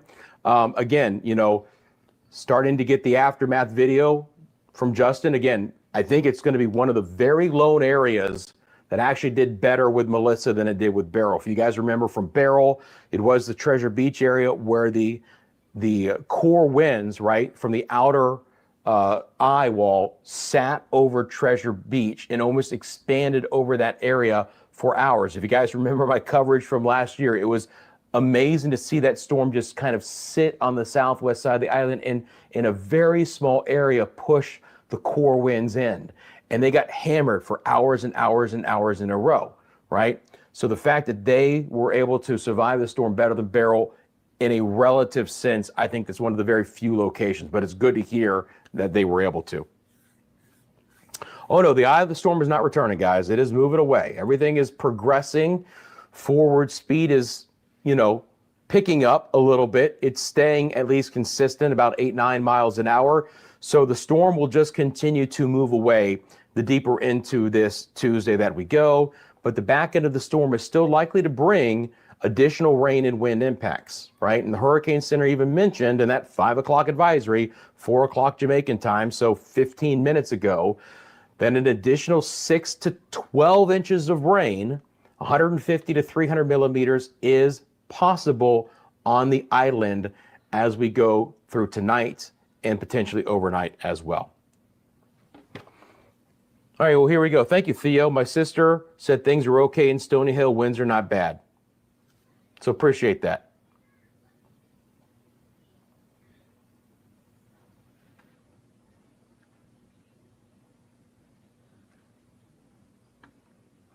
I mean, I would imagine that the eye should reemerge on imagery, yes. It should be a little bit clearer, yes. No problem clarifying your question. All good. All good. Just checking real quick if we have any additional video.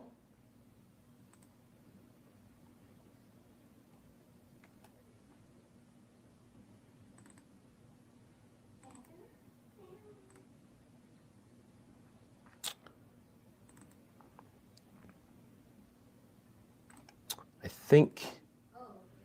think we've still gotten here. Let's see, sheltering in Trelawney.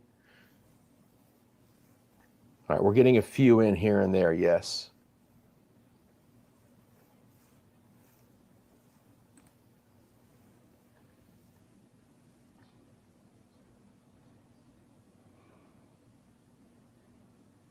I think we're getting some more photos from Mandeville.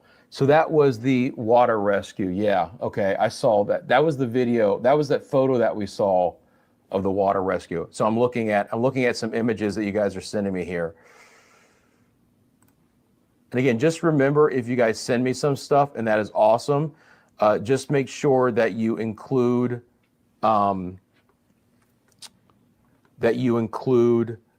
where it's from. I appreciate you sending that in, but please just include where it's from.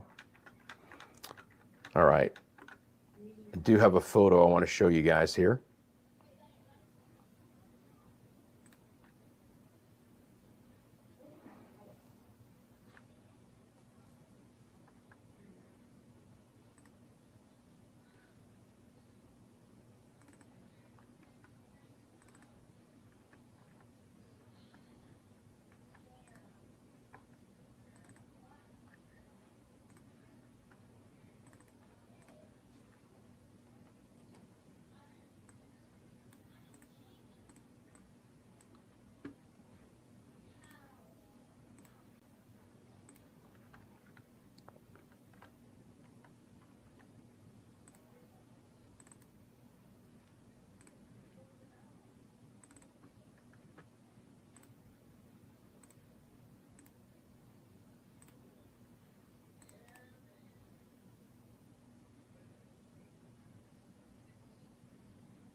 All right, might be a little bit smaller of an image than I wanted it to be. But that is going to be the Black River Hospital. So you can see the roof damage from the Black River Hospital there. You know, significant, you know, look at all of the debris. So again, we talk about wearing shoes when the storm comes through. This is why. You want to make sure you have some shoes on if you got to get out and assess the situation post-storm. And you can imagine all of the sharp projectile, the shrapnel, and the exposed, you know, nails and some of the boards and glass and just everything that's strewn about, you know, as a picture like this shows you, right? But the significant roof damage, which of course is going to mean significant water damage to those buildings, right? So again, photo from Black River at this, you know, a little bit earlier in time.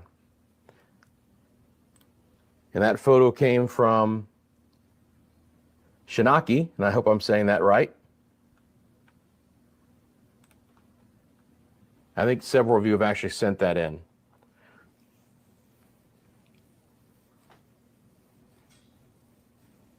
You're welcome, William. I'm not sure if the hospital, do we think that's an AI image? Don't know, guys. I've seen it a couple of times.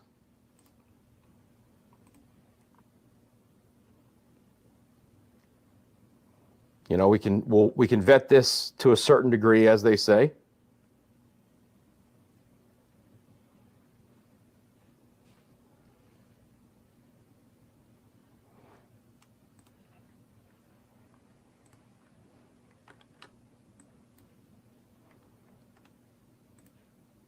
Well, if that was an actual image from Jamaica, that's obviously some pretty utter devastation there. But I want to be clear, that is likely to be something that we would see in a fair amount of the areas out to the west. Now, the conditions have improved again here in Kingston, right? You know, we can finally see across the harbor, right? The winds are still quite breezy. You know, we still have some pretty gusty winds here, but core winds, absolutely not. Tropical storm force winds from time to time, sure. Nothing anywhere near hurricane force. You're still going to get some good squalls in the Kingston, Portmore, Spanish Town, Halfway Tree area, but, you know, not nearly as consistent or high end as areas off towards the west.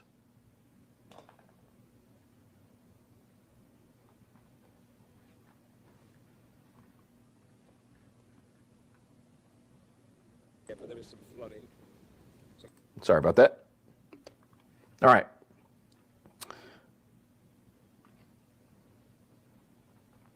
Anyone have any information on Somerton area of St. James? You know, again, this is an area of St. James likely to have been fairly hit hard by the storm. So information might be very slow to trickle out of this area. But if anyone does, please let them know.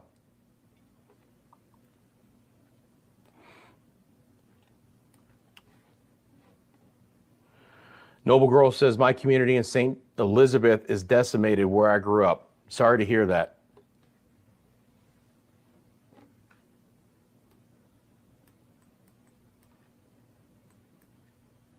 The eye is beginning to emerge off the island. You know, I don't know if the full eye is, but it's getting close. We're starting to see a little bit brighter in this satellite imagery begin to return just north of the Falmouth area.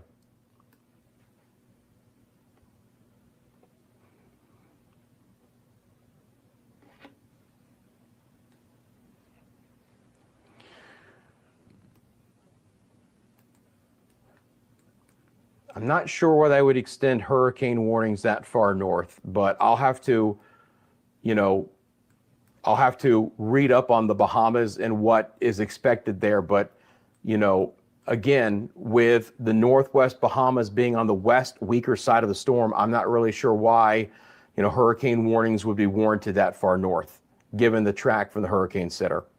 But I'll be monitoring the situation for you. That is a little bit down the road, not far down the road. I mean, I haven't heard of anything from the Bahamas Weather Service in regards to the Northwest Bahamas as of now.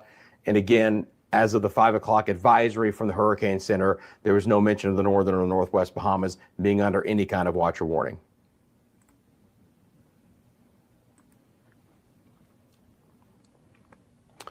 Might take a while before everything simmers down in Montego Bay. I mean, certainly the wind should be dying out a little bit, but we still have an intense hurricane within close proximity to Montego Bay. And just in that last radar, excuse me, that last satellite imagery, you know, this is going to be your eye right here, guys, beginning to come back offshore, right there. So now we're starting to see what is likely the full eye wall beginning to come back offshore, a little bit of banding features. You see how things are kind of beginning to kind of band back around that eye as it emerges. So now there's very little friction, right? So now the inner workings of the storm can try and get back going a bit and produce stronger convection to try and wrap back around. You know, ultimately it may not increase the winds, but we should probably start to see even a little bit of lightning beginning to return here if it wants to try and fire up again as those bands feed back around the storm now that there's not friction and the impacts of the island over the actual inner core of the storm. Still going to be certainly impacted on the south and the southwest side, but we're likely to see a little bit better satellite structure here coming up.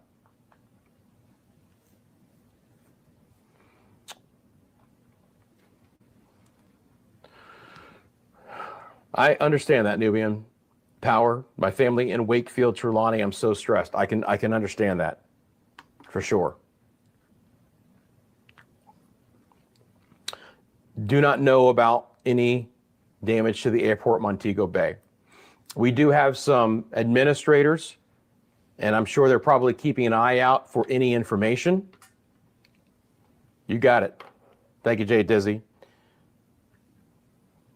You know,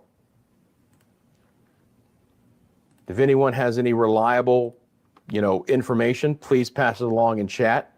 You know, obviously we want to be respectful here, and, you know, we don't want to be talking nonsense on the channel. I can tell you that.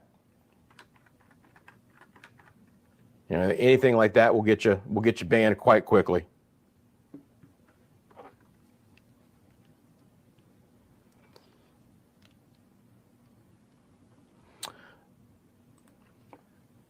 So, according to one of the local Jamaican newspapers, there have been at least 4 hospitals that have been significantly damaged. Knoll Homes in Hanover, Black River in St. Elizabeth, Cornwall Regional in St. James, and Falmouth and Trelawney. All right. Now, again, these are the parishes that we've been talking about all day long that took the brunt of this storm. If the hospitals saw significant damage, there's a very high likelihood that other structures and homes and businesses in that area also saw significant damage. Again, that is Knoll Homes in Hanover, Black River in St. Elizabeth, Cornwall Regional in St. James, and Falmouth and Trelawney. So we know of at least 4 hospitals that sustained significant damage.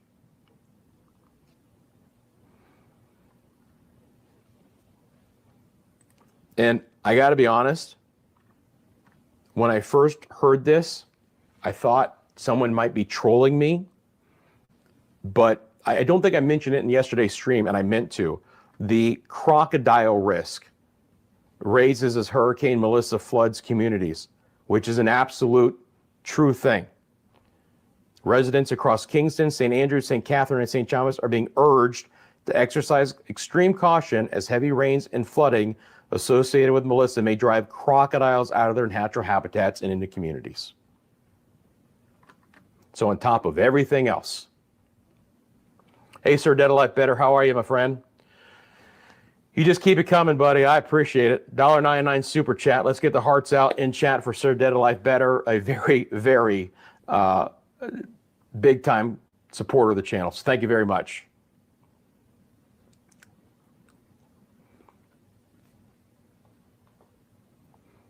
St. Mary's starting to get some lashing, huh? Good news out of Clarendon. Things are getting better. What are you doing, man? You're just dropping it in. You want to help get to that next goal, don't you? Let's get it here, guys. More hearts out for So Dead Alive Better and another $1.99 super chat. I appreciate it.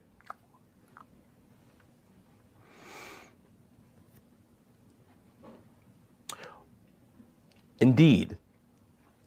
I just didn't realize. I mean, look, guys, I grew up in Florida. I grew up on the water in Florida with alligators, fully understanding that. That being said, I just didn't realize that, like, you know, the crocodile risk was going to be that extensive, where a alert was warranted for this. You know, we know that, you know, snakes, look, cottonmouths here in Florida, other thing, why can't I think of it? What the heck is the water snake? This is how tired I am. Oh my God, I'm fully blanking on that. Yeah. Anyway, you know, the elevated risk of seeing those out of their native areas. But the fact that, you know, there was enough of a crocodile risk for several parishes for there to literally be a news story about it, it did kind of baffle me. But the fact that it turned out to be true. Moccasins. Yes. Thank you. Yep, that's it. The name eluded me. It flew away. No. Good old water moccasins.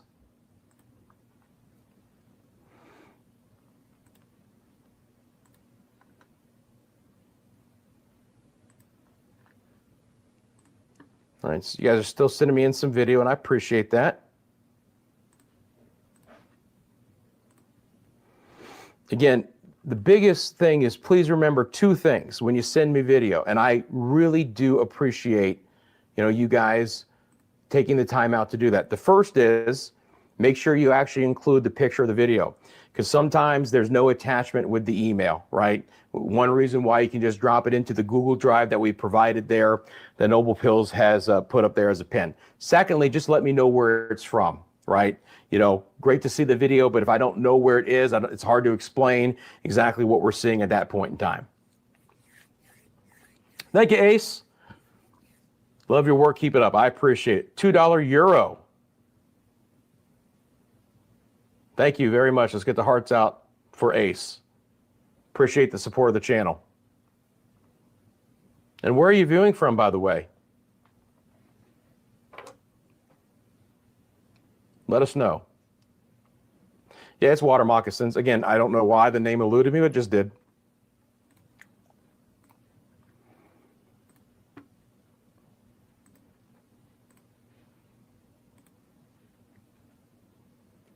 All right.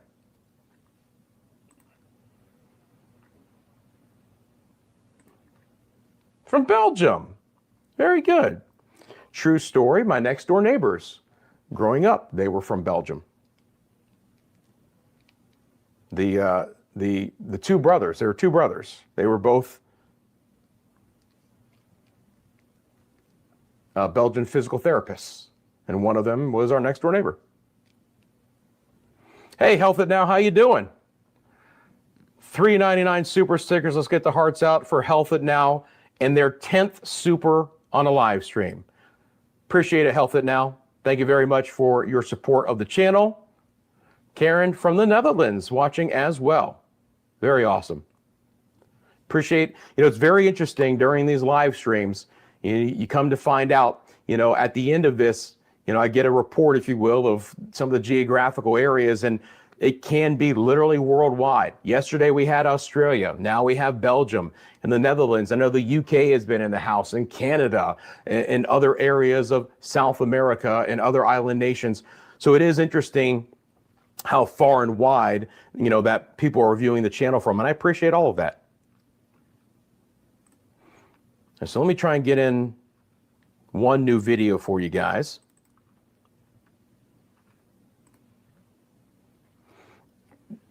The storm is just beginning to merge north and east of Falmouth. That's where the center is right there. If we watch here over the next little bit, we're going to start to see that satellite presentation become a little bit more impressive on the north side. The tail end of the inner core is probably still brushing the coast, so it's not fully offshore, but it is pulling away from Trelawney Parish at this point in time.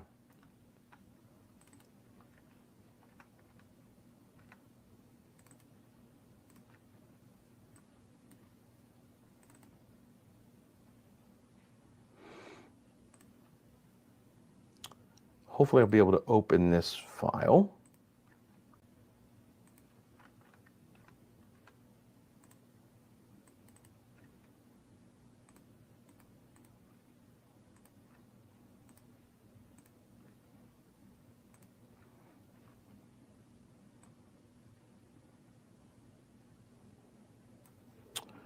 Okay. Let me just double check. This is going to be St. Mary. So we're, you know, a little bit farther away here, but let's check in with St. Mary Parish, which is awesome. All right. Which is not that one, but this one.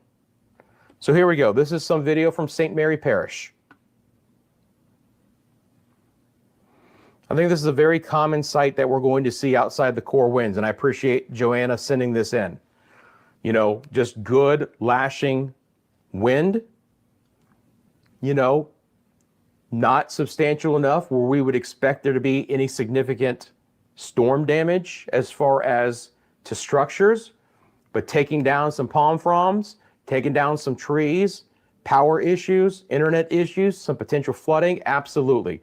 Good squalls, even as far north and east as St. Mary. So I like to see video from the entire island, even if it's a little less extreme than areas to the west, because you want to get the full context of the story. So I do appreciate that. Gives you an idea. The outer bands, and more than anything, the back end of the storm is still likely to not fully clear Jamaica fully until about daybreak tomorrow. We could still be with some wind and rain issues. And again, the hurricane center, right? The hurricane center in their 5 o'clock advisory, which is going to be 4 o'clock local time in Jamaica. And again, that's the wrong storm.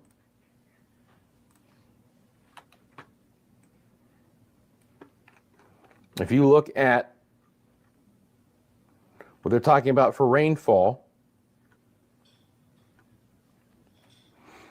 Melissa expected to bring an additional 6 to 12 inches across Jamaica, all right? So 150 to 300 additional millimeters of rain, where storm amounts will then add up to 12 to 24. But that's only part of the story as far as what the storm totals are. That's excruciatingly high and devastatingly high. But part of the story is how much fell in an area in a short period of time. That can be catastrophic as well. There could be some areas that got 8 to 10 inches of rain. That being said, if it fell fast enough, quick enough, that could lead to some of the significant flooding that we've seen. What's the poll question? What's in Rusty's glass? If you only knew. I got my Lean Law tumbler, by the way. All right, you ready for this? It's none of the above. I win. I'm the only one who's going to answer correctly. It's none of the above. You know what it is? Because this is from 7 a.m. It's water. That's all it is. Because I had my coffee, right? I had my coffee, and I don't like to drink anything else other than coffee with water. So this was water. Now I've still got the vitamin water and I've got the Red Bull, but I have not actually had my diet green tea yet. So I win. And by the way, I appreciate the bourbon. Potentially later. Hey Emma, how you doing? $9.99 super thanks. Thank you from the UK for the brilliant coverage. I just got back from Lucy on Saturday, and the island won my heart. I've been terrified for everyone there. Well, first of all, that's a very kind thought, Emma. And, you know, beautiful area. I have not visited Jamaica personally, hopefully to do so one day, but again, it does kind of steal your heart sometimes. You go to these areas and you just, you see a different way of life and just a different perspective on things. And it does kind of, take you away. And I'm glad that you got to see it in what it was before this storm. And I hope that Lucy ends up being okay. I think it's an area that is going to see some impacts, but not as significant as areas off to the east. So hopefully the reports from Lucy are good. But thank you very much, Emma.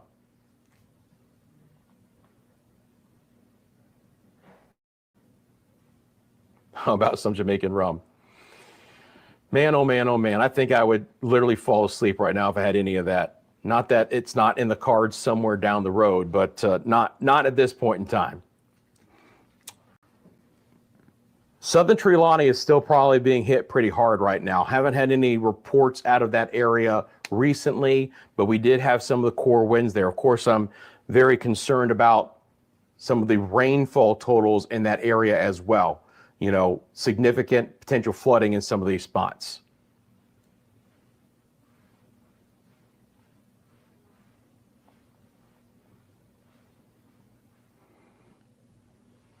So again, recently, appreciate Ace. Oh, I missed one. Hey, Jazz. Gisette, perhaps? Gisette Green. $3.99 super stickers. Let's get the hearts out for Gisette as well. If I missed that one, I apologize. 2 from Dead Alive Better, Ace, Gisette, and Emma JK. Appreciate you all very much. Thank you very much for all your support of the channel. Poll complete. I don't really know yet, sales only, and probably not going to be on excruciating much longer, and still unsure about tomorrow as well. It is one of those situations where when we're doing live coverage like this, I try and coordinate this for getting people prepared, 1, and then 2, when actually the storm is causing the most impacts. We can only go 12 hours. Now, we restarted the stream, but I am pushing about 11 hours, 10 and a half hours of coverage right now. So we'll see about tomorrow for sure. Going to be going back on with some coverage. Exactly when, I don't really know yet. I need to get a better feel for how the evolution of this storm is going to be as it continues to move through other areas. But good question. Not exactly sure. That's why I always say have the notifications on, right? You have the notifications, all notifications. You'll get a heads up of when I am going to be going live. Rum would knock me out. No rain, we're fine in Portmore. It's good to hear. Thank you, Wilson. Wilson Jermaine or Jermaine Wilson. Appreciate you. Thank you for the kind words.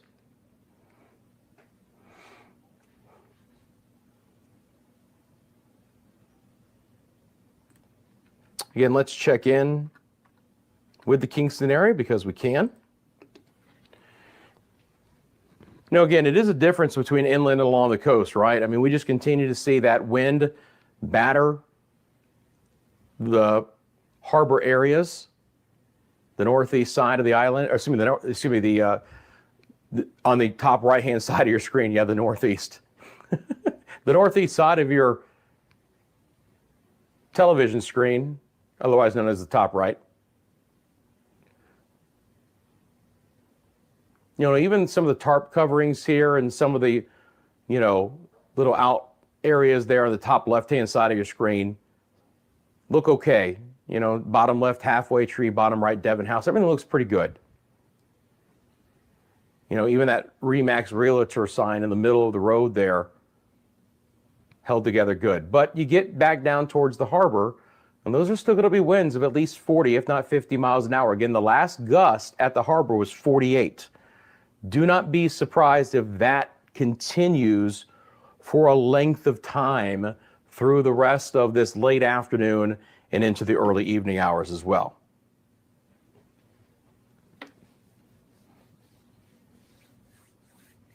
How long until it goes away? Well, it depends on exactly where you are. but fully exiting the island not until early tomorrow morning, right? Still, oops, wrong one. Still some significant wind and rain, not as strong as what it's been, but impacts will continue for several more hours in most locations, and in some deep into the overnight hours. We can look at real quickly here, guys. You know, again, I have some model data available to me at my fingertips. If I take off the satellite data, bring on the reflectivity, and just loop this up for a brief time here.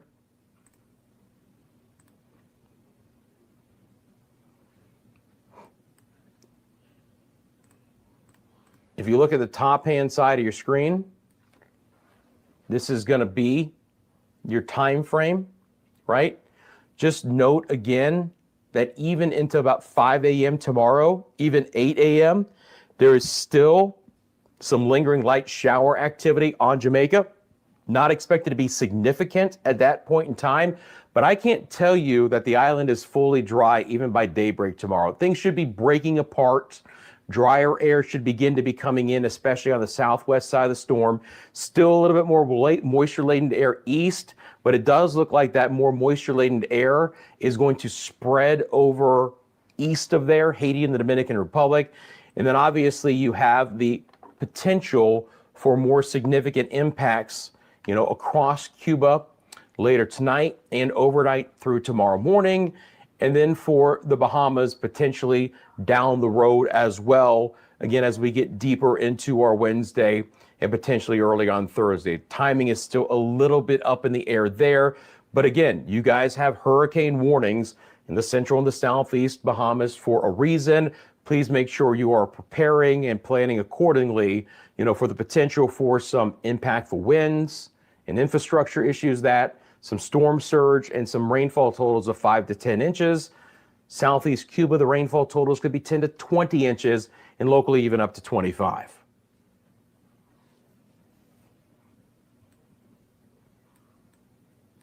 Appreciate you all, Marie. Thank you very much. Maria says, my cousin said at the barrier walls of the harbor, some overflow, not much. Thank you for letting me know, and that's great to hear, right? You know, even though we've had lashing winds and rains over the harbor, which has been the most significant that we've seen in the Kingston, Portmore, Spanish Town, Old Harbor area, you know, if we can avoid some of that most significant, that's good. Now, I'm still concerned about some of the actual inundation of water moving inland. We saw some photos out of Old Harbor of some of that as well. I appreciate that. Jay Dizzy says, I was in Hurricane Ben and a few other major hurricanes on Long Island as a kid. Remember trees down everywhere, no power, but the worst of it always seemed to be the anticipation. You know, for most times I would agree. This storm, I think, is a little bit different because, you know, the higher echelon of what we were discussing as possibilities unfortunately came true. This storm is a record-breaking storm in some ways. To move on shore with winds of 185 miles an hour. You've already seen some of the pictures and the devastation on the west side of that storm. So the anticipation was plenty. And then what this storm actually brought to the western side of Jamaica was life-altering for many. And it's an unfortunate situation, but happens to be what occurred from this storm. Hey, Michael, appreciate you becoming a member of the channel. Let's get the hearts out in chat for our newest member. Michael Swindoll, thank you so much. Of course, now your name is in a different color. You get your custom badge, so you're going to see your new badge next to your name, and you get exclusive badges and emojis to use during our live streams. For those who are Team MM members, you get access to exclusive member shorts. I grab this orange phone and I give you guys some short video updates in between some of these live streams and video updates that we do on a daily basis. Some behind the scenes thoughts of what I'm thinking. So maybe you have a little bit of, you know, information to take with you even before these videos as well. So appreciate that. All right, friends.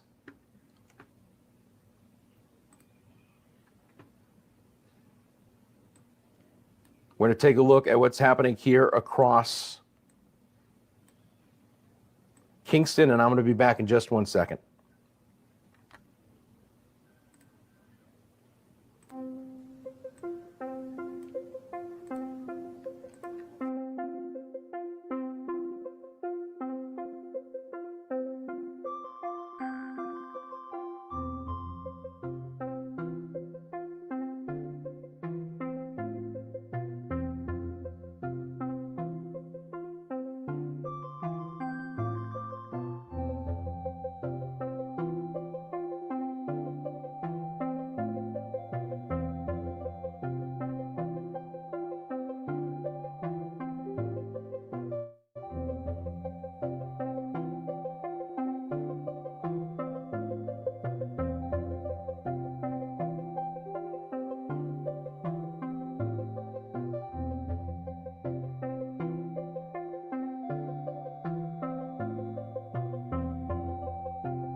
Okay, guys.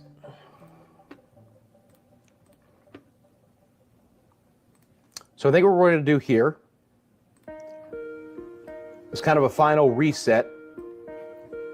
The first thing I want to say is happy to answer any questions you guys have, right? So if you got a question about a particular situation, please feel free to answer it. I'm going to do my best to answer that in the chat for you, and then we'll discuss from there. That looks about the worst at Kingston all day, possibly. Again, it's been fresh from time to time, right? If we take a look, let me bring the winds, the surface winds are on. We've had some gusts, you know, believe it or not, very early this morning, Kingston had about a 60-mile-per-hour wind gust. And that was the most I saw, at least from this reporting site, but that doesn't mean that was the highest that the entire area saw. It's just what that particular sensor was able to capture. Where is it now? The core is just beginning to move back offshore. If you guys can see, you know, we've got this purple right here. That's where it is. So it's pushing offshore as we speak. We lost on satellite imagery the signature of the eye, but now it is back, and it is going to be much more disheveled looking to begin with. But once the full core of the inner part of this hurricane, which is still a major hurricane, gets back offshore, we're likely to see a better structure begin to reemerge. Now, this doesn't necessarily mean that the storm will increase in intensity again as it picks up some forward speed, but we're likely to see the reduction of maximum winds begin to come to an end.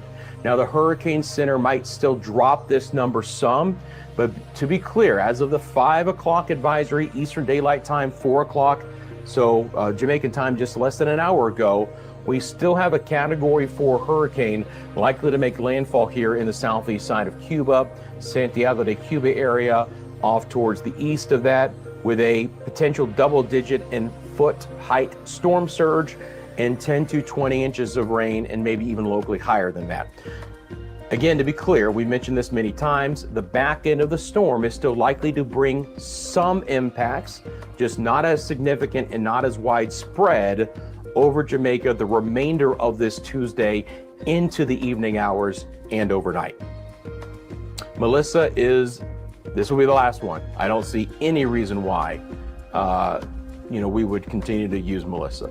Should you expect lightning? A rogue lightning strike is not out of the question with some of this convection, but generally speaking, these should just be good downpours and squalls.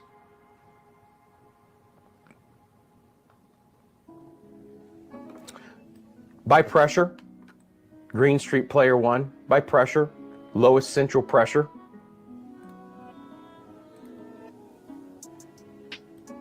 And they are likely to start getting back into the storm at some point in time as well. Well. Guess who just sent me a video? Our friend Alex.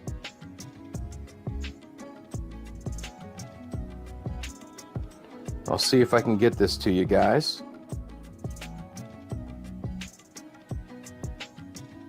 So, for those who are asking about Alex, yep, thank you.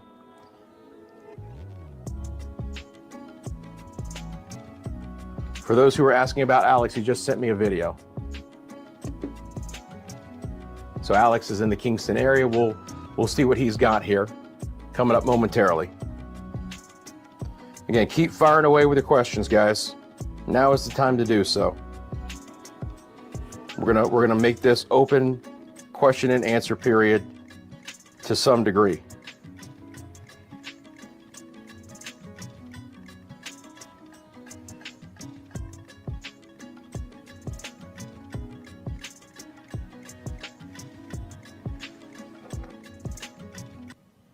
Hi, Rusty Police here. Any info on the 2 international airports in Jamaica, if they are okay? Massive help with the relief efforts. I don't know for sure. It's a great question. You know, I was highly concerned about the airport in the Port Royal area of Kingston being so exposed. Still concerned about, you know, again, I believe it's called the Norman Manley, and I apologize if that's not exactly correct, airport there in the Port Royal area, potentially inundation of water. I know they evacuated the airport and they closed it. I don't have any information right now. Alex has been near that area, so maybe in his video he even mentions the airport. We'll have to keep an eye on that. I don't know about, if we're talking about Montego Bay, I don't know anything about Montego Bay.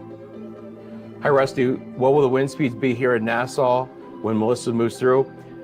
Still to be determined, to be quite honest, Jackie. You're not under the tropical storm watches, warnings, or hurricane watches and warnings. So hopefully that would be winds of less than 40 miles an hour. But it's something that I need to deep dive a little bit more into starting tomorrow. But the fact that you are not under any watches and warnings is a good sign for you that you're not going to have significant impacts as far north as Nassau. Norman Manley, thank you.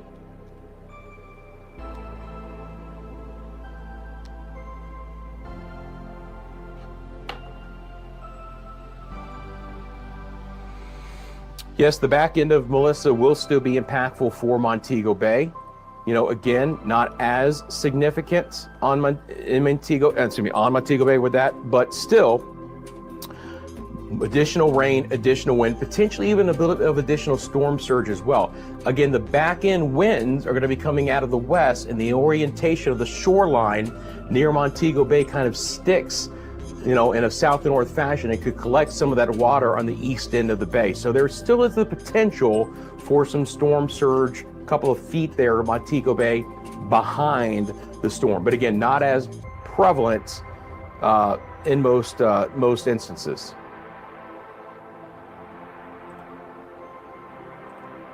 Sure, I downloaded that. Okay.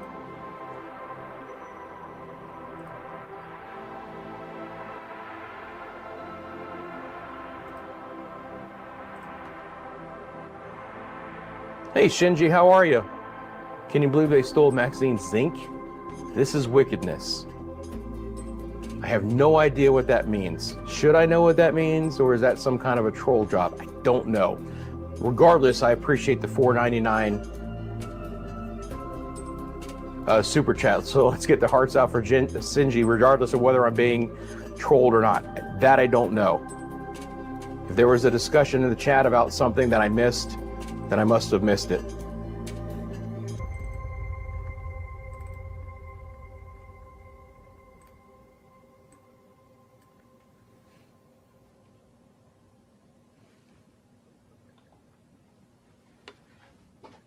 Zinc or link? Zinc is the roof.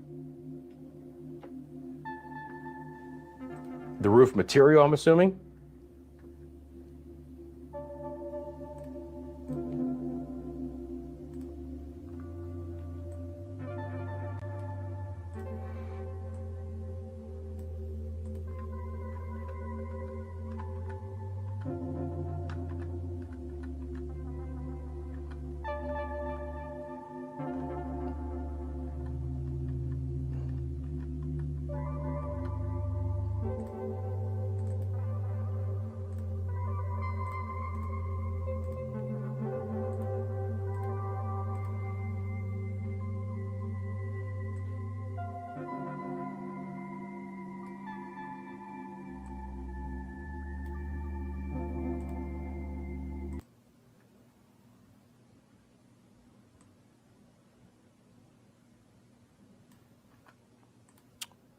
All right.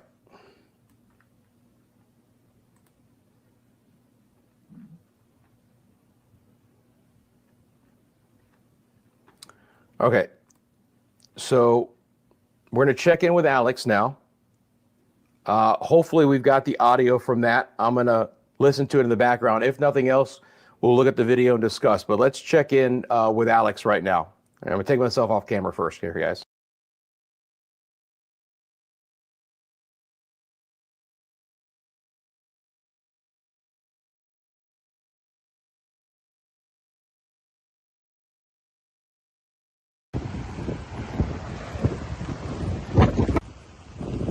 It's 5 o'clock, Tuesday, October 28th. I'm out at Palace Hills.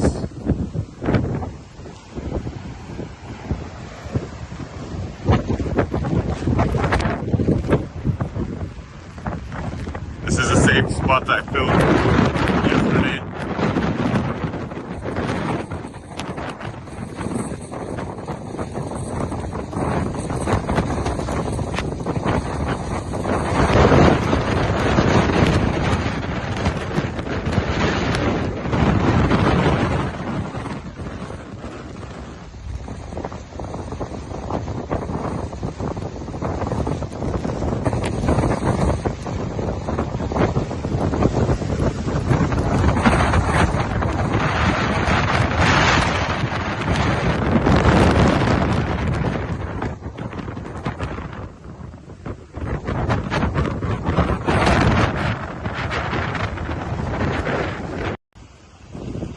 It's 5 o'clock, Tuesday, October 28th. I'm here out at Palisados.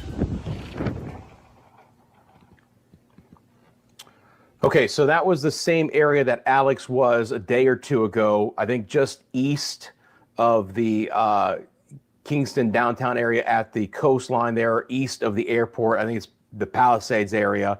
Appreciate him sending in that video. I mean, you can just hear the wind, obviously, in the microphone there, and all of the debris that has been kicked up on shore, you know, just things just coming up the shoreline. Things look okay there. There's still some significant wave action. Again, the opportunity that there still could be additional storm surge in that area, but you know, you saw from there that overall, compared to what we've been seeing on the western side of the island, looks okay as we get close to the shoreline there in Kingston. So I'm glad Alex is doing good and appreciate him taking a second and sending in that video to the channel.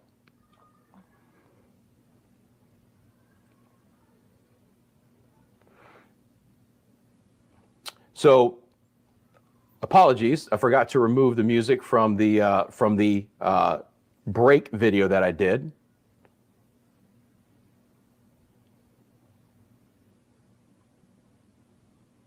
Is it Palisados?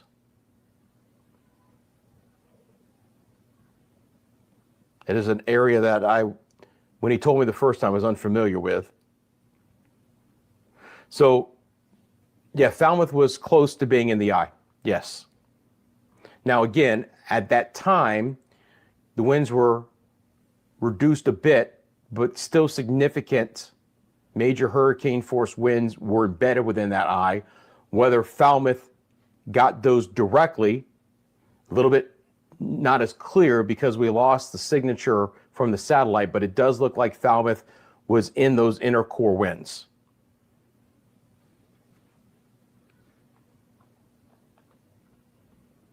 I hit like on this live stream before I forgot. I appreciate you saying that, Backyard Bird Watcher. Thank you very much for that.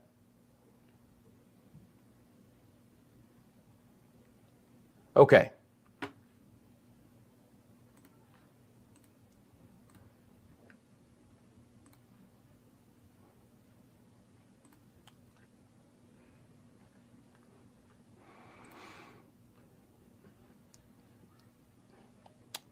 Still getting some videos from you guys, and I appreciate that. Still efforting to look at all of those while chatting with you too.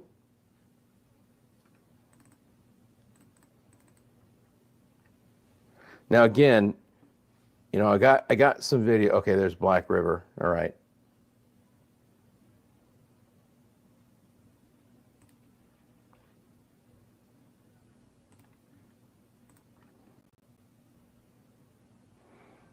And just always make sure if you can to let me know where they're from too.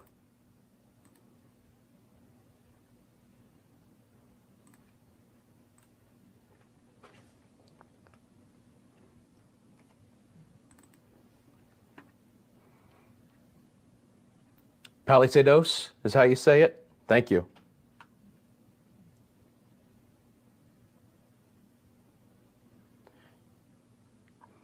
Well, we've heard from a few places close to the eye, and no, you know, the information coming out of there is not good at all.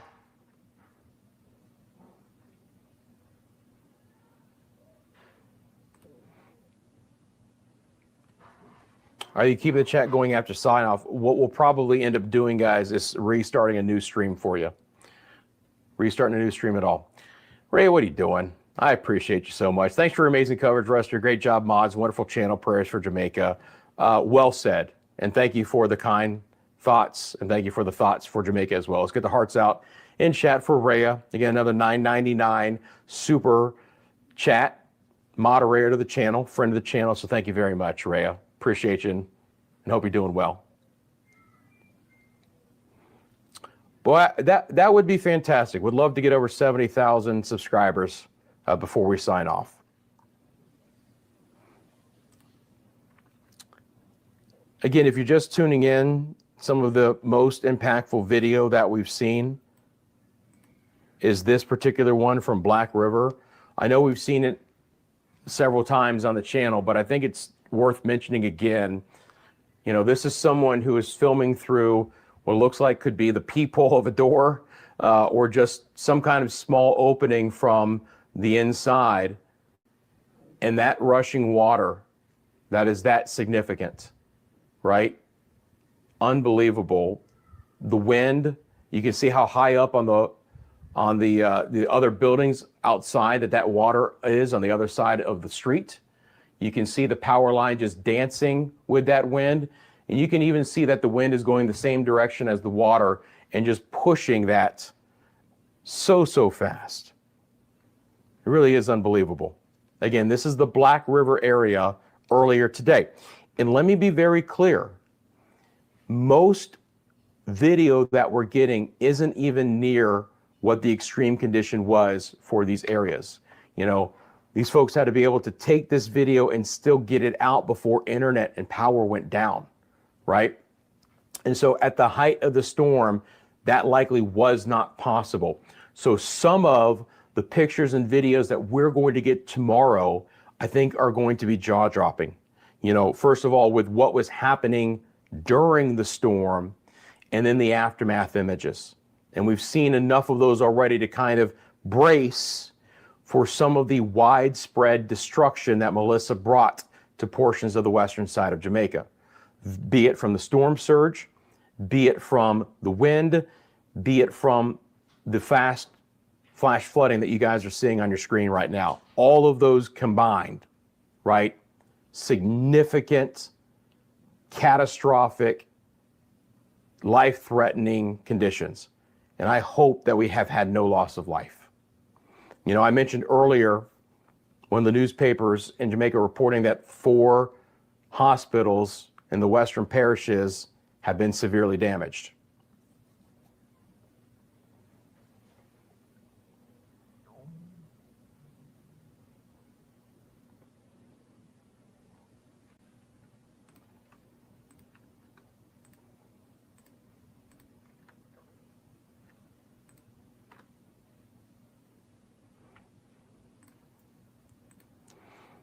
Screenshot earlier from the JPS Black River office in St. Elizabeth in the aftermath of this, right? You know, complete failure of the roof. You can even see it looks like a little bit of the metal has bent a bit or has at least come down. I mean, you know, this is going to have to be basically a total, you know, total rebuild of this facility. But it gives you an idea of some of the damage that has been trickling in photos and videos for us.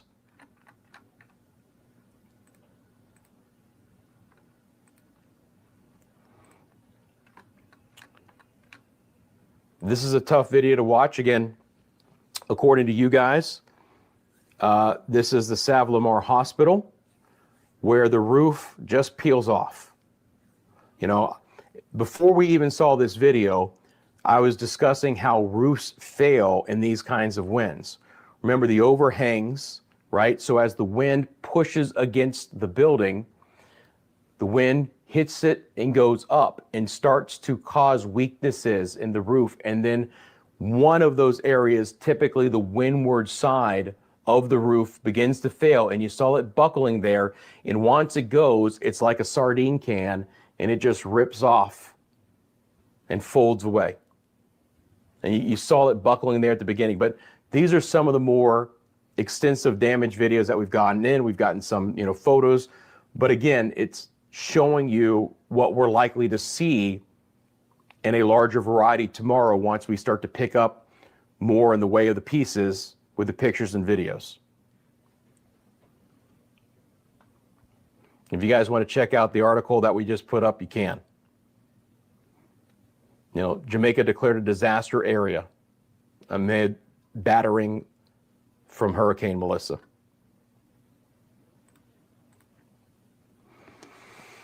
For those who live in the Kingston area, again, it's still a long late afternoon and early evening ahead. Solid 50-mile-an-hour winds from time to time. I hope no additional issues with rainfall, but wind and some storm surge could still be a problem. Could be a pretty noisy evening throughout the island as well. We got the 1K. Is that you? Mr. T-Man, that would be awesome.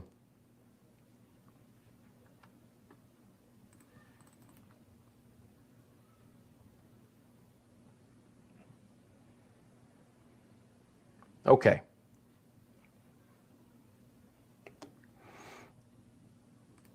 So again, current look at the storm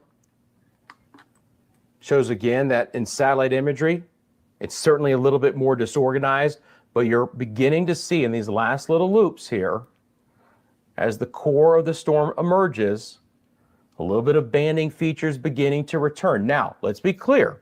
On the south side, it is still pulling in the drier air with the friction over the land, so some of that will get ingested into the storm too.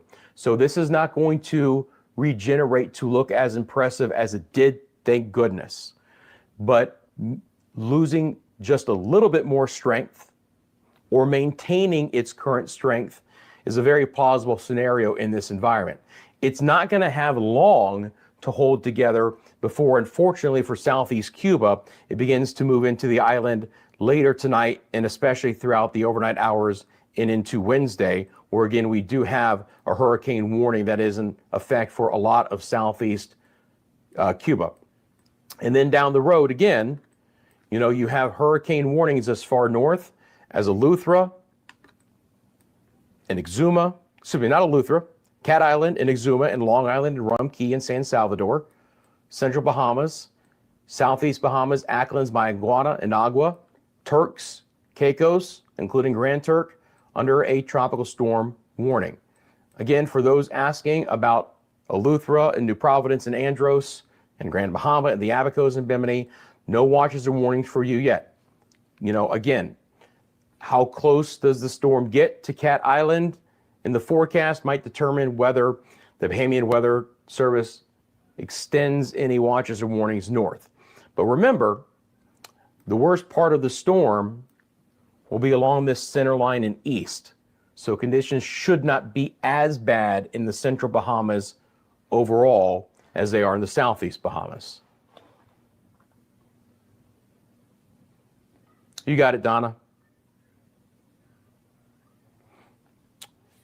Belize giving love to Jamaica. I love to see it. Okay. You guys mentioned a marathon broadcast. I think this is a marathon broadcast that will be coming to an end shortly. It's with the two streams combined, a little under 11 hours, I believe. I think we started right around 7:30 a.m. Eastern Daylight Time at 6:13. Again, we had to switch our streams to be able to bring you guys in some of these videos. But the first thing I want to do is thank everyone who thought enough of this channel to spend part of your day with us in coverage of Melissa. It means a lot that, you know, you guys have choices as to where you get your information, that you saw something about what we're doing with this channel that you thought it was the right choice to join us. So that means a lot. Lets us know we're doing something right, and I really appreciate that. Thank you to all of those who have supported the channel in a variety of ways. The super thanks, the super chat, the super stickers, becoming members of the channel via the links to the PayPal and Venmo. Again, I'll take a minute here and personally thank you guys via messages that way, but appreciate all that support. Just liking and subscribing as well. And the biggest thing, honestly, today is if you shared this channel with your family and friends, or if anything else, you took the information you heard and you shared it, because the reason why we do this is to get out timely information ahead of these storms, and then to track these storms with you guys to give you those updates. So hopefully you guys got that out of this channel as well. Thank you for all those who sent in pictures and videos.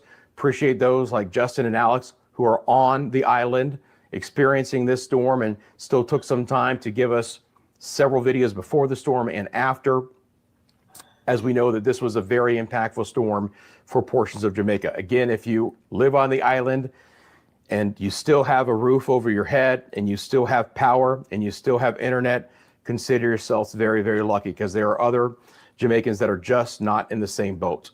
You know, again, we've seen some of the destruction from what we've been able to show you today. I kind of am fearful of what we'll see in the aftermath as well. And we all have to come together and support those. If you have that opportunity to help, please do so.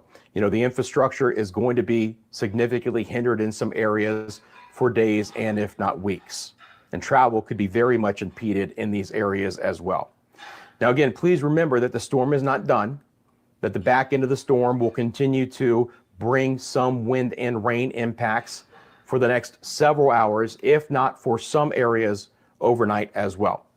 What I will do is, after a brief break here, we'll fire back up the live stream and we'll continue to track the storm, you know, with the radar as it moves over the southeast sides of Cuba. As far as any additional live coverage for the Bahamas, that is very much likely for tomorrow. It'll be dependent on the track and the speed of the storm, but I'll keep you guys updated on the channel as well. You know, but our coverage of Melissa certainly doesn't end with what's happening right now through Jamaica.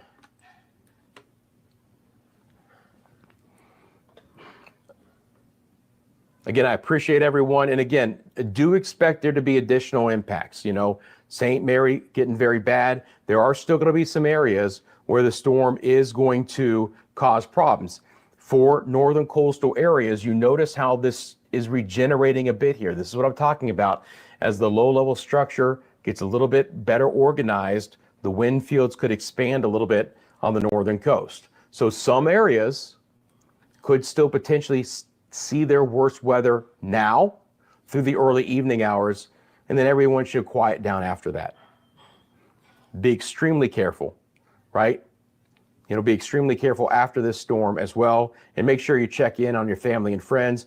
If you have pictures and videos you want to send me, you can always do that to mymediamundo@gmail.com as well. So I do appreciate that. Friends, thank you so much for spending part of your Tuesday with me. Our thoughts, our prayers are with our friends in Jamaica. I'll keep you updated. Again, we'll bring our radar live stream on coming soon to continue the coverage there. And in the aftermath of the storm, we'll provide you coverage with what's happening on Jamaica as they begin their recovery efforts. Please take care of yourselves. I'll see you very shortly on the channel. Until then, my friends, we'll see you soon.